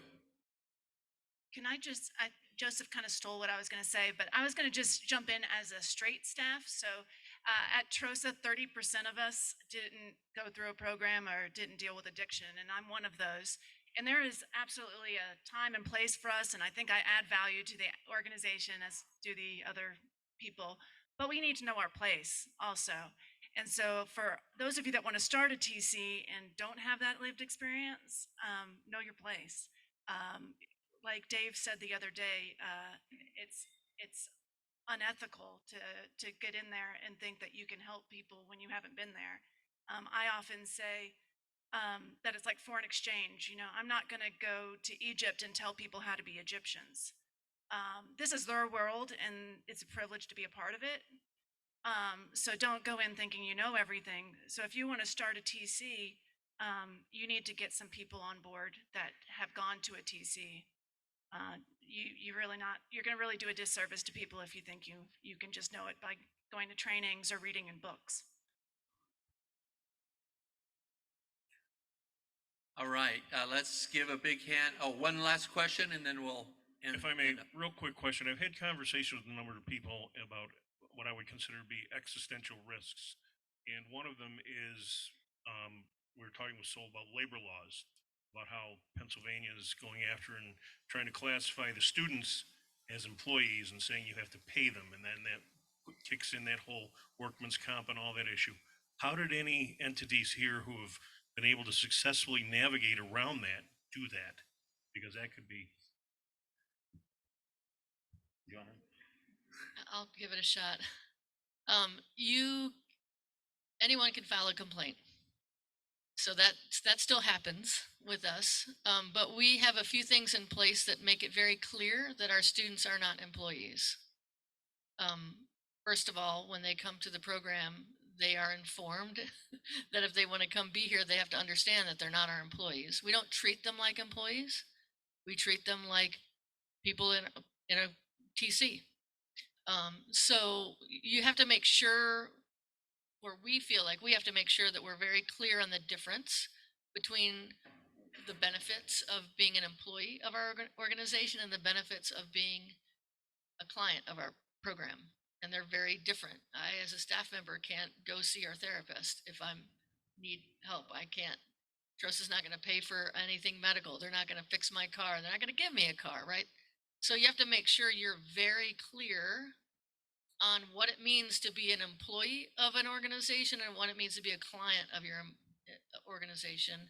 And then you got to make sure that's documented very clear. Okay, is that how governmental agencies look at it also? Because that's the risk. The governmental agencies. Yeah, we've had the IRS Is come. that the same answer you would give to a state labor department representative that would come? Yes, we've had lawsuits about this. Luckily, rightfully, we won our first lawsuit, so that is a great thing that we can pull out every time this happens. But you're going to have probably, if you're like us, you'll end up with a client who leaves and then goes to the Department of Labor and reports that you never paid them. And then you'll get an investigator to come up and you give them your documentation and you show them the difference between what an employee is and what a participant in your program is, and just make sure you have all your ducks in a row. There is, there are different classifications within the law. A nursing student may be working long hours at a hospital and not getting paid. They're working as a student. There is a classification within the labor law, federal labor law, for an unpaid intern. There's 7 criteria. You don't have to meet all 7. You just have to meet a preponderance of those items. And so we're very clear in our intake documents, in our discussions, in our disclosures, to make sure that enough of those are hit in our discussions and in our program design that we can be justified of saying these are unpaid interns. It's part of we intentionally call ourselves a life skill training, the academy model. All of those things are done to help support that. But it is an ongoing, constant challenge that we all have to face. Let's wrap. Oh, you want to say one more thing? I just want to say that if you are thinking about starting something, I think one thing you got to look into is how you're going to be classified. We are classified really differently. We are a treatment facility, which means we have a bunch of regulations that apply to us that don't apply to them. There's also some benefits, probably, maybe, but it's just very different.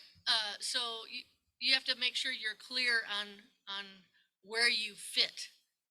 If you fit under the Department of Commerce, if you fit under the Department of Health and Human Services, where you fit and what that means.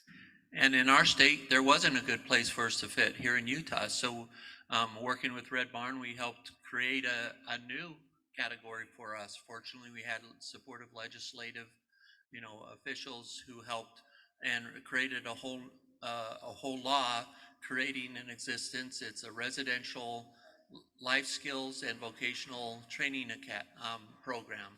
And so we are the only 2 programs in Utah, but we had enough support to allow us to create that.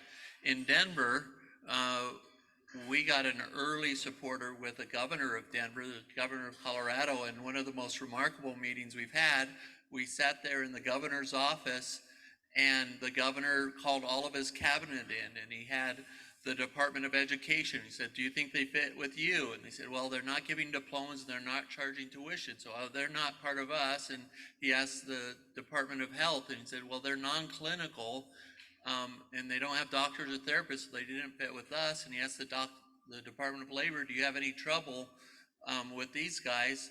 And he said, no, I think they could classify as unpaid interns. And the governor said, great.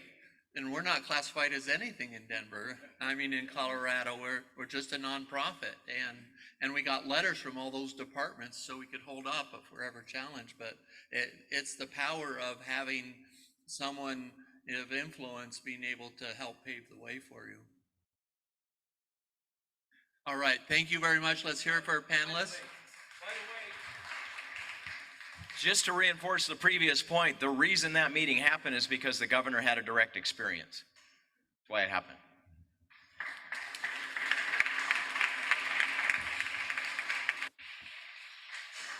Let's take a break until 1:15, and then we'll get started on our next session.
And you can put that over your ear and curl that in.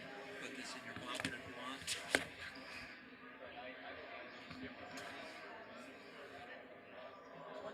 Yeah, that part won't go in your ear. It'll just go behind. Go behind your it. ear. Okay. And then you can curl this right there. And if you want to put that in your coat pocket or. Green's on.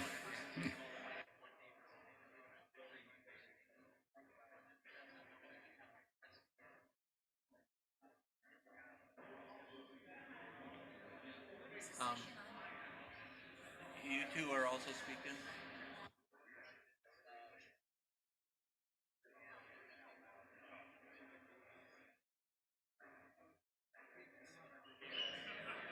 And you've got slides.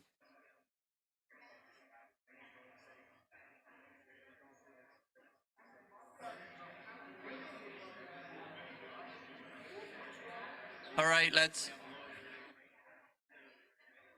go ahead and get started. If we can have you take a seat, please.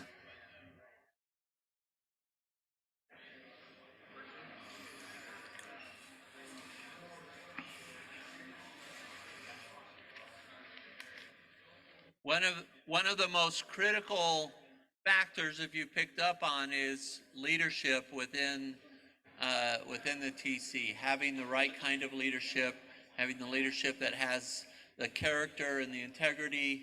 And so we've got a session now on leadership development, strategies for growing the next generation of leaders. We're going first hear from Jeff from Red Barn. We'll then hear from Jeff Nash from Abilitat, and then Dave from the Other Side Academy. What's that? Oh, okay. Okay, so we can now call Dave Jeff. We'll turn the time over to Jeff. It was summer of 2020, Daytona Beach, Florida. I had ran away from home thinking that was going to be my solution. This is actually the view outside of my hotel room.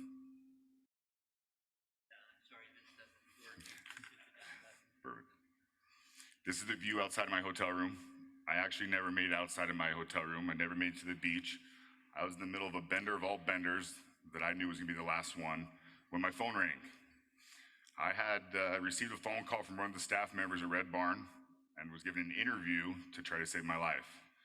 As you can imagine, my interview didn't go well. Second interview didn't go well, and the third interview didn't go well.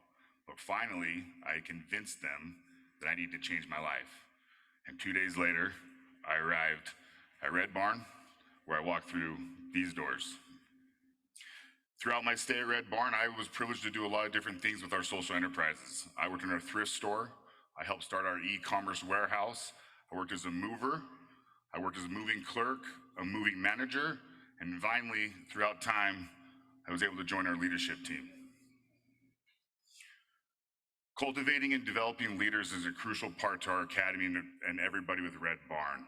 There's a saying that we like to say is that everybody has great leadership potential.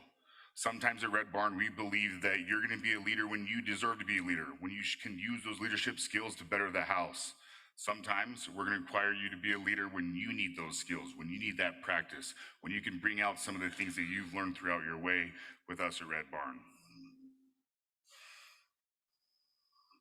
As we coach our students throughout leadership, there's a lot of different things that we have to make sure that we do across all platforms. The each one, teach one method is important. It is crucial. I cannot keep what I've learned if I'm not willing to give it away to somebody else. They will not validate what I'm telling them if they don't see me do the same thing that was taught to me. It's also important that we have our weekly leadership meetings. At Red Barn, we have 6 tribes. Each tribe has a tribe strength and a tribe leader, and they're governed by our 3 house managers. Every Sunday, our tribe strength and tribe leaders are assigned to present on a leadership topic. They have to create that topic. They have to come prepared. They have to give homework. They have to stand up in front of a group and be uncomfortable, not lean back, practice public speaking, and really embrace that leadership role throughout that entire meeting. And it rotates throughout their time. Also, we make sure that we stress the importance of games. It is so easy for any leader, especially new students going into leadership, to devalue the benefit of games because they think they've arrived or they've earned something they really haven't. But if we can't make sure that they hear all the feedback and receive feedback the same, then they're falling short. They have to be willing to understand that it's okay to fall short, to take that feedback from anybody and know that they're still just a student trying to learn and better themselves just like the rest of us.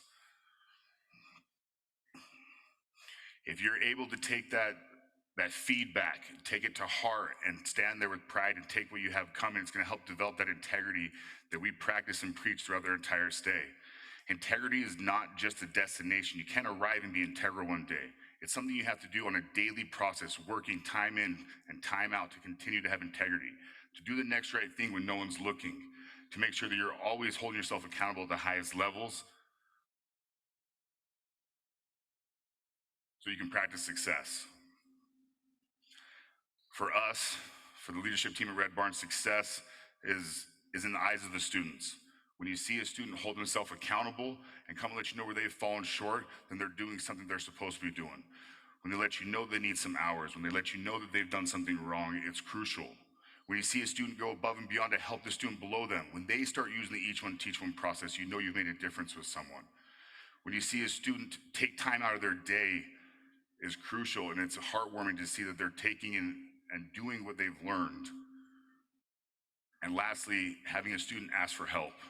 It is very, very easy to get comfortable and complacent when it comes to leadership. You think you know everything. We don't. I know I still don't. To see a student come and ask for help and listen to you is huge. It's impactful to them and yourself. Leaders holding leaders accountable develops integrity. It's something that we strongly believe, and I hope that you'll take that with you throughout your day. Thank you.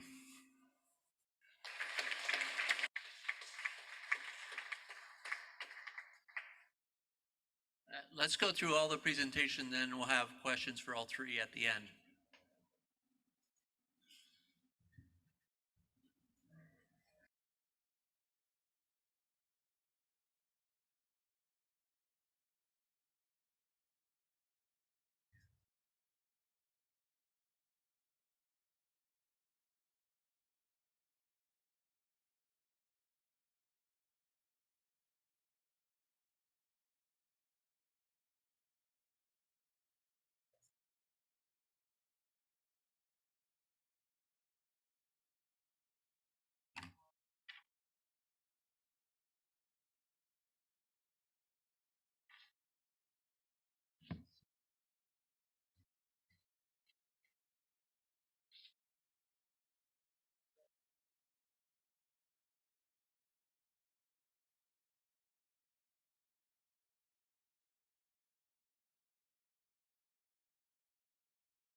Good afternoon.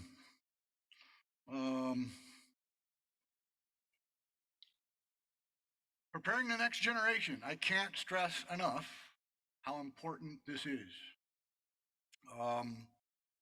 After 52 years of continuous operation, part of the reason that we've been able to continue that continuity is because there's always somebody prepared to step up into whatever position is necessary. We also use the Each One Teach One philosophy, and this also applies to staff positions, every staff position. So if you came to Abilitat, you would notice that there's somebody at the top and usually one or two people underneath them that are training and all aspects of that position. We want to have people in various levels of training for every single position. The reality is some people come and they stay long term, and some people are transient and they may stay for a few years. Some people may get hired with the intention of staying forever, and then their life situation changes. I'll give you, for instance, we had a director, the program director, that was with us for nearly 15 years. And he was a really good, hardworking, dedicated individual. And then he got married. And he remained dedicated. His wife actually worked there too. And then they had children. And over the next couple of years, we witnessed their level of commitment change because their life situation changed. And it became very apparent that the level of commitment was waning. And it got to a point where I had to sit them down and ask them to resign. And it's not because I wanted to, and it's not that I didn't like them. It's just that at the end of the day, the organization has to come first. And although they were friends of mine and we had a long relationship, I had to do what was right for the organization, for the longevity of the organization. And it was a tough call to make, and it was the right call to make. And they had really sour feelings about it. And there were other people that had sour feelings about it. But at the end of the day, we have to take care of the organization and make sure that the people are in place to make sure that the people that we're committed to are getting the level of treatment that they deserve. We teach that any individual is only as great as their ability to train the person under them. So like with Travis, he's very valuable in our organization, but his value is only as good as his ability to get the people under him to do just as good as he is.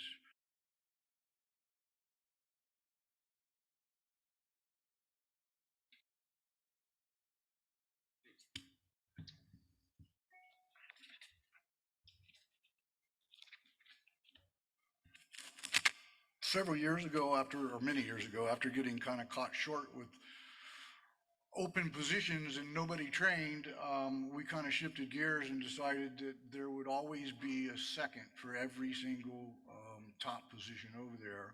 So I literally, for every position, I have a backup plan A and a backup plan B.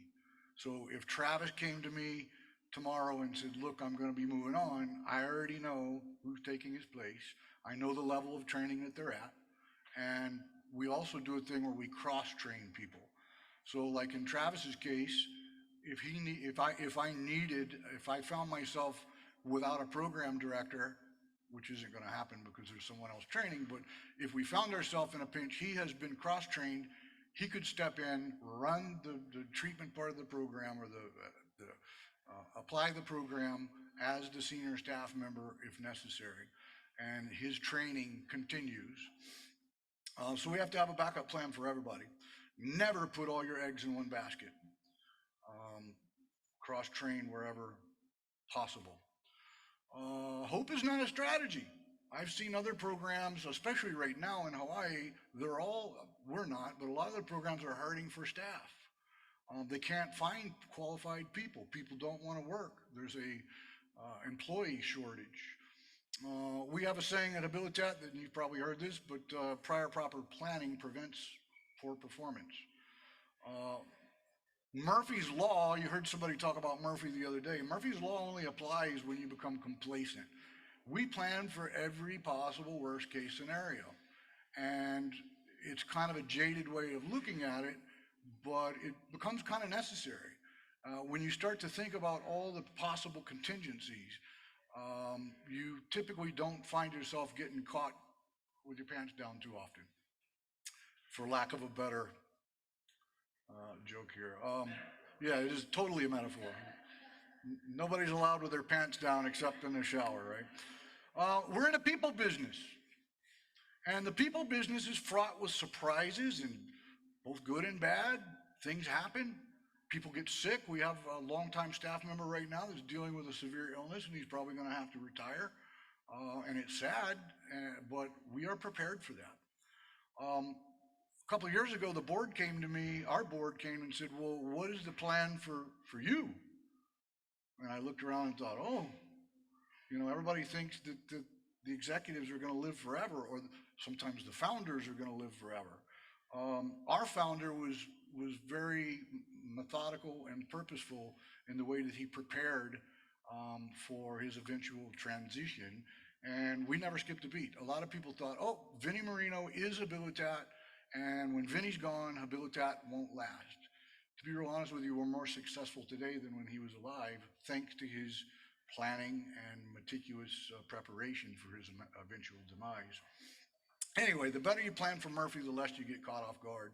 It's like a game of chess in a lot of ways. We have to sit down and we have to think 5 moves ahead at all times.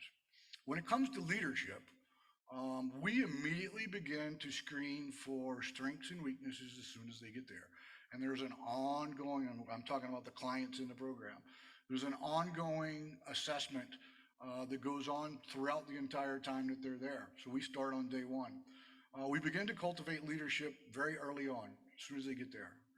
Obviously, we're not cultivating leadership for staff positions, but for leadership roles within the therapeutic community. We have found that oftentimes the best leaders are not the ones that are so eager to lead.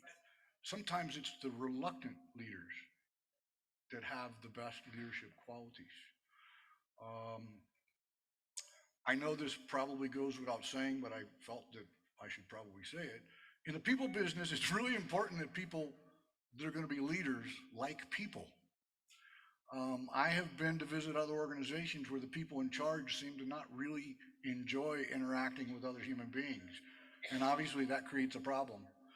If you don't like working with people, if you don't find joy in working with difficult people, then this is probably not the business for you to be in. That should go without saying, but I thought I would say it anyway. You ever notice you go to the DMV? Like, where do they find these people? They're supposed to be helpful social servants, and any city that I go to, they are the most angry, unlikable people that I've ever encountered in my life. It's very strange. Another thing that I'd like to point out, and this kind of came hard-earned, is the best leaders are loyal to the cause, not the person. If you know anything about what happened in Synanon, it became a cult of personality behind Chuck Diedrich. And in the end, it became straight up a cult in most people's definition of it. And even when I was at Habilitat in the earlier days in the 80s, there seemed to be this very deep loyalty to Vinnie Marino, the person. And, that's great while Vinnie's alive or whatever, but what happens when Vinnie is gone? After Vinnie was gone, we had another, in between Vinnie and myself becoming executive director, we had another executive director, and he ended up retiring. And when I took over, there was this whole group of staff members that were loyal to him, not the cause.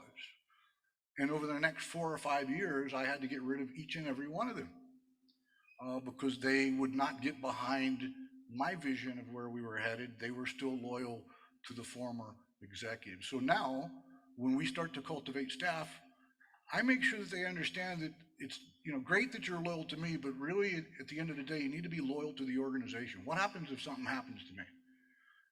They need to be bought into the organization and be loyal to the cause of the organization, not any one individual.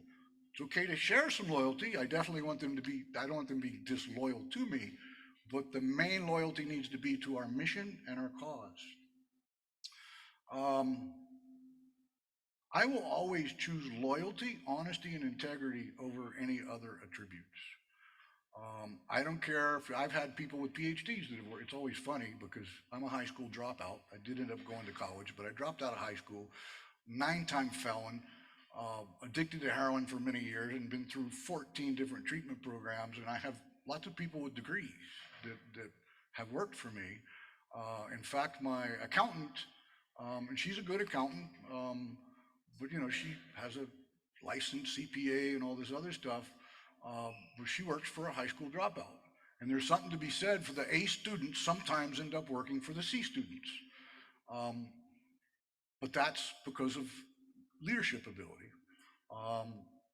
So we'll always choose the loyalty to the org, the honesty and integrity over the other attributes. You can be the smartest person in the world, but if you're disloyal, you're harmful. Other crucial skills can be taught. That's what we've learned through the years, is that you can teach people how to interact. You can teach people things like motivational interviewing, how to run an encounter group, how to follow up an incident, how to deal with capers and all these other things. But loyalty is something that usually comes kind of inherent. Focus on people eager to learn. It's hard to teach people that think they know everything. I think we've all come across people that They come into our lives and you can't tell them nothing because they think they know everything. That's a big turnoff for me. If you want to work in this environment and be successful at it, we have to be constantly learning, constantly evolving, and there is no we've arrived. I think sometimes people think that because they become successful in a business or whatever, they feel like they've arrived. And this is a business, by the way, it's the people business. But you never arrive because things are changing. Regulations change, the demographic of the people you're serving changes. You have to always be learning and evolving. So at Habilitat, anybody that shows interest in leadership positions, they get a chance, but we make them earn it. So everything at Habilitat is based on merit. So we will provide them with an opportunity to earn a position, and then once they get that position, they earn it, they will have to continue to earn to keep that position. We start with small leadership positions and grow from there. Most of our best leaders, they didn't ask for leadership. We pushed them into it. As I mentioned previously, sometimes the people that are reluctant actually make the best leaders. And we do look for people that avoid leadership positions, and typically it's because they don't want to be accountable. Once you get past that, sometimes they become very good leaders. Some of the least effective leaders will go out of their way to attain positions of power. They have the wrong motivation. They want to be in charge. They want to tell people what to do. They want to demand respect rather than learn to command it. That's not good. We always require people in leadership positions to continue to earn them. You don't just arrive. You have to keep working at it. And if they show promise once they achieve something, then you keep giving them a little more and a little more and a little more. Everybody here has everybody heard of the Peter Principle? If you have not heard of it, it's something to keep in mind. Peter Principle basically says that you take somebody who's very skillful at one level of leadership and you promote them eventually into incompetence. We have seen this many, many times. You take somebody who's really great at sales and you promote them to sales management and they fail miserably because you have promoted them beyond their ability. So you have to be very aware of that. You can ruin somebody, especially if they're in the program, they're a resident or student in the program, and you push them beyond their limits, you demoralize them, and you create a situation where maybe they give up when they wouldn't have otherwise. When that happens, it's a management issue. It's very easy to point, well, it's their fault, it's their fault. You'll notice that a lot of things I say come back to management, come back to staff. I want our staff to take responsibility for all the good, but especially all the things that go wrong, because that's how you learn. You have to internalize, realize where do we go wrong, and let's adjust moving forward. We have a system at Habilitat where we have people begin to shadow current leadership prior to promotion. This oftentimes will expose potential issues that we can work with them on and prepare them better for leadership. Be wary of promotions of convenience. I can't count how many times I've visited an organization and they promote people just because it was convenient to the leadership or to the organization. In other words, they put somebody in leadership that has not earned it. And because they didn't earn it, they don't value it. And because they don't value it, they don't take care of it very well. And oftentimes they don't lead very well. It's not a good thing. Do so at your own peril. Through the years, we've figured out that you put somebody in leadership that doesn't belong there and they can do tremendous damage. A thought that I'd like to leave with you is, who suffers from poor leadership? The students, the organization, other team members, all the above? And who pays the ultimate price? If we make a mistake and we put the wrong person in leadership and they do something that affects somebody negatively and they leave, what are the consequences of that? Might they do 10 years in the penitentiary? Might they die? Certainly possible. Might it affect their families? So leadership in organizations like this are extremely important and not to be taken lightly. Obviously, the client, the resident, the student, they pay the ultimate price. It's our belief that every leadership role should be hard earned. You've heard me say that like 5 times already. I'll keep saying it. So the system of leadership training and Abilitat training starts at about the 2-month mark. We don't expect a whole lot for the first 2 months. Just get acclimated, figure out where the bathrooms are, understand what we expect of you, and do your best to try. After around the 2-month mark, we start to ratchet up the expectations a little bit at a time.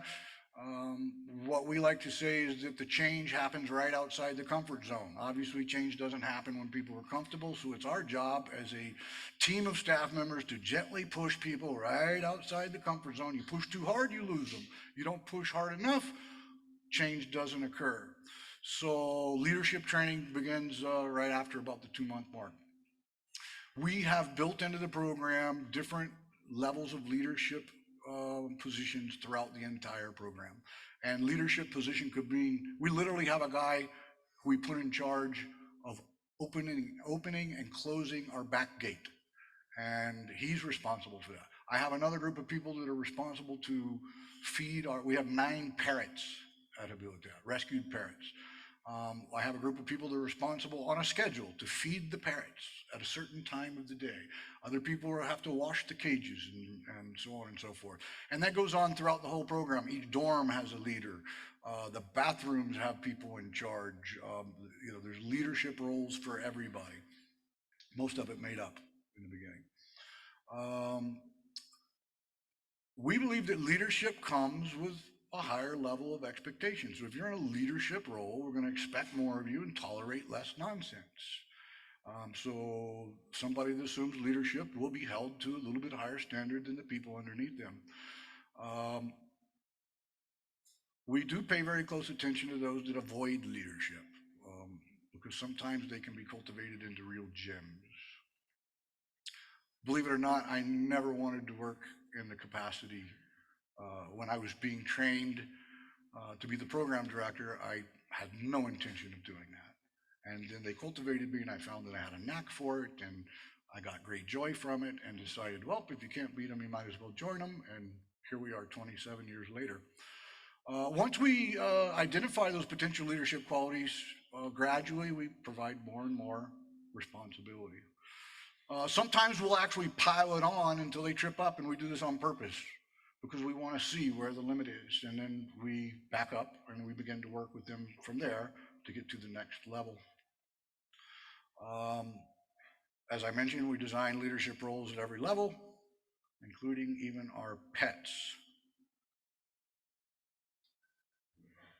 Dealing with leaders who screw up. Well, I was talking to Dave. I was very impressed with the way that TOSA interacts with the police department. We kept trying to do that in Honolulu, and we couldn't get anywhere. And then a couple years later, we found out kind of why. This is the former Honolulu police chief, Louis Kealoha, who's now serving a 7-year federal prison sentence for corruption. So how did his corruption affect the police department? Well, now in Honolulu, nobody trusts the police because he was using the officers to do all kinds of things. There'll probably be a movie about it at some point, but he's in prison. He affected the whole city government and the people's trust in that. So keep in mind when you choose leader, who you choose to lead will influence the entire population. So make sure that person is who you want influencing your population. When a leader makes a small mistake, we have to impose a corrective plan on them. When they make a large mistake, usually they're removed from leadership. Depending on what position they're in, they may be given a chance to earn it back with the corrective action. But they're going to earn it. Leaders who abuse their positions are usually dealt with pretty harshly, and they're not allowed back into that leadership role. We always make leadership hard-earned, and they have to keep challenging themselves. Every leadership position is continuously evaluated and suggestions made. And just to give you for instance, I was about a 15-month resident when they began to train me to run the facility on the weekends without any staff being there. Now that's not a good idea, to be real honest with you, but back then that's what was happening. There weren't enough of the house, what we call the house staff, the people that run the daily operations, and they were training senior residents to do that. It was great for me. I'm not so sure about how great it was for other people, but I don't recommend that. Everybody's always training somebody. Cultivate a culture of training. The whole each one teach one, that is really the standard. Always have a first and second. Now I'm repeating myself. Know exactly who's going to step in if somebody leaves. We are dealing with drug addicts, alcoholics, and criminal behavior. I have seen some of what you thought were the most prestigious, solid staff members screw up and be gone in a day. There one day, gone the next. And never be afraid to cross-train people. It becomes very, very important. And I think last but not least, don't forget about executive leadership. Those of us at the top of the food chain are not going to live forever. I'm already thinking, I just lost my mom. I'm thinking, well, I'm getting older now. I'm starting to think about maybe one day I'd like to retire and go travel the world and go sailing and do whatever it is that retired people do. I never really thought about that until my mother passed, and now I'm starting to think about, wow, do I want to work this hard the rest of my life? I'm not going anywhere anytime soon, but I'm starting to think about it. And then my board came and said, what about you? Who are you training?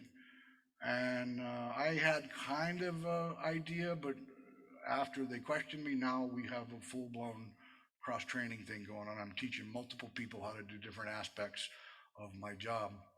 So yes, the executives don't live forever.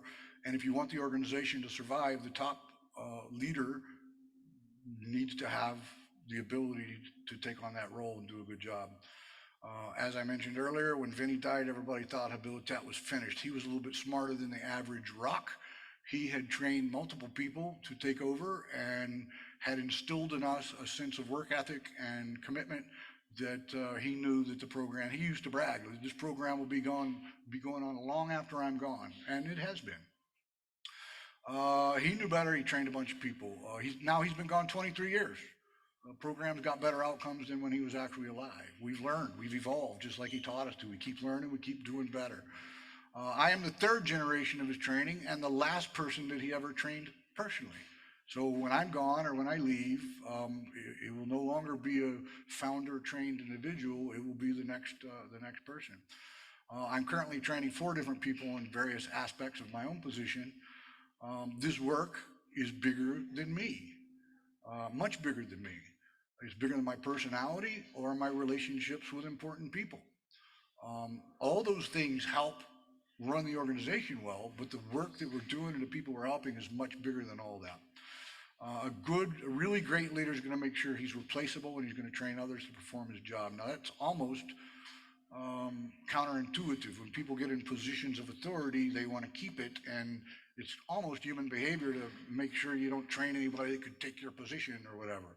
We've seen that a lot with middle level management at Habilitat. They don't want to train their replacement because they're fearful that they're going to lose their job or they're going to be replaced. Learn the lessons of Synanon. If you don't know about it, go learn everything you can about it, because it was originally a very good organization that was doing very good work, that because leadership left unchecked, it turned into something horrible. And we've spent the better part of 50 years trying to fix the reputation, because any of the old people, older people that knew about Synanon, they hear, oh, you're a therapeutic community, they automatically associated those two, which is why I get very nervous when I hear about people that call themselves TCs go out and start doing things that are unethical. It makes all of our lives hard, because some of us, as you see, some of us are really trying to work hard to help people because we know the model works. So avoid cults of personality. Surround yourself with a board of directors that know more than you do. If you're in an executive position, experts in different fields, and don't surround yourself with yes men. Very, very important. Any questions? Or we're going to wait till after? Yeah? Yeah. Okay. Thank you.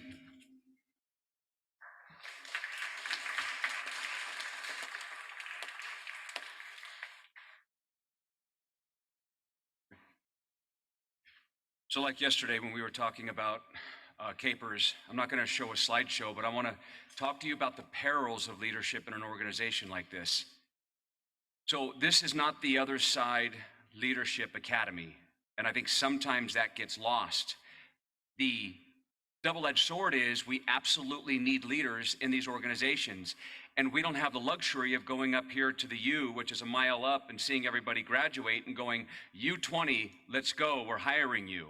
That's not the way it works. It wouldn't work like that here. So we have to raise the leaders from within. But there is dangers in that. Leadership and power can be intoxicating. And if you came in and you sat on the bench and we interviewed you and we accepted you and you got here today and we said, Jeff, you're in charge of this tribe. We just killed him. That is not an exaggeration. He's not going to make it, because drugs, alcohol, sex, and power all fit nicely together. So you have to be really, really careful as you're developing leaders how you do it. And the best way, at least in my opinion, is organically. If you make it really intentional, then people will intentionally go for that power position. Does that make sense? And that's particularly dangerous in a TC. So I want to just give you an example, and I've asked one of my students if we could use him as the example because it just recently happened. You know, as we do rotations and graduations every so often, and I think it's important to show you real life examples of things that happen because you have to be very careful of these things. We had a rotation a couple months ago. We promoted some people to some leadership roles, and some of it went to their heads, and you have to be really careful of that. And as the months wore on, we started to realize what was happening. And as we do presentations here and we have groups of people that come in and we have large organizations that come in, sometimes we'll grab students and we'll come in this room or we'll go in that room, we'll sit down and we'll introduce them as leaders in the house. Well, what if they're dirty? What if they're dirty? And in many cases they are. To what degree, we don't know.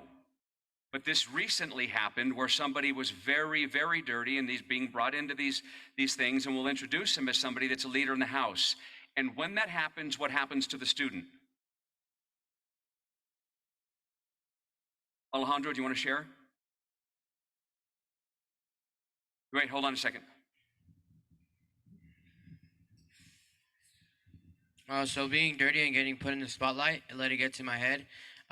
It got to the point where I was getting all this trust and all these responsibilities, and it just kind of made me go further into not wanting to clean up, not wanting to metaphorically like take the shine off my apple and continue to get put on this kind of pedestal. And yeah. Thank you, Alejandro. And the reason why Alejandro agreed to share that is because he said, if the things I've done and the mistakes I've recently made can help other people, then I'm willing to do that. And that's a great quality to have. But over the last week or so, as things unfolded, and he had a whole list of things just really, really dirty with some stuff, right? And I asked him, I caught him over there and I said, can I ask you a question? When you were being pulled into some of these groups and you were being introduced as a leader in the house, how did it make you feel? Right? And that's an important question to answer. That's how we learn. And it made him feel like a hypocrite, right? And then what happens is you don't want to, you like being in that room, being introduced like that, right? And then you don't want to clean up. And if you don't clean up, we talked about it yesterday, what is that in your stomach? What's it called? Right? And now you have more cancer because now you're in there portraying to be somebody that you're not. So the perils in it in an organization like this, you have to be so careful. And you can't do, you know, we talked about the Peter principle. I like to call it the too much too soon principle. And we've talked about it as an organization since we were open. Hell, we were talking about it at Delancey Street for many years. To be very careful. I never in a million years would have thought that I'd be running Delancey Street. I was there to beat a 22-year prison sentence. They called me Dinner Date Dave. Right, they called me Dinner Date. That's not an exaggeration. Those of you who were there will know they called me Dinner Date Dave because every night I'd go to the counter and I'd put my name on a piece of paper to eat with one of the freshmen. They ate on 2 shifts. So Monday through Friday I'd do that, and then they dubbed me Dinner Date Dave because I love to go in and I love to help people. I love to sit down, I love to talk to them and bring them good stuff and be positive. And it made me feel good to be able to help people. Well, this went on for years, and then eventually they just asked me to run the facility, but I never saw it coming. I didn't have a leadership role in Delancey Street. I was never a dorm head. I wasn't a tribe leader. I wasn't a tribe aide. I wasn't a minion leader, and I wasn't a minion aide. I didn't have any leadership roles there until I'd been there for 2.5 years. Could you imagine in our organization if we didn't give people leadership roles inside of that? Could you run your organization, Red Barn? right? But Delancey Street was big enough and they were smart enough to say no to me no matter what for a long time. And eventually I stayed because I knew I needed to be there longer. It had nothing to do with leadership roles. Nobody writes a letter and says, can I come to Red Barn or TOSA or TROSA to learn to be a leader? Have you ever gotten one of those letters? I haven't. We ask to come to change. That's our responsibility, to help people change.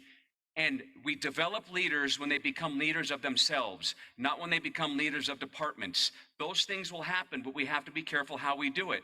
If you start passing information all the time, you're dropping slips, you're talking to your tribe leader, you're talking to your barber, you're helping other people, you are owning something when you've done something wrong. What are you becoming? You're becoming a leader of you. And you will not be a leader of other people if you are not a leader of you. If you are dirty and you're holding on to stuff, let's say, for example, I'm stealing from the organization. I'm ripping them off. And people are coming in and they're on moves and they're stealing something. When I bring them in the quorum, how am I going to show up? How am I going to show up? I'm going to show up sympathetically. I'm going to show up empathetically. Oh gosh, it's not that big of a deal because I'm doing it myself. So if you become a tribe leader or a barber or even a crew boss on the moving company and people are slacking on the moving company and you're dirty, how are you going to show up? These are the things that we have to think extremely, extremely deeply about. You are in law enforcement. I mean, that is a huge issue in law enforcement. Leadership development, the green or the blue curtain, whatever we want to call it. We have to figure out a way around that. But if you don't think deeply about leadership, when to do it and how to do it, you'll create more problems than you'll ever solve. So I believe, and I think we believe as a staff, to be very careful how we do that, to not give people leadership roles too early, and to be careful how we do it and not as intentional. I think in some organizations, you're going to be very intentional. And sometimes when you're going to hire leadership, you can go on LinkedIn and look for people who have educations and have degrees and have certificates and and hire them. That's wonderful, but that's not a TC. And I'd be willing to bet you that most TCs, the Vulcan Academy, Red Barn, Soul Constructors, ourselves, and even Harvest, right? Over the years, you've probably experienced something like that. So it's very, very important, right? Because Alejandro experienced it. The guy who left experienced it. If we give you too much too soon, it can ruin you rather than help you. And again, it's not a leadership academy, but we need to raise leaders. But the more important part is, how are we raising you? How are you showing up for yourself? How are you showing up for others? Those are the signs that we're looking for. Are you doing what we ask you to do? Are you accountable when you've done something wrong? Are you owning it? Right? When you become a good leader of you, you'll probably be a better leader of others. So that's really the important part. And I wanted to touch on that because it's really important.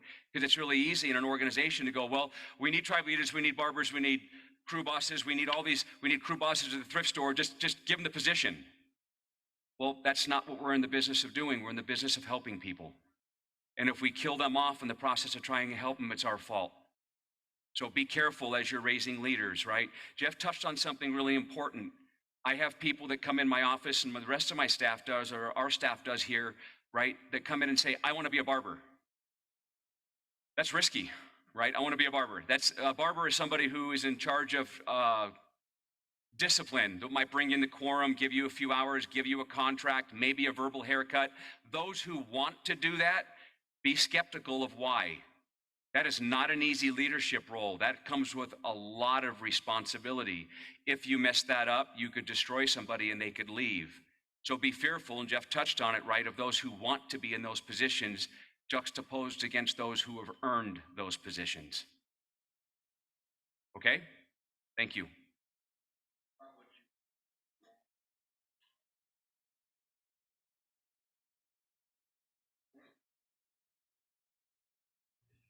Right. Yep. Let's have the three presenters all come up, and let's open it up for questions for a minute. Other questions about leadership development?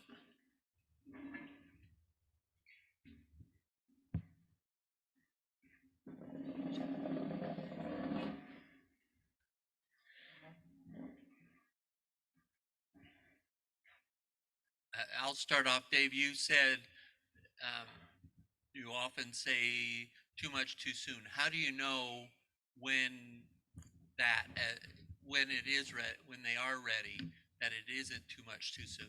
Now, I don't know that I know. I think that collectively as our staff, when we have our meetings about who's going to progress in the organization, it's more of a collective than it is an individual. None of us are going to decide, yes, that person. We have a lot of interesting conversations about when somebody should or when somebody shouldn't. And we usually get to the right place, but we'll discuss it for a long time. And if we don't all agree and everybody then the person's not going to progress to that next spot. But it isn't Sharon, it's not Chris, it's not me, it's us collectively as we do our graduations and our rotations and we start deciding who's going to progress into the next position, or Lola and Steve and the staff in Denver. They do the same thing. It's none of us that do it individually, because then the biases will come in, so we do it collectively. Just a comment. One of the things I remember early on from Dr. De Leon, yeah, he said, are you doing what's best for the individual, or are you doing what's best for the community? With that person being put into that position, sometimes we can hurt the individual when we think, oh, we have a need for the community. And you want to say anything about that, Jeff? Yeah, I think, well, there's two things at play here. You got to make, some of what I was talking about was making sure the organization continues. When it comes to the individual, each individual, it's our job to assess them and bring their skill level up as far as possible for the duration of the time that they're there. So what, again, tell me your question again. You got it. Is that it? Yeah.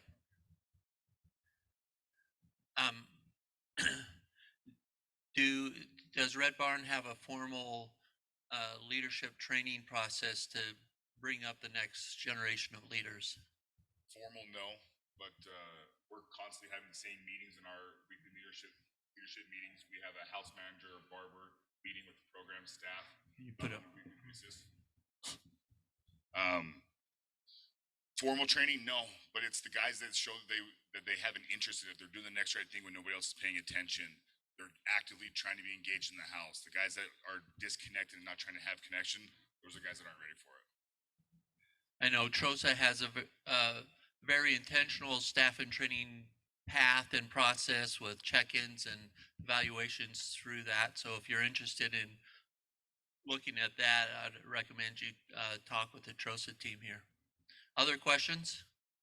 Conversely, how do you tell if you've given someone too much responsibility, and how do you tell if, oh, that's something maybe they can grow through, or maybe you just need to like support or even change them? You know, we just experienced it. We had a gentleman here, his name was Tavita, and he was with us for about 3 years, and he became a barber. And when he became a barber, he started to implement different forms of discipline without running it by staff. He started to do other things without running it by our staff. And we started to bring him in to discuss those things with him, right? So we started to see that it had gone to his head. And that happens, it happens a lot with things like that. So you just have to pay attention to it.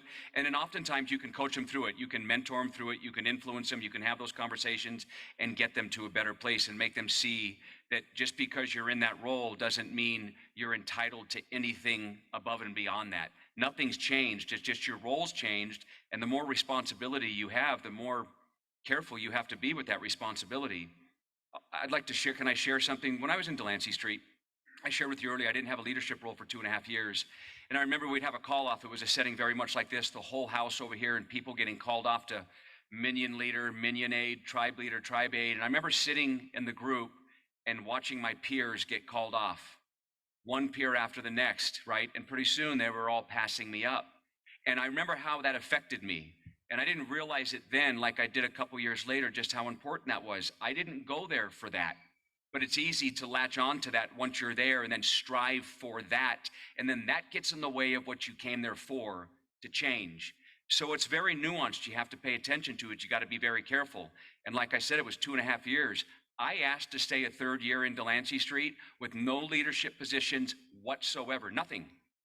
Like I said, not even a dorm head. I stayed anyway because I knew I needed to. I don't know if Delancey Street was smart enough to recognize that, but it worked.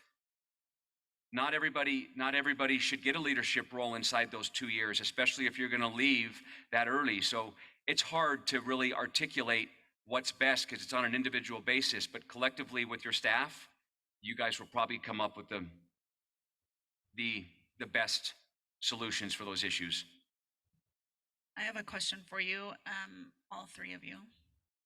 How do you develop leaders and their individual skills at the same time? Trying to figure out how to ask this question without cookie cutters.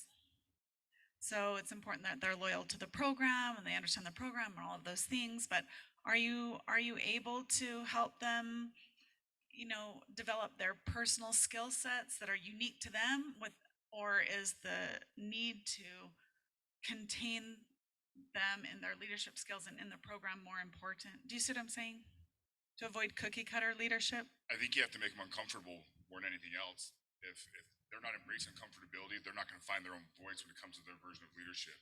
You can always rein them back if they're doing something on their own or they're trying to operate outside of the bubble. But to be uncomfortable, to practice that is where I think they'll kind of find their own along with the guidance. We've had staff members that didn't work out in one particular role. They just didn't grow into it and they didn't enjoy it. And to be effective, you kind of got to enjoy it. And then we moved them somewhere else and they began to thrive. So you have to be flexible enough to let them explore what they're good at and what they're passionate about. And if you're a good leader that are one of the people making these decisions, and you're going to pay very close attention, we hire from within, we grow our own.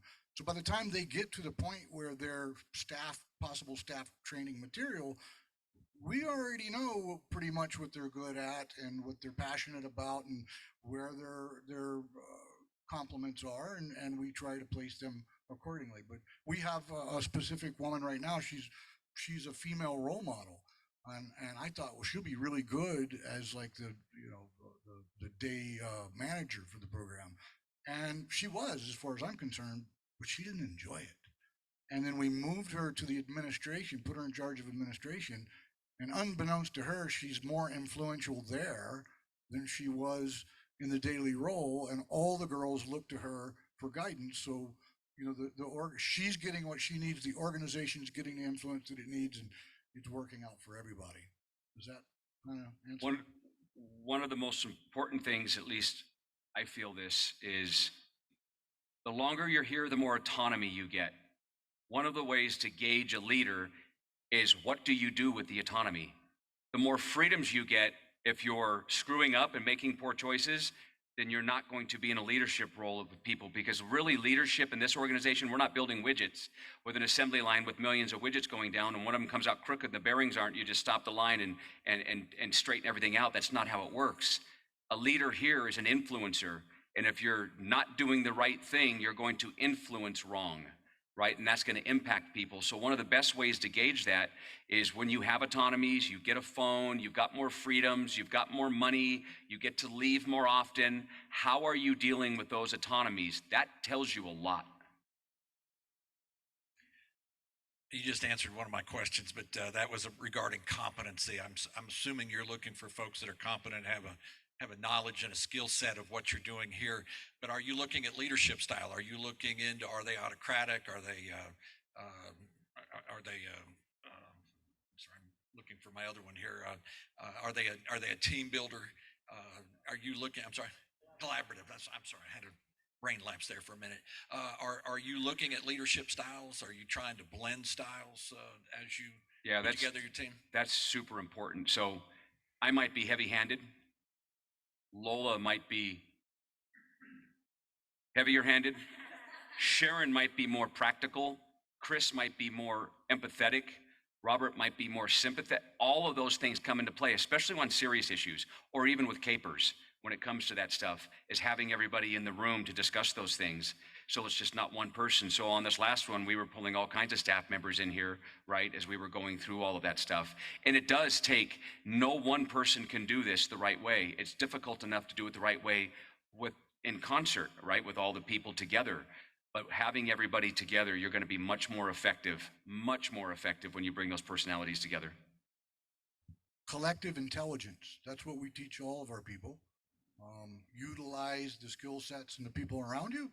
And while I may have the authority to act on my own, I have cultivated a team around me and have taught them to cultivate a team around them where we hear each other out.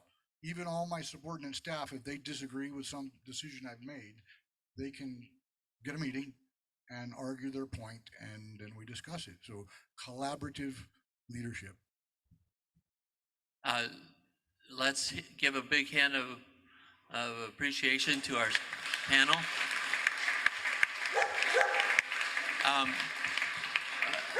Let's have a few remarks by Dr. De Leon, and then we'll take a break after that for our next Is this session. on now? Yeah. Yeah. I'm sorry that the panel disbanded that quickly, but I just wanted to point out something historically. In the really right around 1970 or 72 and 73, when TCs were moving into their second decade, we began to feel the stress of the labor shortage, skilled labor shortage. And that is that if we were going to have senior managers and directors coming up through the ranks, the issues that we're talking about today, which is, too much too soon, that theme and so on. But we were still we had the luxury of defining as part of our graduation from a program that you had to leave the program. So we had a very rich period, maybe 2 or 3 years, when graduates from Phoenix House, as one example, if they wanted to continue as even as staff, we didn't let them do that. And essentially said, go out, do something else for a company. In a sense, you had to have a postgraduate experience in the world. And it was our most reliable test to see, well, actually how they're doing in terms of their personal growth, beyond their role growth. And the criterion that comes out of that, if you say, well, we're moving persons into directorships and we want to evaluate them, if you don't consider what is their role as director, is that going to facilitate, inhibit, or in some ways alter their own growth? This was the whole issue of inbreeding in the TCs, what took it down in terms of fidelity. Because once we took on a lot more programs and got into expansion, we had a labor shortage, we had to rely on only our own clients and our own staff. There were residents who were moving into staff positions, then assistant director and so on, director. And then staying in the industry without getting out. It's a paradoxical effect. We were telling them in the early days, get out like a good graduate student. Go out in the world, you understand that, and do something else for a while. See what happens to you. You still want to be here, you still want to do this, come back in 2 years or 3 years, and we'll talk about it. Well, we could afford to do it then because of the nature of the balance of what our needs were and what society was doing to us. But now you can see the wrong outcome is embedded even now in this developmental process because we're promoting through the ranks right up through. And so I can only say, in talking about criteria for like directorship and too much and too soon, the real criterion I want to know is how much is this individual going to be exposed to continue to be learning about themselves? Their story is not finished at the director levels. Even the executive directors are not finished at the executive level. Ask about the Vinnie Marino story, right? The story of their personal growth shouldn't be finished at the executive director role. How do they keep learning about themselves? Does that make any sense? Or It says a lot to know when to say. well, as I say, yeah, but the education system kind of solved that problem. You go out in the world and then your resume changes, and you're not simply been a resident and then you're a staff member and even an assistant director. You were out and you were running something in some other setting there. Well, it was an opportune time to do it, but the real learning is yes, that really what we want for all our people and outcome is how they can really live in the world on their own and be successful outside of this community. Synanon, of course, didn't believe that. It was one of the involutional effects of their own corruption. I'm getting head noddings, but I don't know what that means. I mean, We're excited to see your growth over the time, Jeff.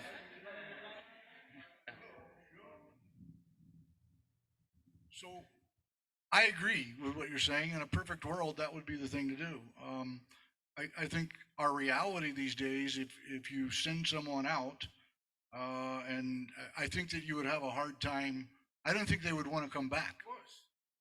They even disagree on that. Yeah. I know what happened.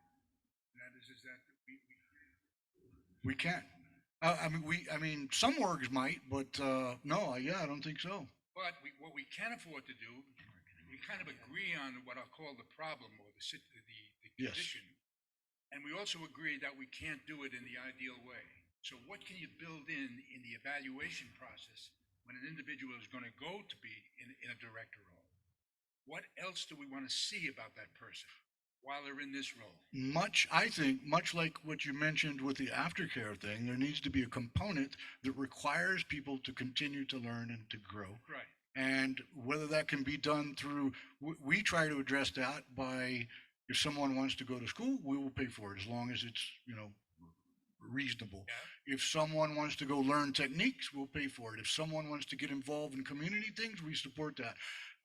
And I think probably to speak to what you're saying is that there should be some type of requirement. If you want to work here, you want to work in this director capacity, then you need to, when we do evaluations, you need to show that you are continuing to grow as a human being. But watch this. Now I'll give you it's a good point, and I'll give you a very controversial fact. Yeah, a very controversial fact in trying to solving this. One of the requirements, as we began to recognize, we don't want to lose our labor. We don't want to lose our skilled labor that's come through the program. And yet we also want to meet this ideal of the director somehow should be still a learning, growing, expanding person. How do we deal with that? One of the requirements we used to, the exit interview with graduates was to be, now that you've finished, I might have mentioned this the other day, now that you have finished the program, you're talking to graduates now, and you're ready to graduate. One of the requirements was not only employment and housing and so on, but what are you going to be working on in your life? What are the issues of your life that you still have to work on? These were kind of straightforward, kind of psychological questions. They didn't all get cured of who they were. We used to dramatize this by saying you came in as a character disorder, you're leaving as a neurotic. What are you going to work on now? And often one was, do you have a therapist? Are you interested in it? Not because we're promoting that. We're really interested to see whether they were essentially feeling there are things I still have to work on in myself. Out in the world doesn't mean I have to be dysfunctional anymore, but I can work on it in my life. So one of the considerations is when we're evaluating for directorships, whether they got a good handle on what their issues are beyond what their addiction life was, and beyond what they simply learned in their recovery. Where did it bring them in terms of, what do I still need to really be paying attention to in my own life? And then seeing how much awareness they have of that, and then what they want to do about that. Doesn't mean they're excluded from their directorship, but what are they doing about all that? I think it's very interesting because after all the years I spent in Abilitat, I saw quite a few directors destroy themselves. Yeah. And those of you that are in senior leadership, you become, the person that everybody goes to, and you have very few people that you turn to. Right. So as a participant in the program, I had 100 people and 20, 30 staff that I could go to with my problems. And once you become the director or the executive director, there's a lot less people.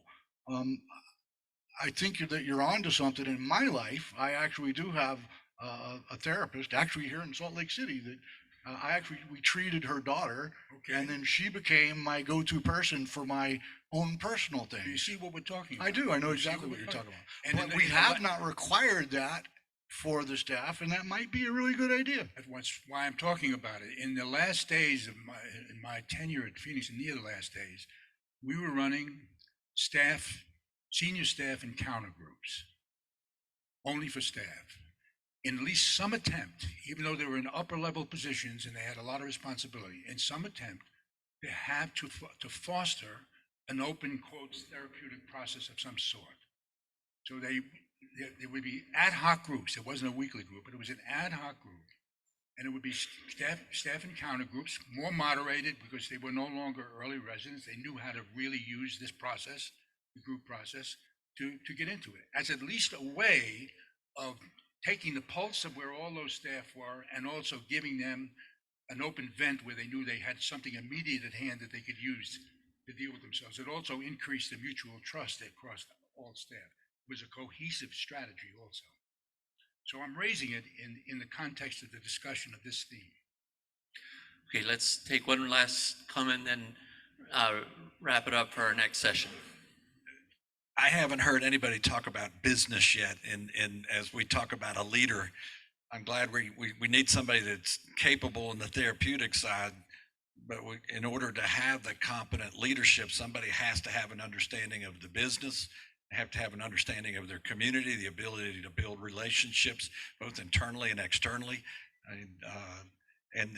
There are so many components that go with this, and so many issues that can become a risk. Those that become self-serving and don't serve the organization is a huge risk. And how do you spot that, and what the issues are? But in order to find the leadership that you're looking for, they have to have a broad width of an understanding of not only what you're doing in I'm assuming in the therapeutic community or in the recovery community, but there is a ton of knowledge, or if they don't have that, being able to have the support and the ability to find others that can help them through the business side of this.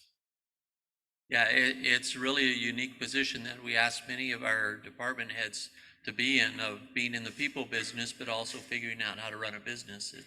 It's a really exceptional requirement that we place on them.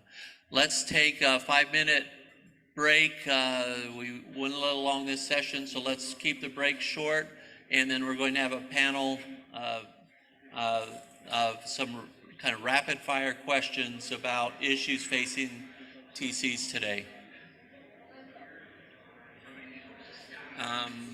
5.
Let's go ahead and all those who've been asked to be panelists, come up and take a seat.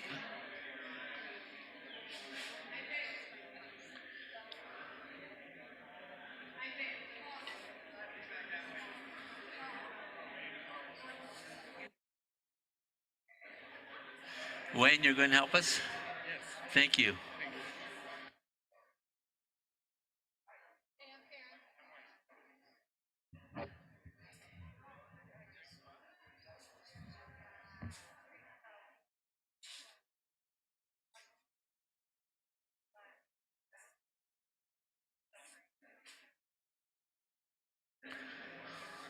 All right, let's go ahead and get started.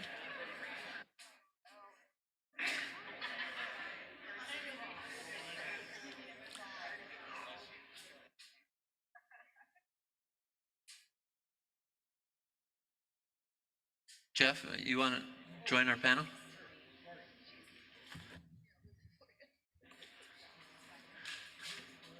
Here, do you want to take that? It'll just be the four of you. Okay, so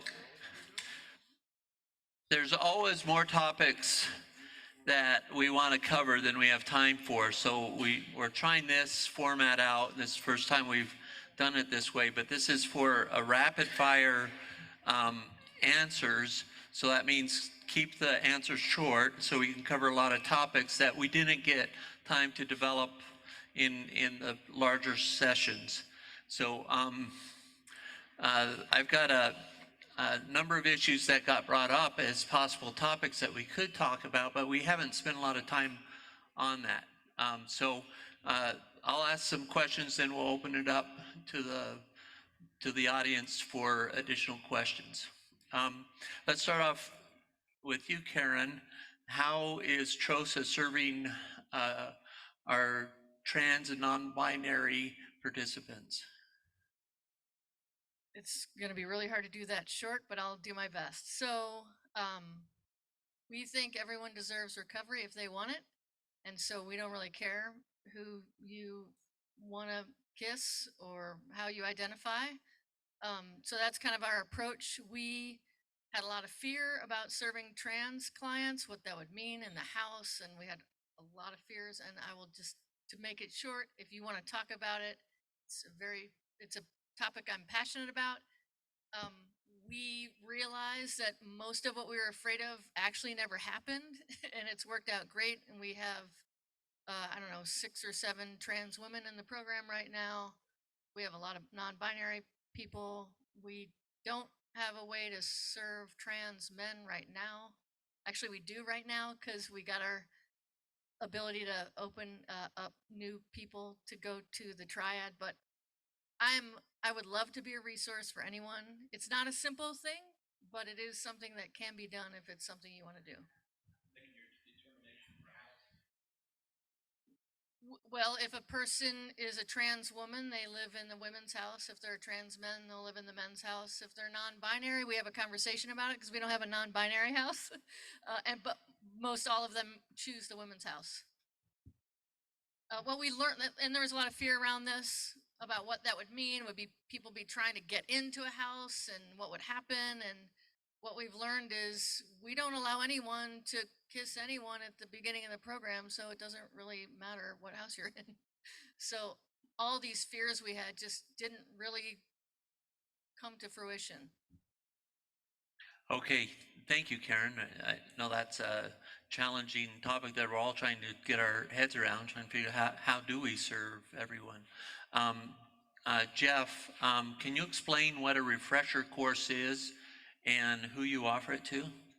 Yes, so a refresher refers to someone who graduated from our program, went out and messed up, started using again or got in trouble again, and they come back for a refresher.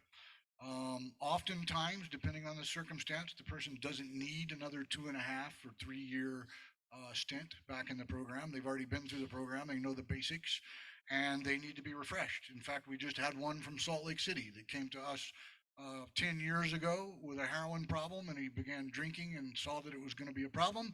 He came to us, he spent a year, just graduated, is now back here in Salt Lake City, and doing well. So that would be a refresher, and it is there's no set time. It could be shorter and it could be longer, but it's basically giving someone another chance. Dave, do you want anything you want to add to kind of the at the beginning we didn't offer for refresher course. Tell us about your philosophy about that now. At the beginning. It's the Test him. It's the second time he's done that. At the beginning, when we were talking about opening, and even soon thereafter, our leadership team would have many questions about that very thing, particularly Joseph and Tim. And I know we pushed back against it, myself and my staff. No, no, no. We came with the Delancey Street mentality. We were in that box. And I think over the years, I know I learned I was wrong. Especially today, because people are dying at a rate we've never seen before. And just because you leave and go out there and 2 weeks later, or maybe in your workout phase, you start to use and we catch it right away, and you're willing to do the things that we ask you to do, who would we be as an organization if we did not give you another chance? It's the world we live in, and I think the longer we're in existence, the more we learn. We have some people here right now that are on refreshers, right? And, you know, even if they don't want to come back here, this is something else we do. If they don't want to come back here for a refresher, our staff will call other organizations. We'll find some place for you. But now that we do offer that refresher, and we've done it for the last couple of years, we've tried a 30-day, we've tried a 60-day, we've got some 6-month, we're seeing some success, right? And as Jeff mentioned, you don't have to come back for 2.5 years. The problem with that is many people go out there, you still have a job, you still have a car, you still have all these things, you haven't hit that rock bottom and where you're going to go, gosh, I got to give everything up for 2.5 years. So if you offer something shorter, they already have TOSA in them, the Other Side Academy in them. They know. They just made a bad choice and started using again. So I think we are so much better served as an organization offering refreshers if they are willing to do it. How about staff that messes up? That's trickier. If staff messes up, and they come clean and they say, I want help. And we say, here's what we want you to do. Here's where we want you to go. Here's the help we want you to do. And we've encountered that. And you jump through those hoops and you go get that help, right? We're going to seriously consider what that looks like. We have had staff do that. They've gone to detox. They've gone to treatment, longer term, 3-4 months, and come back, and we've allowed them to continue with their employment. We've had staff members who we caught getting high again and weren't willing to do the things that we felt they needed to do in order to stay employed here, and we do not bring them back. So it's not a cookie cutter. There's no right or wrong way. It is definitely on an individual basis. Usually when staff does that, they're not going to come back. You're going to have to really jump through some hoops in order to do so. However, even if you are staff, and you get clean again and you do the things we ask you to do, we will continue to help you with employment out there, maybe some other job and other things. We don't give up on them and just kick them out and say, that's it, get off the property, you're gone. We're never going to help you. We continue to help them even if we're not going to reemploy them. Wayne, at Red Bond, how do you treat a participant who's split and then sometime later comes back and says, I realized I made a mistake. I want to try again. How do you handle them? Okay, on somebody that is split and then they've come back, it's an automatic 30-day contract, and a lot of times it's really a fight because that's when they got to decide on how bad they really want it and if they're still determined enough to put up with the fight. And so it's kind of 50-50. We don't have a strong success in that one, but we do everything we can, and we try and offer other places for them to go, other treatments, other places. We tried to get them into here. We've tried to communicate with everybody to do the best we can for the guy, but it's just a 50-50 shot. Once they've left, it's hard to get them to want to commit again. As I look at the panel today, I realize that every one of you have referred people to each other's organizations. What leads you to say, you know what, you may not be a good fit here, but you might be a really good fit here, or this no longer is a good place for you? Do any of you want to talk about why you might refer it to another TC? So you currently have a couple people here that we referred. In one instance, it was someone who split from our program. We gave him a second chance and he split again. And then he wanted to come back, and we got together and we decided, you know, we should refer him to somewhere else. So we called you guys, and it's been quite a challenge for you as well. In another circumstance, there was a female who I had relationships with years in my childhood, and didn't think that it was the best move for her to be under. It was a conflict of interest for me to be in charge of her treatment, and so I picked up the phone, and I think she just finished here. And there have actually been some others actually that have graduated from here. So it just depends. Any of you? Yeah, and we've sent some there to Habilitat as well. I think the other important thing is the beauty of having two facilities. I cannot emphasize that enough. The relationship between our Denver facility and here, heck, we've got a couple coming in right now that the 27-year-old mother of the young man, he's dating a 48-year-old woman. They're on their way here right now. They love each other, but they're out doing drugs and committing crimes. That's a whole nother conversation. And when they get here, one of them is going to have to go to Denver. But you can't have the couple here, right? It would never work. Beauty of having two facilities. We have some people in Denver right now, and we have some people here from Denver. They were here, they split. They were here, they graduated, came back, split. And we have to think deeply about it. If we brought them back a third time, and they had to endure the groups here from those who they really impacted, do they have the intellectual capacity and the emotional maturity to take that? Or would it be better to move them someplace else and give them a fresh start? That doesn't mean they're not going to hear it in groups over there, but it won't be as difficult of feedback as those here. So we talk a lot about, would we be better served to send them here? Would you be better served? And Lola and her leadership team have sent people here. So it is really important to have those options available to us.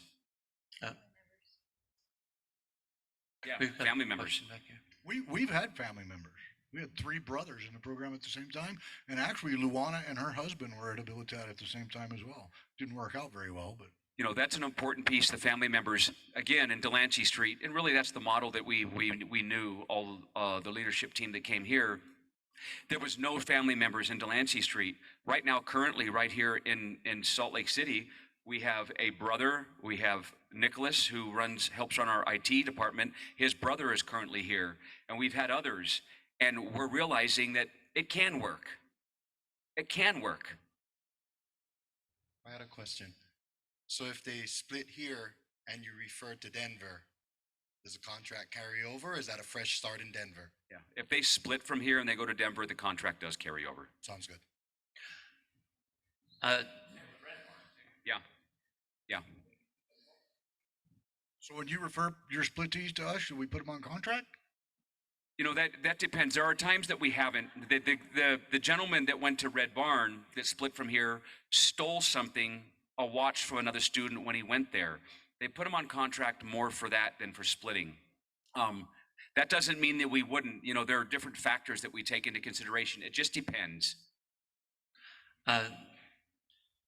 Some of the people that I know we've sent to TROSA have had, people who really have that motivation. They want to change it, but we don't have the medical or mental health facilities to be able to help them in the way they need help. And so we so appreciate the relationship with TROSA because we've been able to send them. Do you want to talk a little bit about the role of the mental health team at TROSA and how that adds to the community of method approach rather than take over the community as method approach? Sure. So this is a thing that's evolved over time. It wasn't super easy at the very beginning, but our approach really is that our clinical staff, our therapists, are separate really from the rest of the TC in a way. I mean, they're part of the team, they're on team meetings and all that kind of things, but they never give out contracts. They never investigate anything. If someone's late to an appointment, they just refer it to the house and the house handles it. And their approach is really that it's almost like they're doing outpatient care, but everybody that they care for is living at TROSA. So they're part of our team meetings. They get involved in treatment plans and things like that, but their approach is very kind of distinct. Do what? How do we medicate? So we, if we have people who are on psychiatric meds or other meds, we also have a medical facility with a nurse practitioner. So we have people who are, on medications for high blood pressure and pre-diabetes and all sorts of stuff. That is the job of the clinical providers to decide. We have to be really careful that we're not practicing medicine without a license and advising them on whether or not they should be taking medications. That being said, there are certain medications that we do not allow on our campus. We don't allow long-term opiates. We don't allow gabapentin because it's a drug of abuse, even though they want to tell us it's not. We know it is. Definitely not Adderall. There's all sorts of medications that we don't allow. So if those get prescribed, we tell the providers, that's fine, you could prescribe this, but know that that means that this person will need to be medically discharged from our program.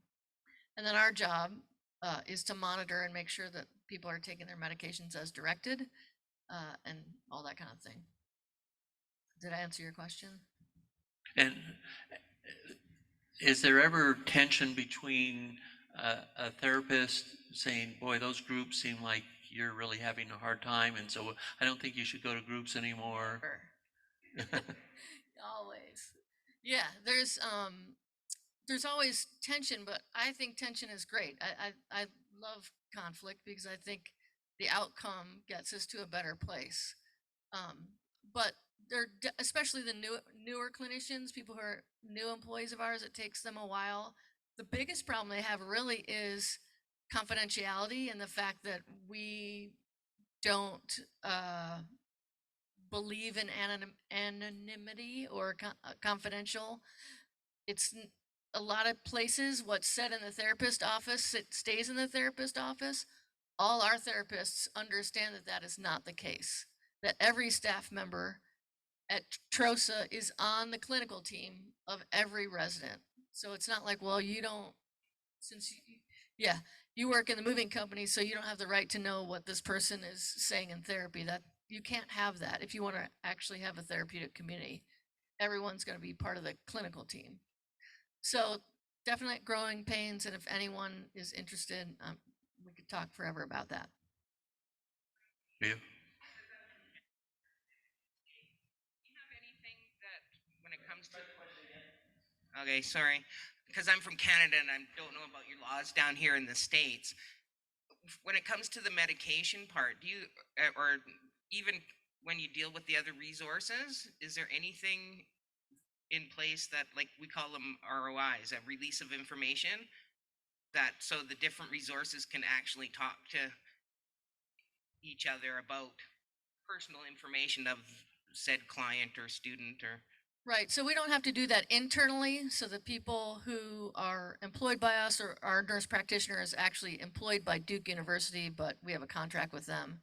We don't have to worry about that internally, but certainly if, and I don't know, you guys might not need to because of your status, but for us, if someone leaves and has to have a hernia operated on, we have to get releases so that we can get their medical information, and we can also share information with them so that they don't send them back with a giant bottle of OxyContin. Right. That was my question. Is like, yeah. so they will release, like, if the doctors will confirm. It's a with you? requirement. If you want to participate in our program, we require that you sign these consents. You can't be in our program if you're not willing to let us have the information if you go off-site for medical care or something like that. And my next question is, do you have to have, because we're a registered assisted living facility, we can do meds and stuff?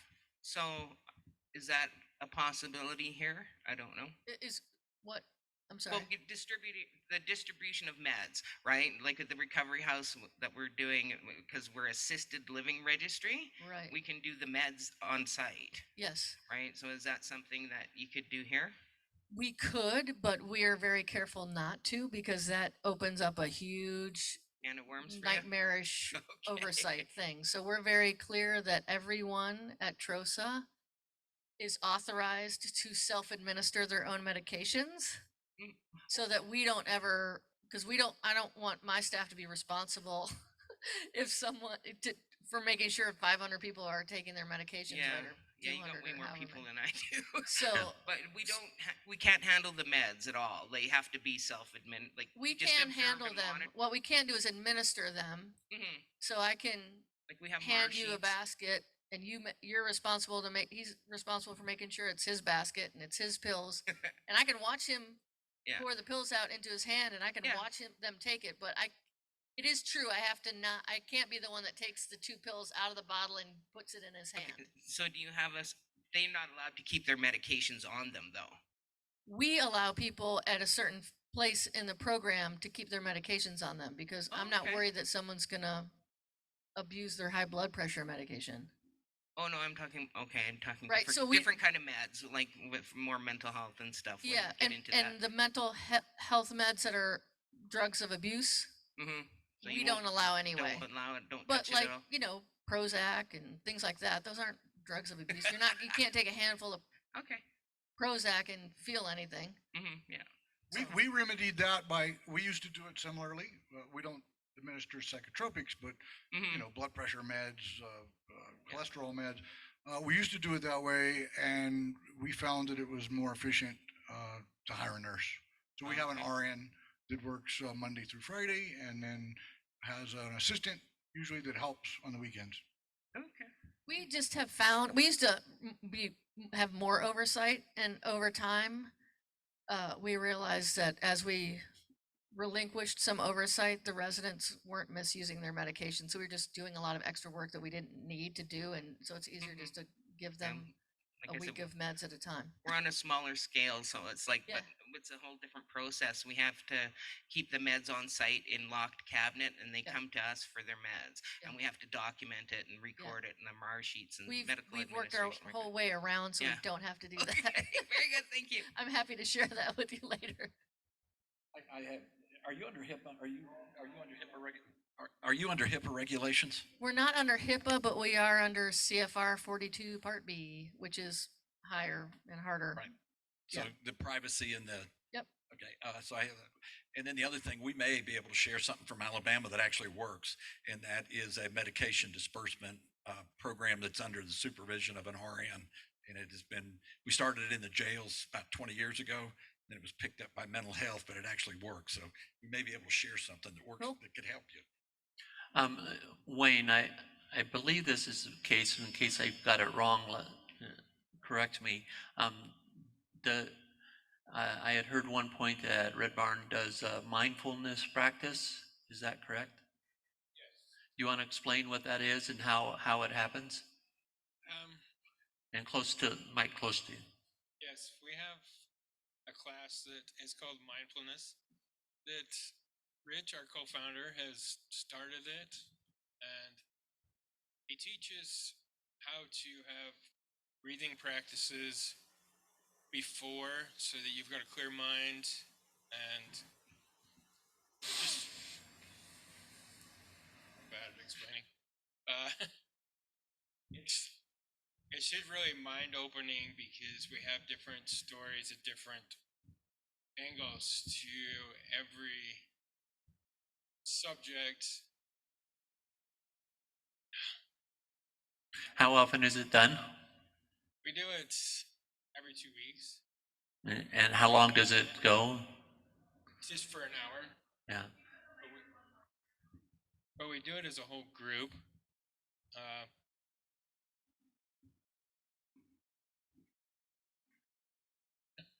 And so the whole group gets together and goes through a series of exercises, mindfulness exercises. yes. Sorry, I'm terrible at this explaining. Oh, you're doing great. Doing great. Dave, can you explain, you've developed this network of businesses who are willing to hire graduates, have had a lot of success. Tell us how you built that network and what things you do to keep that network thriving and growing. I think over time it's kind of built on itself. Early on, when we very first started getting our first graduates, it was important that we found some organizations that would hire our graduates. So throughout the first couple of years, just networking with people, it almost happened accidentally, and meeting people who were business owners and CEOs and executives of their organizations, we were able to start placing people into jobs. Then the students did the rest of it. Then they did well on those jobs, and it opened up doors for others. Then as the years rolled on and we continued to network in the community, we met more people. That was the part I was talking about yesterday, the day before, about how exhausting it is. Get out in your community and network with people, meet business owners, go there, visit their organizations. This is a really important piece. I've gone out and visited all those organizations and got to know them well. And then what happens is when someone falls short at work, hello, the Other Side Academy. This is Stephanie. Listen, the employee that was here, John Doe, just dropped his lighter. Boom, we know something's wrong. Building that relationship with them so that they call and pass that information to us is critical, right? And now we're being really intentional about it. I mean, Joseph, you and I have a meeting in a couple of days with someone who wants to hire our graduates, taking advantage of the opportunities when you're out meeting people, especially business owners, and getting those doors opened up so we have other options. So it's not just truck driving, it's not just construction, it's not just manufacturing, it's not just sales. Opening up all those other doors and then looking up there and going, what are we missing? What are other things that our students want to do? What else would be good for them? And then fostering those relationships. And it's tiresome to call them, to have them over for lunch, to go to lunch with them, but foster those relationships, right? Because the other thing that will happen is students will go to work for one of them and they'll screw it up and you'll lose them and they won't want to do it again. That's happened. That's reality. So have enough organizations on your board that hire your graduates where those things can happen. But by and large, it really has maybe once or twice here in the years that we've been graduating people. So to answer your question, build those relationships, keep them close, talk to them regularly, visit them regularly, have them over so they can, so they understand the organization and you go there.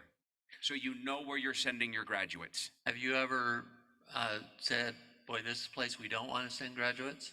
Yes. There are, if the place isn't a high accountability organization, and most organizations are not as high accountability as this organization, right? But if we send people there and they come back and they're passing information of what's going on there, I'll tell them to quit now. We'll get you another job today. That's the beauty of that, of having that huge Rolodex of organizations. If it's not healthy for them, we've got a job for you today at another organization. Really important to keep them safe, as safe as we possibly can. Karen, I actually wasn't aware that this was an issue until exchanging emails with you and Keith. Can you talk about the growing concern about MAT, medically assisted treatment, and ADA requirements? This is really hitting us hard. There was a law. You want to explain what? Yeah, so there's been a recent lawsuit in the United States, basically stating that I think it was a nursing home who wasn't allowing people to be on opiates, MAT, so Suboxone, basically, Subutex. So these are methadone is a similar drug, right? Replacement therapies. So we are an abstinence-based program. We don't allow those drugs on our campus.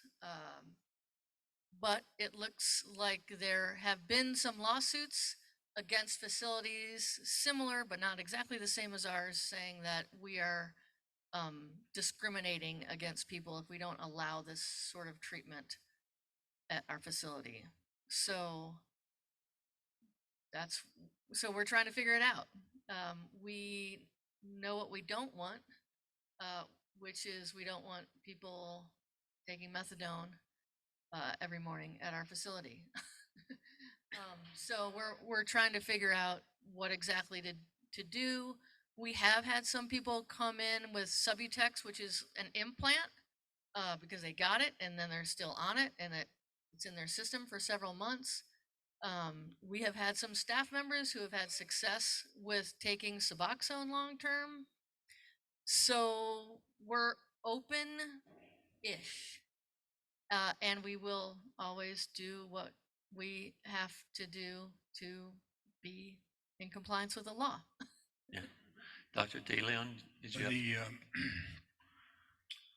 You may be aware of this, but we did develop the strategy, a strategy to consider, since I think this is now becoming all-encompassing in terms of medically assisted treatment because of the justification of the epidemic. But you're right, you can't infiltrate a classical therapeutic community with that kind of a medication. But you can develop a separate program,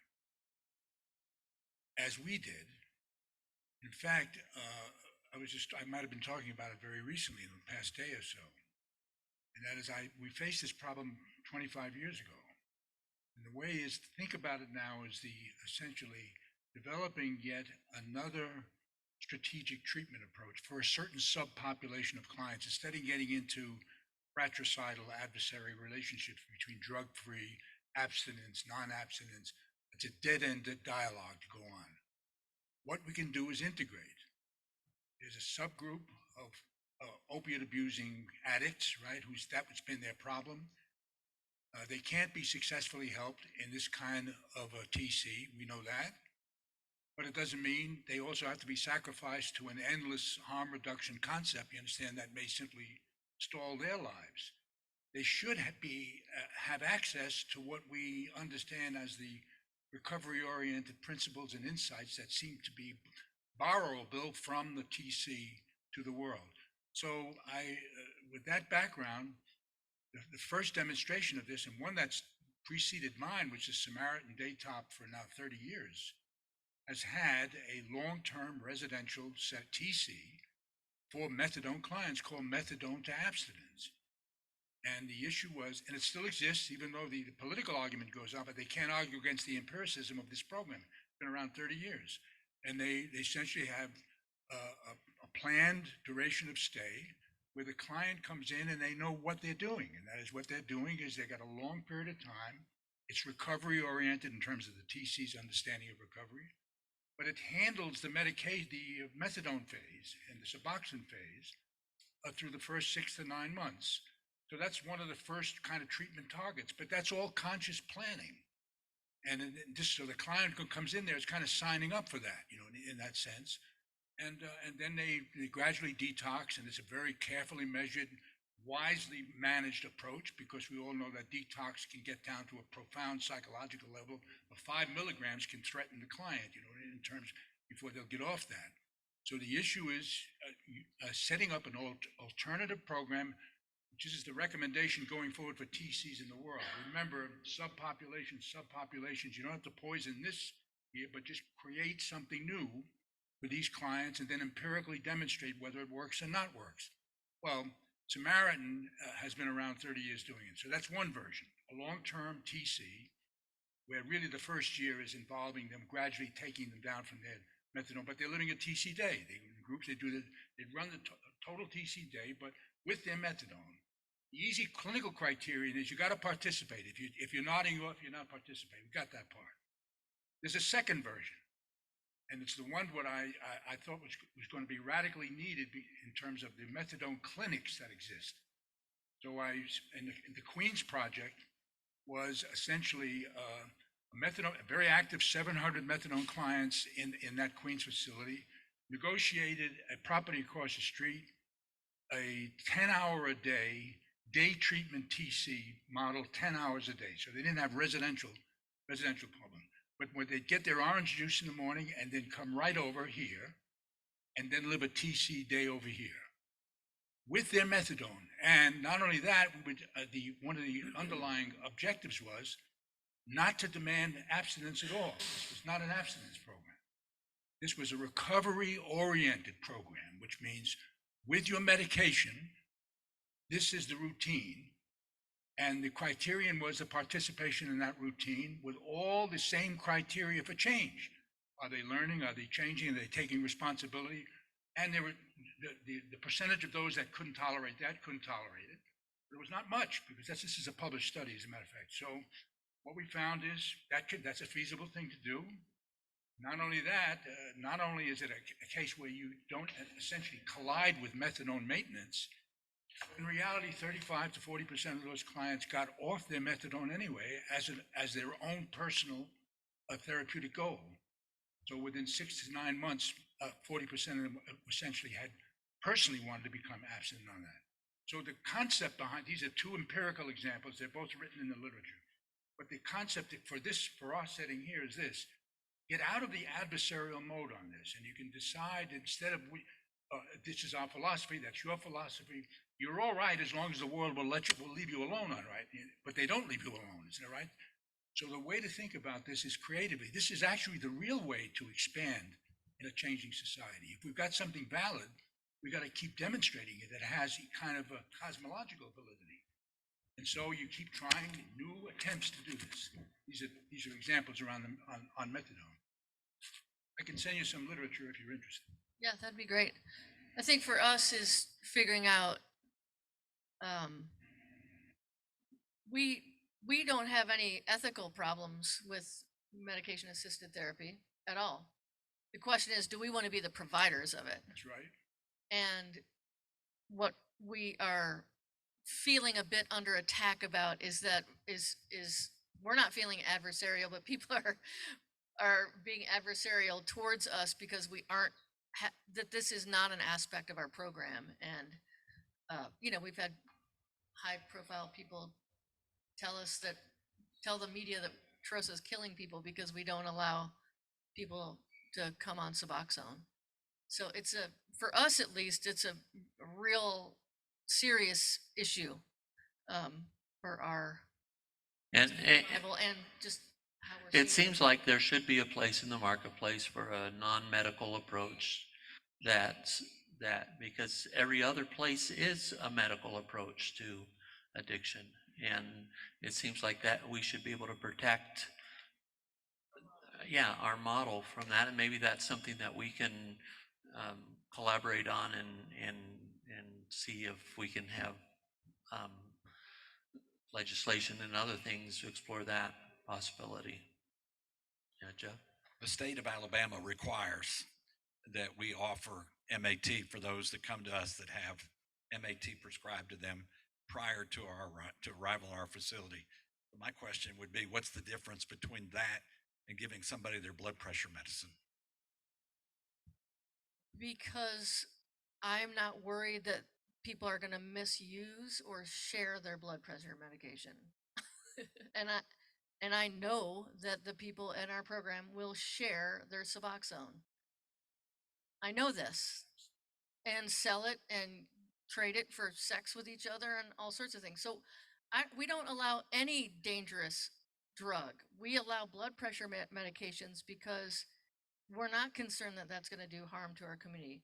We don't let people on long-term gabapentin, even for people who could really benefit from long-term gabapentin because of nerve damage that they have. We don't allow it because what we know is when we have gabapentin on our campus, people share it and trade it. That's why.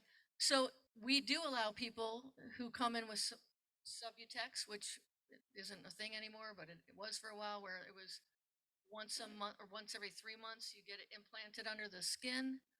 That didn't cause problems because it's no one even knew who had it and who didn't.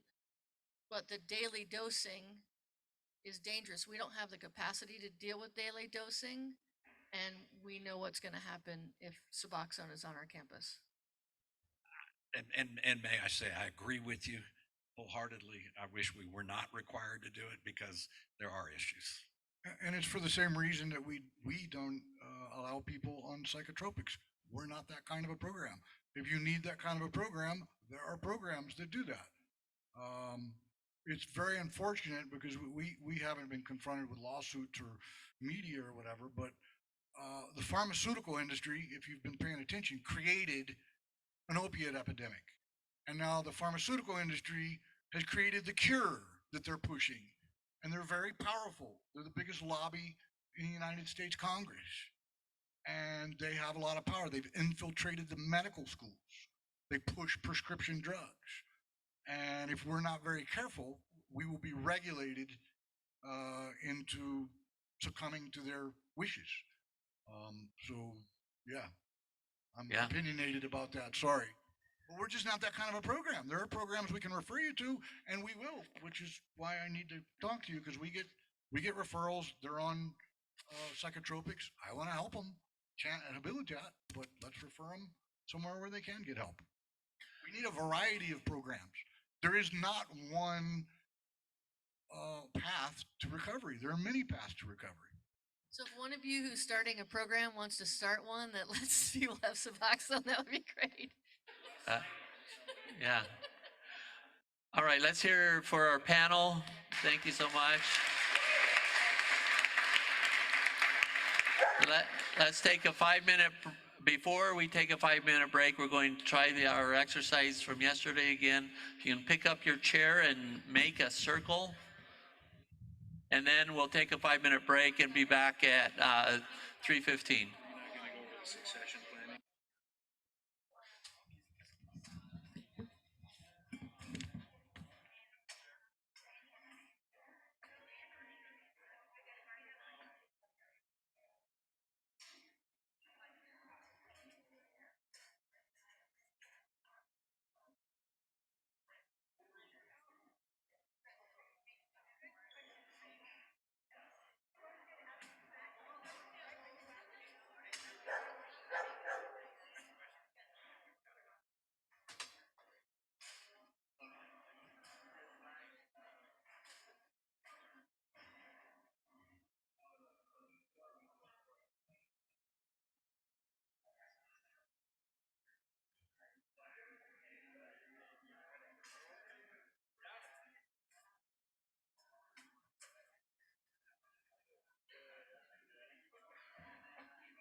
Let's huddle up. Grab a seat. Grab a chair.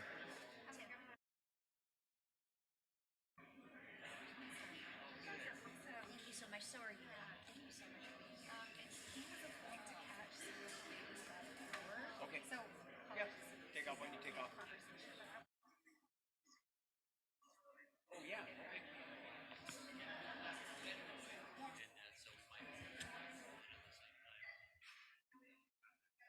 I'm happy to help if you want.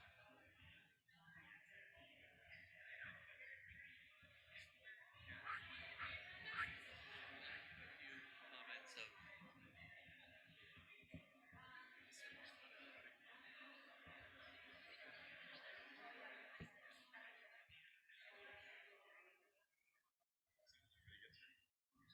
I want to, before we start our final session of the day and of the summit, want to thank all of you again for coming. Want to thank Red Barn for their hospitality last night, allowing us to come. Let's give a big round of applause to the team in the kitchen who fed us so well.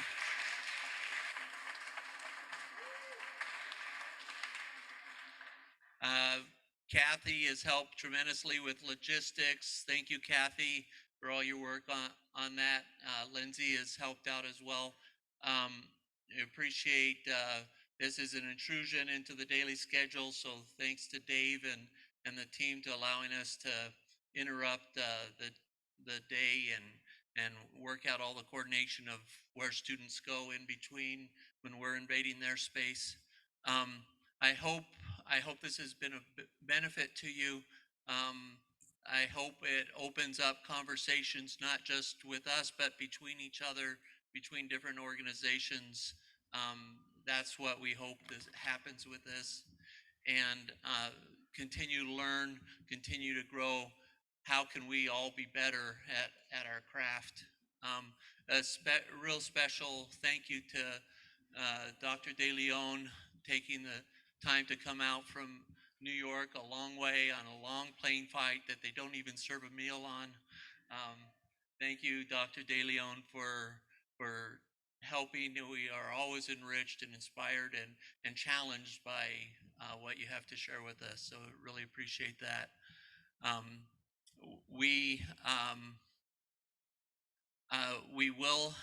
We've been recording this. We thanked our IT team. Let's give them another round of applause for we have recorded this, so all these sessions will be available online. I'll send out a link to, and if you don't get one, feel free to email me, and I'm happy to send that link to you. And I know there have been some requests for some specific slides of there's something that you want, let me know and we'll try to track it down or run it down for you. So now I'll turn it over to Joseph. Great. All right. We've got, this is the final lap. And we have an opportunity now to do whatever we want to do. So what do you want to do? All right. Those are great ideas.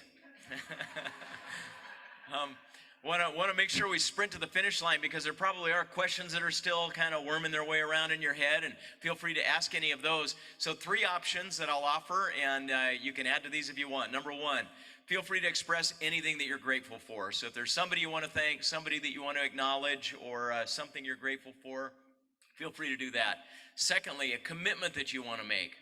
So if you want to just express that, you're welcome to do it as well. And we're not going to go around the circle, so if any of these inspire any of you to participate, then that's fine. And finally is any question you want to ask anybody in the circle. So if you're sitting in the circle and you don't want to have somebody ask you a question, get out of the circle. But if you're sitting here, it means you're open to interrogation. So something you're grateful for, something you commit to, anything that you want to ask anybody. And I'll kick it off. So I want to express the most profound gratitude to the most tireless influencer in this space, and that's, of course, Dr. De Leon. Years ago, we invited him for the first time here, and every time he comes, he provokes our thinking and challenges us to think more intentionally about what we're doing. So I want to commit to you, Dr. Leon, that the issue you raised yesterday about the design and the intent of the graduate experience, we will have serious discussions about that. And if that makes it worth you having gotten on a plane, then we'll make it worth it. So that's my commitment. That's what I'm grateful for. And anybody else? It's open. I'm also very grateful to Dr. DeLeon and people like Vinnie Marino and John, who started Delancey Street, and everybody in this room that's either already committed to or looking to commit to helping people with this very complicated problem of addiction. If it wasn't for people like you, and I include myself in that, us, a lot of us in this room wouldn't be alive today. I tried the 30-day thing many times. It didn't work for me. So I'm very grateful that there's a resurgence in interest in this. And I'm also very grateful to you folks here at TOSA to bring these people together. So this has been inspiring. It's been eye-opening. It's been encouraging. And I'm very grateful to be a part of this. Hi. I am grateful for everyone sharing their stories, especially the students here at TOSA and being vulnerable with us during the groups, if you were able to participate in the groups. But I do have a question, and it's around the Other Side Village, which is upcoming. And I was wondering, what kind of changes have you made to the model? Because I think you mentioned that it'll deal a little bit more with those mental health aspects. So I'm wondering, any updates, changes that you guys have anticipated to work with the homeless population? Yeah, so the primary categorical change is we're going to rely on the democratic therapeutic community model as opposed to the classic or concept therapeutic community model. That there are a lot of implications of that. It's a less hierarchical model. There will be much more participation in the admission process and discipline and feedback and coaching from the peer community. Obviously there is in this model as well, but it shifts a bit more that direction. The tone of it, the volume decreases significantly. The primary reason for a significantly different look are, number one, because of the significant mental health challenges people will arrive with, but also the fact that this will be a permanent community.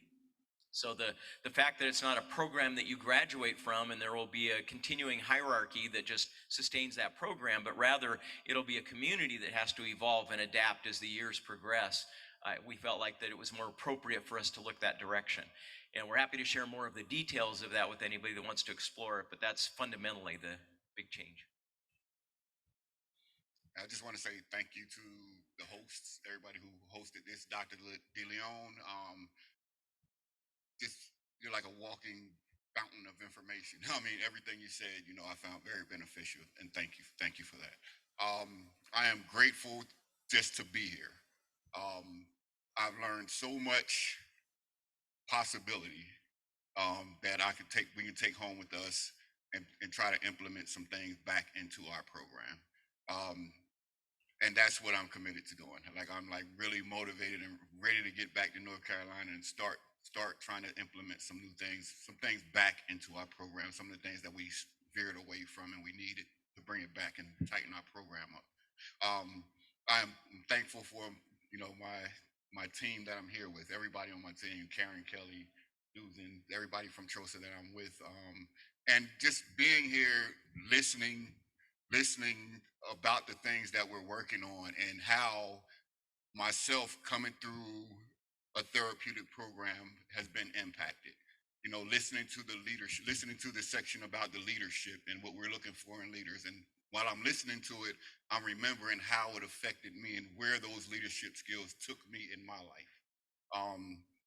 It took me, outside of TROSA. I was hired on as a staff member, but then I took those skills and left TROSA and went other places and excelled in what I was doing, and then returned back to TROSA.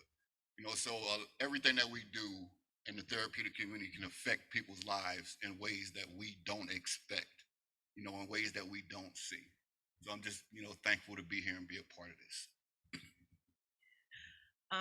I'm grateful for the opportunity to be here. I mean, we traveled all the way from Anchorage, Alaska. We didn't know what to expect. I have my own experience in a therapeutic community, but seeing other people who are um, emulating the model, one thing Dr. DeLeon said is the fidelity to the model of the therapeutic community is what stuck out most to me. And I'm also really grateful for the real experience. Joseph said a vicarious experience. We could have sat here with just us leaders and the people who are doing it, but to see the participants be active in it and watch how the therapeutic community positively affects their lives is really impactful for me. Um, I have a commitment to our clients and our organization when we get back to give them real life reports, not what they want to hear, but what is going to be most effective for our population sample. I believe that that's really, really important. And just the real experience that I had here is just absolutely phenomenal. And I'm going to make a commitment to the relationships that I've made here. I've got a couple of cards to reach out to you guys to let you know in areas where I'm struggling because can't do it alone. It takes a team, and I'm grateful for my team as well for coming with me. And So I'm extremely grateful for the knowledge exchange that has taken place over the summit here, and the openness of all the people participating to share information and knowledge. And this is my second time at a summit, and that exchange, I want to pick on John Voken. After the last summit, I went and visited John and his wife, and he gave me some extremely valuable advice, and which we have followed, John. And that's the sort of thing that I think is extremely powerful here. And I look forward to hopefully we're invited to the next one.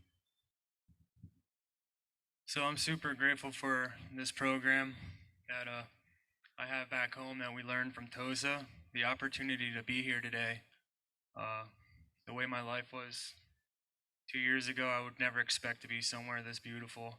And I'm super grateful for Clay, Dave, and Chris, because last year, if it wasn't from them, I would still be the same dirtbag I was when I came into the program. And they really changed my life and flipped it around. I am also grateful for the opportunity to be here. If it wasn't for TOSA, I wouldn't be the man I am today.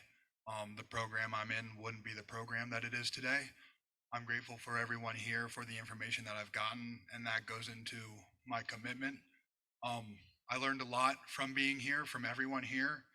I'm still a senior student, so there's not much I can do with that information because I'm a student. I don't have the abilities to really act on the information I got. So I'm going to formally commit to a 4th year in my program so that I can get to the point where I can use what I learned to do something. So I'm also extremely grateful. Like, there's not very many organizations that send their students out to learn from leaders like you guys. Dave, I just want to say thank you. You know, you're a huge part of me being the man I am today, and a huge part of my growth. And that's everybody from TOSA, Joseph, Clay, like all of you guys. We're a huge impact on our community, and you guys gave us the motivation to become the men we are today. And I thank you guys for that. So I want to thank everyone that came out because honestly, it tells me that everyone that's here has a desire and a heart to be a part of something that's bigger than themselves. And that's huge. That's where it has to start from.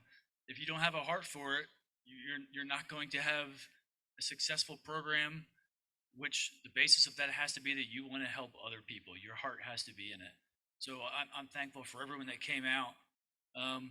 And a commitment I'm going to make leaving today is I'm going to go back and I'm going to improve our workout phase and our aftercare for our guys. I learned a lot by what was here, what was up on those screens, and I take it seriously, and I'm going to commit to improving it. I'm grateful for all the staff that has, been in addiction themselves or like in a very dark place that did what most addicts can't and like work their butts off, become someone that's confident, reliable, hardworking, just men and women of integrity than be in a place to where you guys are like beacons of hope to others. To live on site and do this every single day is like taxing, but it's so rewarding. And I commend all you guys. Something that I'm committed to is keep fighting the good fight. Cleaning the house. There was a situation last night. One of my guys called me and he kind of filled me in on what happened in group. And he said they found like love notes from a boarder, and my first thought was like, who else knew? So I said, well, go grab his buddy, sit him on the bench, and don't get him off until he confesses. And right away he's like, yeah, I knew about it. So yeah, it's something I learned here. So if you're gonna attack the situation, you see it all the way through. Like we could have just given him a learning experience, or given him a contract, but there's so much more to it. So thank you to all you guys for having us, and John Vulcan for building the perfect place for a hopeless person like myself to have this amazing life. My life is money can't you can't put a dollar amount on like the life I have right now. So thank you. I'm grateful for Dr. DeLeon being here, answering questions. I asked you a question, really a couple questions that have been kind of weighing on me, help me kind of get some clarity on that. I'm also grateful for everyone at the Other Side Academy to put things like this on and to be able to role model the way. Dave, you answer your phone any day, any time for me. That it does mean a lot. You give me that mentorship. So my commitment to everybody in this room is, if you're interested, come get my email, my phone number, and I'd love to help anyone that has any sort of questions. Thank you. Yeah, I'm grateful, obviously, for being here for TOSA and everything. Just seeing the way you guys do it all and all that stuff, which kind of leads me into my commitment, which is I wouldn't say we became complacent in British Columbia there at our place, but we're certainly really happy with where it's at and everything. But coming here, seeing how you guys do everything, seeing how you hold people accountable, most importantly, your connections and the way you are in the community and everything. I'm going to go back and I'm going to do that with us. And when we come back in 2 years or whenever we have this again, I'm so looking forward to telling you guys like just how much of an impact you made on us. And I know you guys, you do it to spread the word, and you spread it to one guy here and to all three of us, and now we get to go back and we get to spread it to a lot more people, because I feel like in Canada especially, therapeutic community is not a huge thing, and as we all know how big, how important they are. Obviously, huge thank you to John and Shauna. I'll thank them just on a personal level, because 2 years ago, like I just, there wasn't an ounce of will in me that wanted to live. I'll thank you for my mother, who, she's going through a tough time right now, just with some health stuff, and she can sleep well at night, knowing that, you guys have put a roof over my head and given me everything I need to live a successful life after this. Also, I want to say this, and I wanted to say this all weekend. Huge thank you to all you Americans here, because I know the last time some Canadians came down to Salt Lake City was it was the 2002 Olympics, and and our men's and women hockey team, yeah, we laid a bit of a beating, but I'm glad that we're not down here in time for, we're not competing or anything, but we're sharing information and we're making connections and stuff like that. So very grateful for all that. All right, thanks. I want to thank everybody here that encouraged me, and there are too many names to mention, so I won't mention any names, but I'm excited to be here and made new friends. But I want to leave one thought here, though. Where will we be in 10 years? And I'm concerned about that, because even 2 years ago, we just did whatever we want to do, as long we are abstinence-based and keep people sober and make taxpayers out of them. And that changed now. In the last year, the ministry, that's the government in Canada, they say, we don't want to hear the word abstinence. All you want is supposed to keep them alive.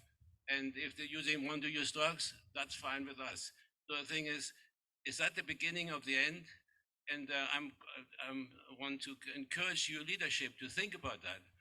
Where does this whole thing go to? And in Canada, we're finding about, they say quite fact, the bench got to go. We don't want the bench. We don't want to hear the word abstinence. I mean, this goes on and on and on. Anyways, all you leaders should perhaps think about where will we be in 10 years, and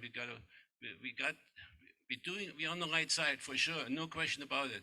We keep people alive and make taxpayers out of them and teach them how to live properly. And I hate to say it, the government is in the way. They don't care whether people, whether they're sick, and what are we going to do about it? Thank you.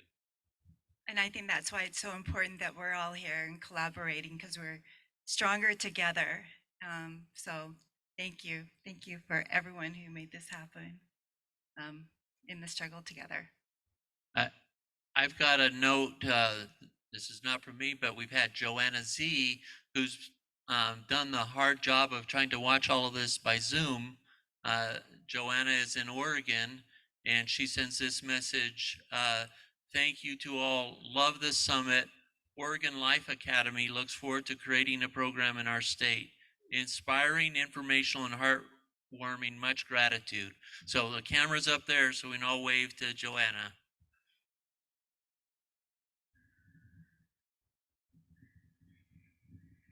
I think the question was posed, where do we get, what is our commitment leaving this conference when it ends later? But I think for us, if I look around this group, and I genuinely believe that each one of us represents a minimum of 100 people.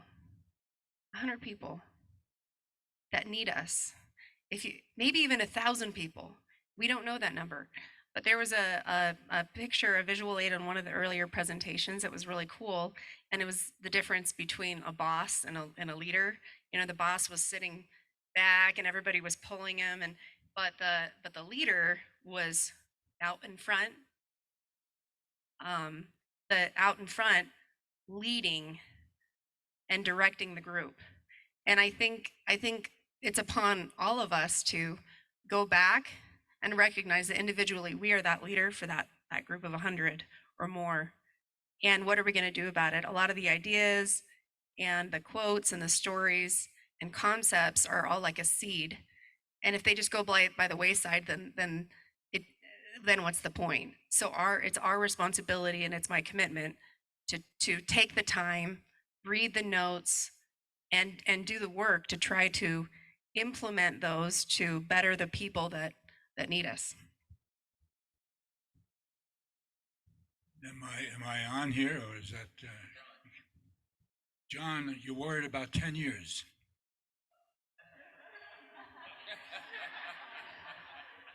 Will you accept 10 months? How's that one? But listen, I have that worry. I don't know about 10 years, but I have that worry, and it's been my mental illness for the past decade, as a matter of fact. What's happening to the TC? Got to be around long enough, as I and you have, to really see that trajectory. So look, allow me now a little bit of my geriatric solution to this. I say that because I may be a little delusional, and I don't even mean that in a comic way. I think I might be delusional. But I started to say it when I was speaking about the methadone project. What I want to see, and what my investment is in TOSA, is that you are now, TOSA and some of the related programs are now in that trajectory, a resurgence to the movement. We had the movement 60 years old. The great energy was apparent then. Therapeutic Communities of America as an association blossomed then. I was its director of research for a couple of years. We had great years when we came together as an industry, and we called ourselves a movement. And then all the issues that you talked about, which incidentally basically stemmed from TCs moving into mainstream public health. Once they decided to take money from public health, then the problems began. They're not altogether bad problems. doesn't mean that public health is wrong, and TCs can learn things actually from public health. But that was one of the factors that has contributed to the trajectory blips that we're now seeing. I hope it's a blip that we've been seeing over these recent years. So, why do I come here? And I think I've said this in different ways, but it needs to be said again. There is a great future if you understand this evolutionary framework that I've been kind of giving you in bits and pieces, which is if we understand the fundamental principles of what we do and why we do what we do and why you actually have to read a literature, including my own books, but a literature, to understand this so that you can actually realize how powerful this approach is if it is done right. So 2 requirements. Try to stay fiscally independent as much as you can. That's a requirement. And turn to really the monastic goal of saying, let's get better and better at what we do in terms of the fidelity of this approach. You do it as bigger and better than you can. That's why it's my energy for coming around and teaching and talking, for what it's worth. The key then is, in terms of the future, there's that, the purification. You don't go back to the past, but essentially going forward on the real basics that we've been talking about in terms of the fidelity of the approach. And that's a training issue, and that's going to have to go on with your commitment. The second thing is, when I was speaking, I think, to TROSA, I got dismayed, but that may be simply my sensitivities.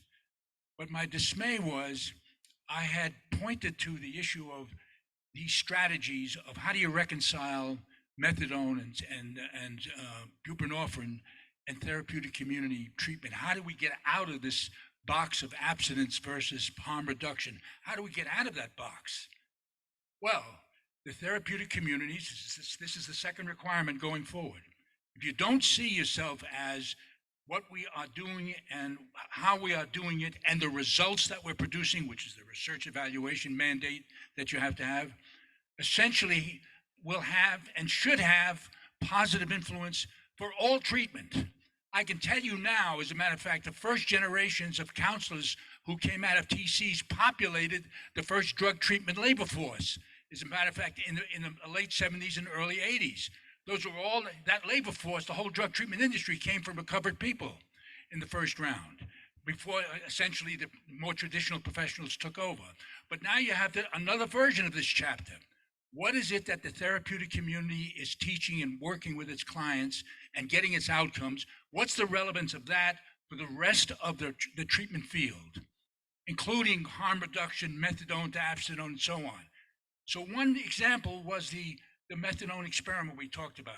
If I kept seeing the methadone client as someone who simply didn't want to get abstinent, and it's the same way of saying, well, let them die and let them disappear anyway, rather than saying, okay, that's where he or she is, we could essentially introduce programming for that client to give them an option to how they can move towards some kind of a recovery-oriented life with or without methadone.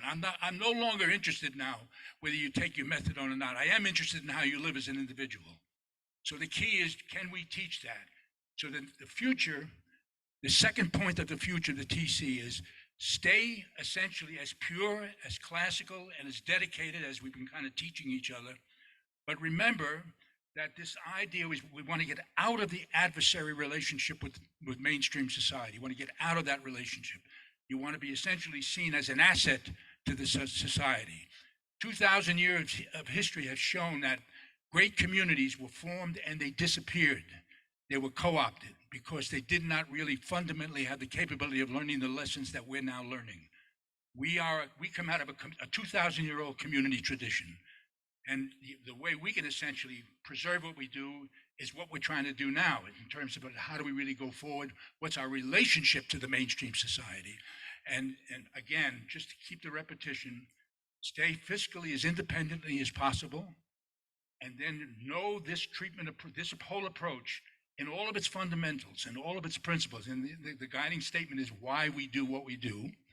And if you can't explain why we do what we do, you don't know what you're doing. And so the issue has to be, that's the continued education and training on your end, and be willing to essentially carry some of that truth. If it's truthful, it means it's universal. If it's universal, it'll affect other treatment approaches also. Carry that into other areas, whether it's the village, whether it's the prisons, whether it's methadone maintenance or medical assisted treatment. Have a good attitude about that. Don't have an adversarial attitude about that. Have a brethren attitude to that. We have something to teach them. They have very little to teach us at this point, but we have a lot to teach them. Let me say on behalf of the group, yeah. Mission accepted. So on behalf of all of us, mission accepted. And if that's what geriatric decline looks like, give me some.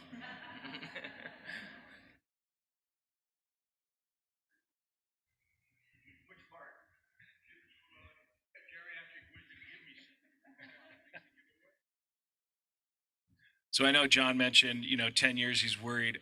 I'm coming out of here feeling very optimistic that in 10 years, I think this space is going to look a lot different. I think there's going to be more. I'm looking at different individuals here that want to start up therapeutic communities. I see young therapeutic communities that want to keep growing and building. I'm very encouraged when I hear Jeff say that Habilitat is better now than it was when the founder was there. I think the same thing's going to happen with the John Vulcan Academy. I think the same thing's going to happen with the Other Side Academy. You guys are going to put people in place and put good leaders in place to advance the ball, and I think it's going to get better. It's a snowball effect, but I don't know that this is, and Dr. DeLeon, maybe it has, but has there been a therapeutic community conference like this in doing what you're doing? I felt like 2 years ago we were here. This year feels different to me. It feels more organized, more structured. I felt like I got a lot more out of it than I did 2 years ago, and I think in 2 years, I think it's going to be different. I think you're building on something, and I think it's going to be big, and I'm excited to see what it's going to look like in 10 years. Sorry. Okay. Again, I want to repeat this, but this is not a criticism. It's only to say that I have the benefit of the long-term trajectory view, and from the mid-'70s right up until maybe 2005, the therapeutic community movement came together. It was a national, and now there are, of course, world associations, and we know they're declining in different ways. But the answer to your question is we did have that great generative energy back then to launch that movement. You now have it in your hands to continue that movement and relaunch it. And that's why I said I'm coming out of my own melancholy of the past decade and seeing, yes, there is a future for this, and it's along the lines that I've been talking about. So the summit is a great example of that. We're going to begin again and do it essentially, and hope we can learn from some of this historical perspective that I've been trying to outline. Sure, but do you feel like it's evolved? Do you feel like, I feel like the Other Side Academy is doing something different. I think they're looking at, Delancey Street and making it a whole lot better. I feel like Red Barn Farms is doing the same thing. There's no question about that. There's no way I could be in here if I thought simply we're going to still do the TC of 1962 or 63 or 64. Of course, we're moving on ahead. All these issues that we were talking about, the issues of what should the graduate program look, what does aftercare look like, all these things that we've been talking about that made up the agenda here. This is the agenda of the future. How do you fix all that, and how do you change all that? We weren't able to take that on early on. Now you're in a position to do that. We have a literature, we have a background, we have trial and error failure of the background, and positive outcomes. We have the research, which you have to reintroduce again. You'll go forward with this. Going forward, building on the history. Does that make any sense? Makes a lot of sense.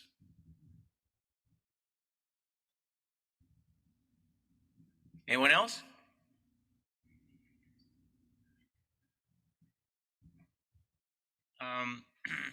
Yeah, today I'm very grateful to your own beautiful people, beautiful, great food, beautiful circle. I just want to share, like, one of my biggest struggles over the course of the last 2 years has been having to say no. And I think this has really encouraged me and inspired me to continue in that mission and in that just seeing all the seniors and masters that I've met over the last couple days has really allowed me to see, like, through earned privilege, how it's been helping people with problematic thinking. And it's something that used to discourage me a lot in the beginning. And I just feel very inspired today. So thank you.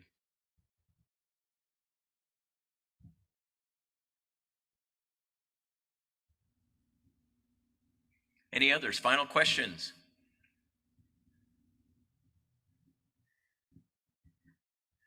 Joseph, I think you brought up in the past, we need to address threats. There is a threat out there that you may not know about, but it may behoove us to look at the national practice guidelines from the American Society of Addiction Medicine. That is, this was raised to us as we have moved forward in trying to expand our services. This was brought forward by the University of Alabama Substance Abuse Program, but this organization is heavily recommending and leaning on medically assisted treatment versus recovery and the traditional recovery. And I'm curious if anybody else has had that pop up in any discussions, and if so, if they have any recommendations. I've fallen back pretty much in my limited knowledge and discussion to where Dr. DeLeon has gone, which is the many years of data. But apparently, insurance companies and others are involved in this and see it as a quick fix to a very long and to a great problem that many have in our country, and we're trying to figure out how to address this as we go.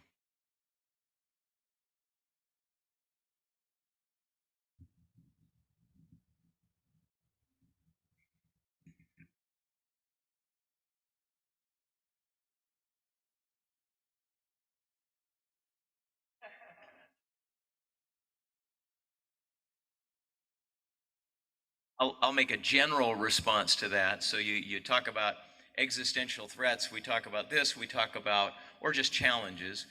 We talk about the labor challenges or other sorts of societal changes, legal changes, regulatory changes in Canada and beyond. The whole purpose of this gathering is threefold. Number one, so that we have better benches. That's Dr. DeLeon's first challenge. The second, so we have more benches. And the third is because for us to succeed long term, as John suggested, we can't just work in the world, we have to work on the world.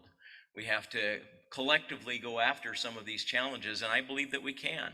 If the spirit of what we're doing is we want to save lives and we're subject to evidence and we produce evidence, then we'll have the strength of the right motives behind us, and we'll have the strength of the right arguments with us. And I think that we can prevail. So I hope what happens, it's not a direct answer to your question, but I think this is a forum where we'll influence to that end. Terry?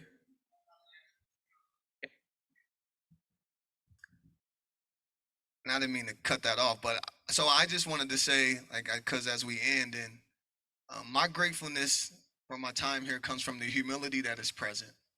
And I do believe it's coming from the top. The fact that, for most of us, we truly recognize that the Other Side Academy is setting the standard for how it ought to be practiced, and evidenced by not only the results and the outputs, but having the buy-in from Dr. DeLeon and being able to have him here speaks to the validity of the way the Other Side Academy executes this model. But the Other Side Academy leads with the humility to share the space with other therapeutic communities. And I have struggled myself to look anywhere else or to go anywhere else, but coming back to the summit for the second time and getting a chance to hear from other therapeutic communities, and more particularly this time, realizing that there's more people in the position we're in South Dakota, where we don't have a building and we aren't executing on a model yet. For so long, I just feel alone in this contemplative stage for TCs and walk away with a lot for me, but not a lot of hope for what I could do in my community, but because of the humility and the sharing of the space and being able to hear from like Harvest Academy and others who don't have a building yet, I just really feel so encouraged by that, and realizing that I may not have a building yet in South Dakota, and others are in that same space as well. But there is opportunities to support other therapeutic communities in my region, and not just be so blinded to the Other Side Academy is the only academy doing the work and it's the only place to be. There's opportunity across the entire country to support one another. And if Joseph, if you and the rest of the team wasn't humble to pull this together and share the space, I would continue to feel more isolated than I do now, because of that. And so I just thank you for the humility that is present. It's also evidenced by you can hear when you all are even challenged in your learning and stretching that you're not done growing. The Other Side Academy is not perfect. It's still figuring things out. So not only does your humility give us space to be where we're at, you're also very clear that you are still a work in progress as well. And that is a huge blessing. And I feel less alone, and I'm ready to do work with academies in my region, because this is a long way from home. And there's people in the Midwest that could benefit from what I have to give, and my skills and my strengths and my passion as well. But without the humility, it would not be present here for me to feel less alone in this work for TCs across our country. So thank you. So when I look around this room, I'm grateful. I'm grateful for TOSA for putting this on. I'm grateful for Dr. DeLeon for being here and sharing his wealth of knowledge. I'm grateful for Dave because he's taken me back 20, almost 22 years to how things are or should be or was and can be. And I think that I look around here and I'm grateful for everybody that's come. I mean, we got people from Canada, we got people from the Dakotas, Iowa, DC, I mean, everywhere. And I think that, like Dr. DeLeon was just saying, that there's kind of a new breath being blown into the TC community. And I think I would have to thank Kevin McDonald for some of the risks that he's taken to help breathe some of the air back into the TC community.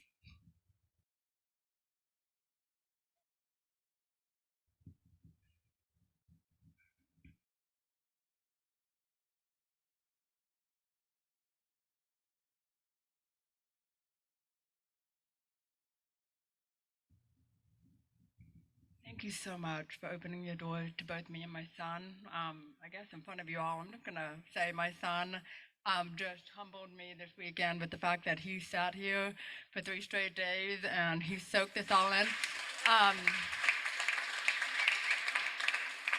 My husband and I are huge about getting the next generation. Actually, what you were talking about is preparing the next generation is so key, because at the end of the day, our time here on this earth only lasts so long. And so I just think it's an honor to know that the next generation coming up, hearing about your daughter and the paper that she wrote, that's awesome. So thank you guys very much for welcoming us. I do have a quick question to ask, if that's okay. You were talking about alcoholism and addiction, and the fact that it's not so much a disease, that it's a choice that roots out of brokenness. And so my question is that I've heard the term drug of choice. And drug of choice can look anywhere from alcohol, gambling, sex, drugs, narcissism, overeating. It covers a gambit of different types of manifestations. Is the TC model mostly focused on drugs and alcohol? Or if somebody came in the door with the same brokenness that's struggling with overeating, does the TC model approach only drugs and alcohol, or is it truly going after all those that are broken, that have drugs of choice in many different ways? I'll make a quick comment and then, George can correct it. But one of the things that's fascinated me, and in fact, I think inspired all of us with an even greater sense of vision and mission about the contribution we need to make to the planet, is that in our 8 years, we've had people come here from a multitude of a variety of organizations with completely different challenges that they're trying to take on, that have seen that this kind of peer community, a therapeutic community, is relevant to all of them. So you think of refugees that are coming from other countries and trying to settle in a new place, and the enormous challenges they face in transforming their lives. What better kind of community than a peer community to help them?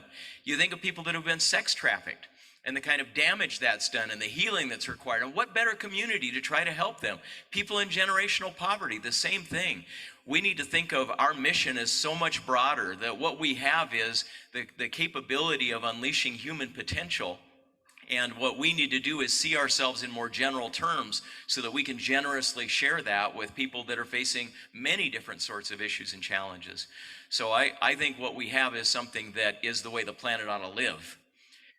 Most of you have probably had the same experience of people coming into your communities and having a tour and at the end saying, I wish my family lived this way. I wish my organization lived this way. And then after they say it, they feel a little terror because they think I'd be called out and I would be exposed. But there's that combination of both terror and inspiration that I think all of us need in our lives. And that's what we have the capacity to give the planet. Someday, perhaps there will be a congressional therapeutic community. Wouldn't it be wonderful? George?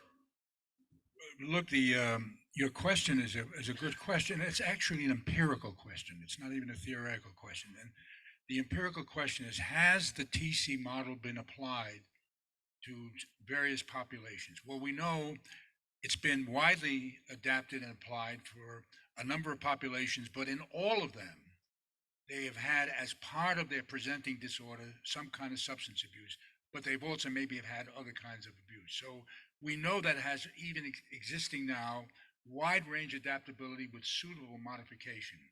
But specific problems like, well, do we have TCs for eating disorder? We don't. And there's good reasons for that, because while there are issues of the presenting disorder, eating disorder may be seen as compulsive disorder. Some people even see it as psychotic disorder, but compulsive disorder and addictions, chemical addictions are compulsive disorders. We think maybe there's something similar to that. But TCs have cautiously stayed away from that in terms of trying to apply that model, because there are a whole other set of variables about understanding the eating disorder phenomenon that we don't have. So it's an empirical question. What you were talking about fundamentally is what is essentially the universal teaching is when you talk about whole person, and this is language that I've tried to give the field language to talk about this. TCs are invested in the whole person, not the presenting symptom. They're invested in teaching people how to live right. I tried to introduce, it's an Asian phrase, right living, introduce that into the actual goal of treatment. What are we teaching here? It's not teaching you to be absent. We're trying to teach you how to live right. And so we think there's a whole technology in terms of doing that. And in that sense, you can have wide adaptability to various populations and settings. The place where this has been picked up almost item by item is in education. There are therapeutic community high schools that a number of examples, probably 15 of them around the United States, that all are borrowed, picking and choosing TC elements essentially to do what they're doing. I'm dissatisfied with all of them because it's a surgical approach and it doesn't enhance the TC power when you do that. There's even recovery-oriented outpatient settings that pick and borrow TC elements. I say call them TC-oriented programs, not TCs. So the issue is, it's a broad answer to your question, but we're very careful on these other issues like eating disorders, and because we recognize the subpopulation is important to understand, and it's more than simply, it's different in some respects from what we're doing here. What it shares is this compulsive issue. And in general, certainly as a standard way of doing family work, community work, village work, this is where we know building community is a positive everywhere we go. Wherever you can build community, it's a positive. Does that help? I just want to, I am so grateful for the TC model. before I came to the TC to TROSA, I'd been out there 24 years and nobody believed in me. I was on borrowed time, you know, I had used so many lives up. People used to joke with me, how many lives do you have? And then I got to TROSA and people believed in me, just like all of y'all in here. And I went through the program, and as I started believing in myself and started being a leader, other people believed in me. I didn't believe in myself in the beginning, you know? And thankfully, people were there, the TC model, Kevin McDonald, and seeing this, I had no idea there were that many TCs and people want to start TCs out there. We've got the opportunity to do that for other people, and that's the main thing, is we are saving lives, helping people find the life for them and to give them their families back. And so I'm so grateful to be here today and to keep going. Like, we're in the trenches. I was in the trenches doing dirt. Nobody liked to see me coming. And now I'm in the trenches. We're all in the trenches now, bringing people out of it. So this is amazing. I do want to get some more contacts before I leave, and so we can stay in touch and keep this movement going. So thank y'all. Thank y'all. This has been amazing.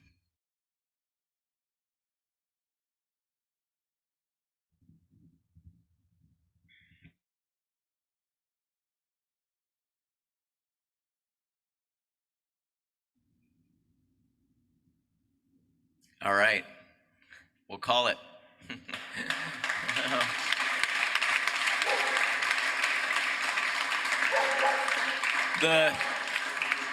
The fourth Classic Therapeutic Community Conference is now adjourned. Thank you, everybody. We'll see you in 2 years.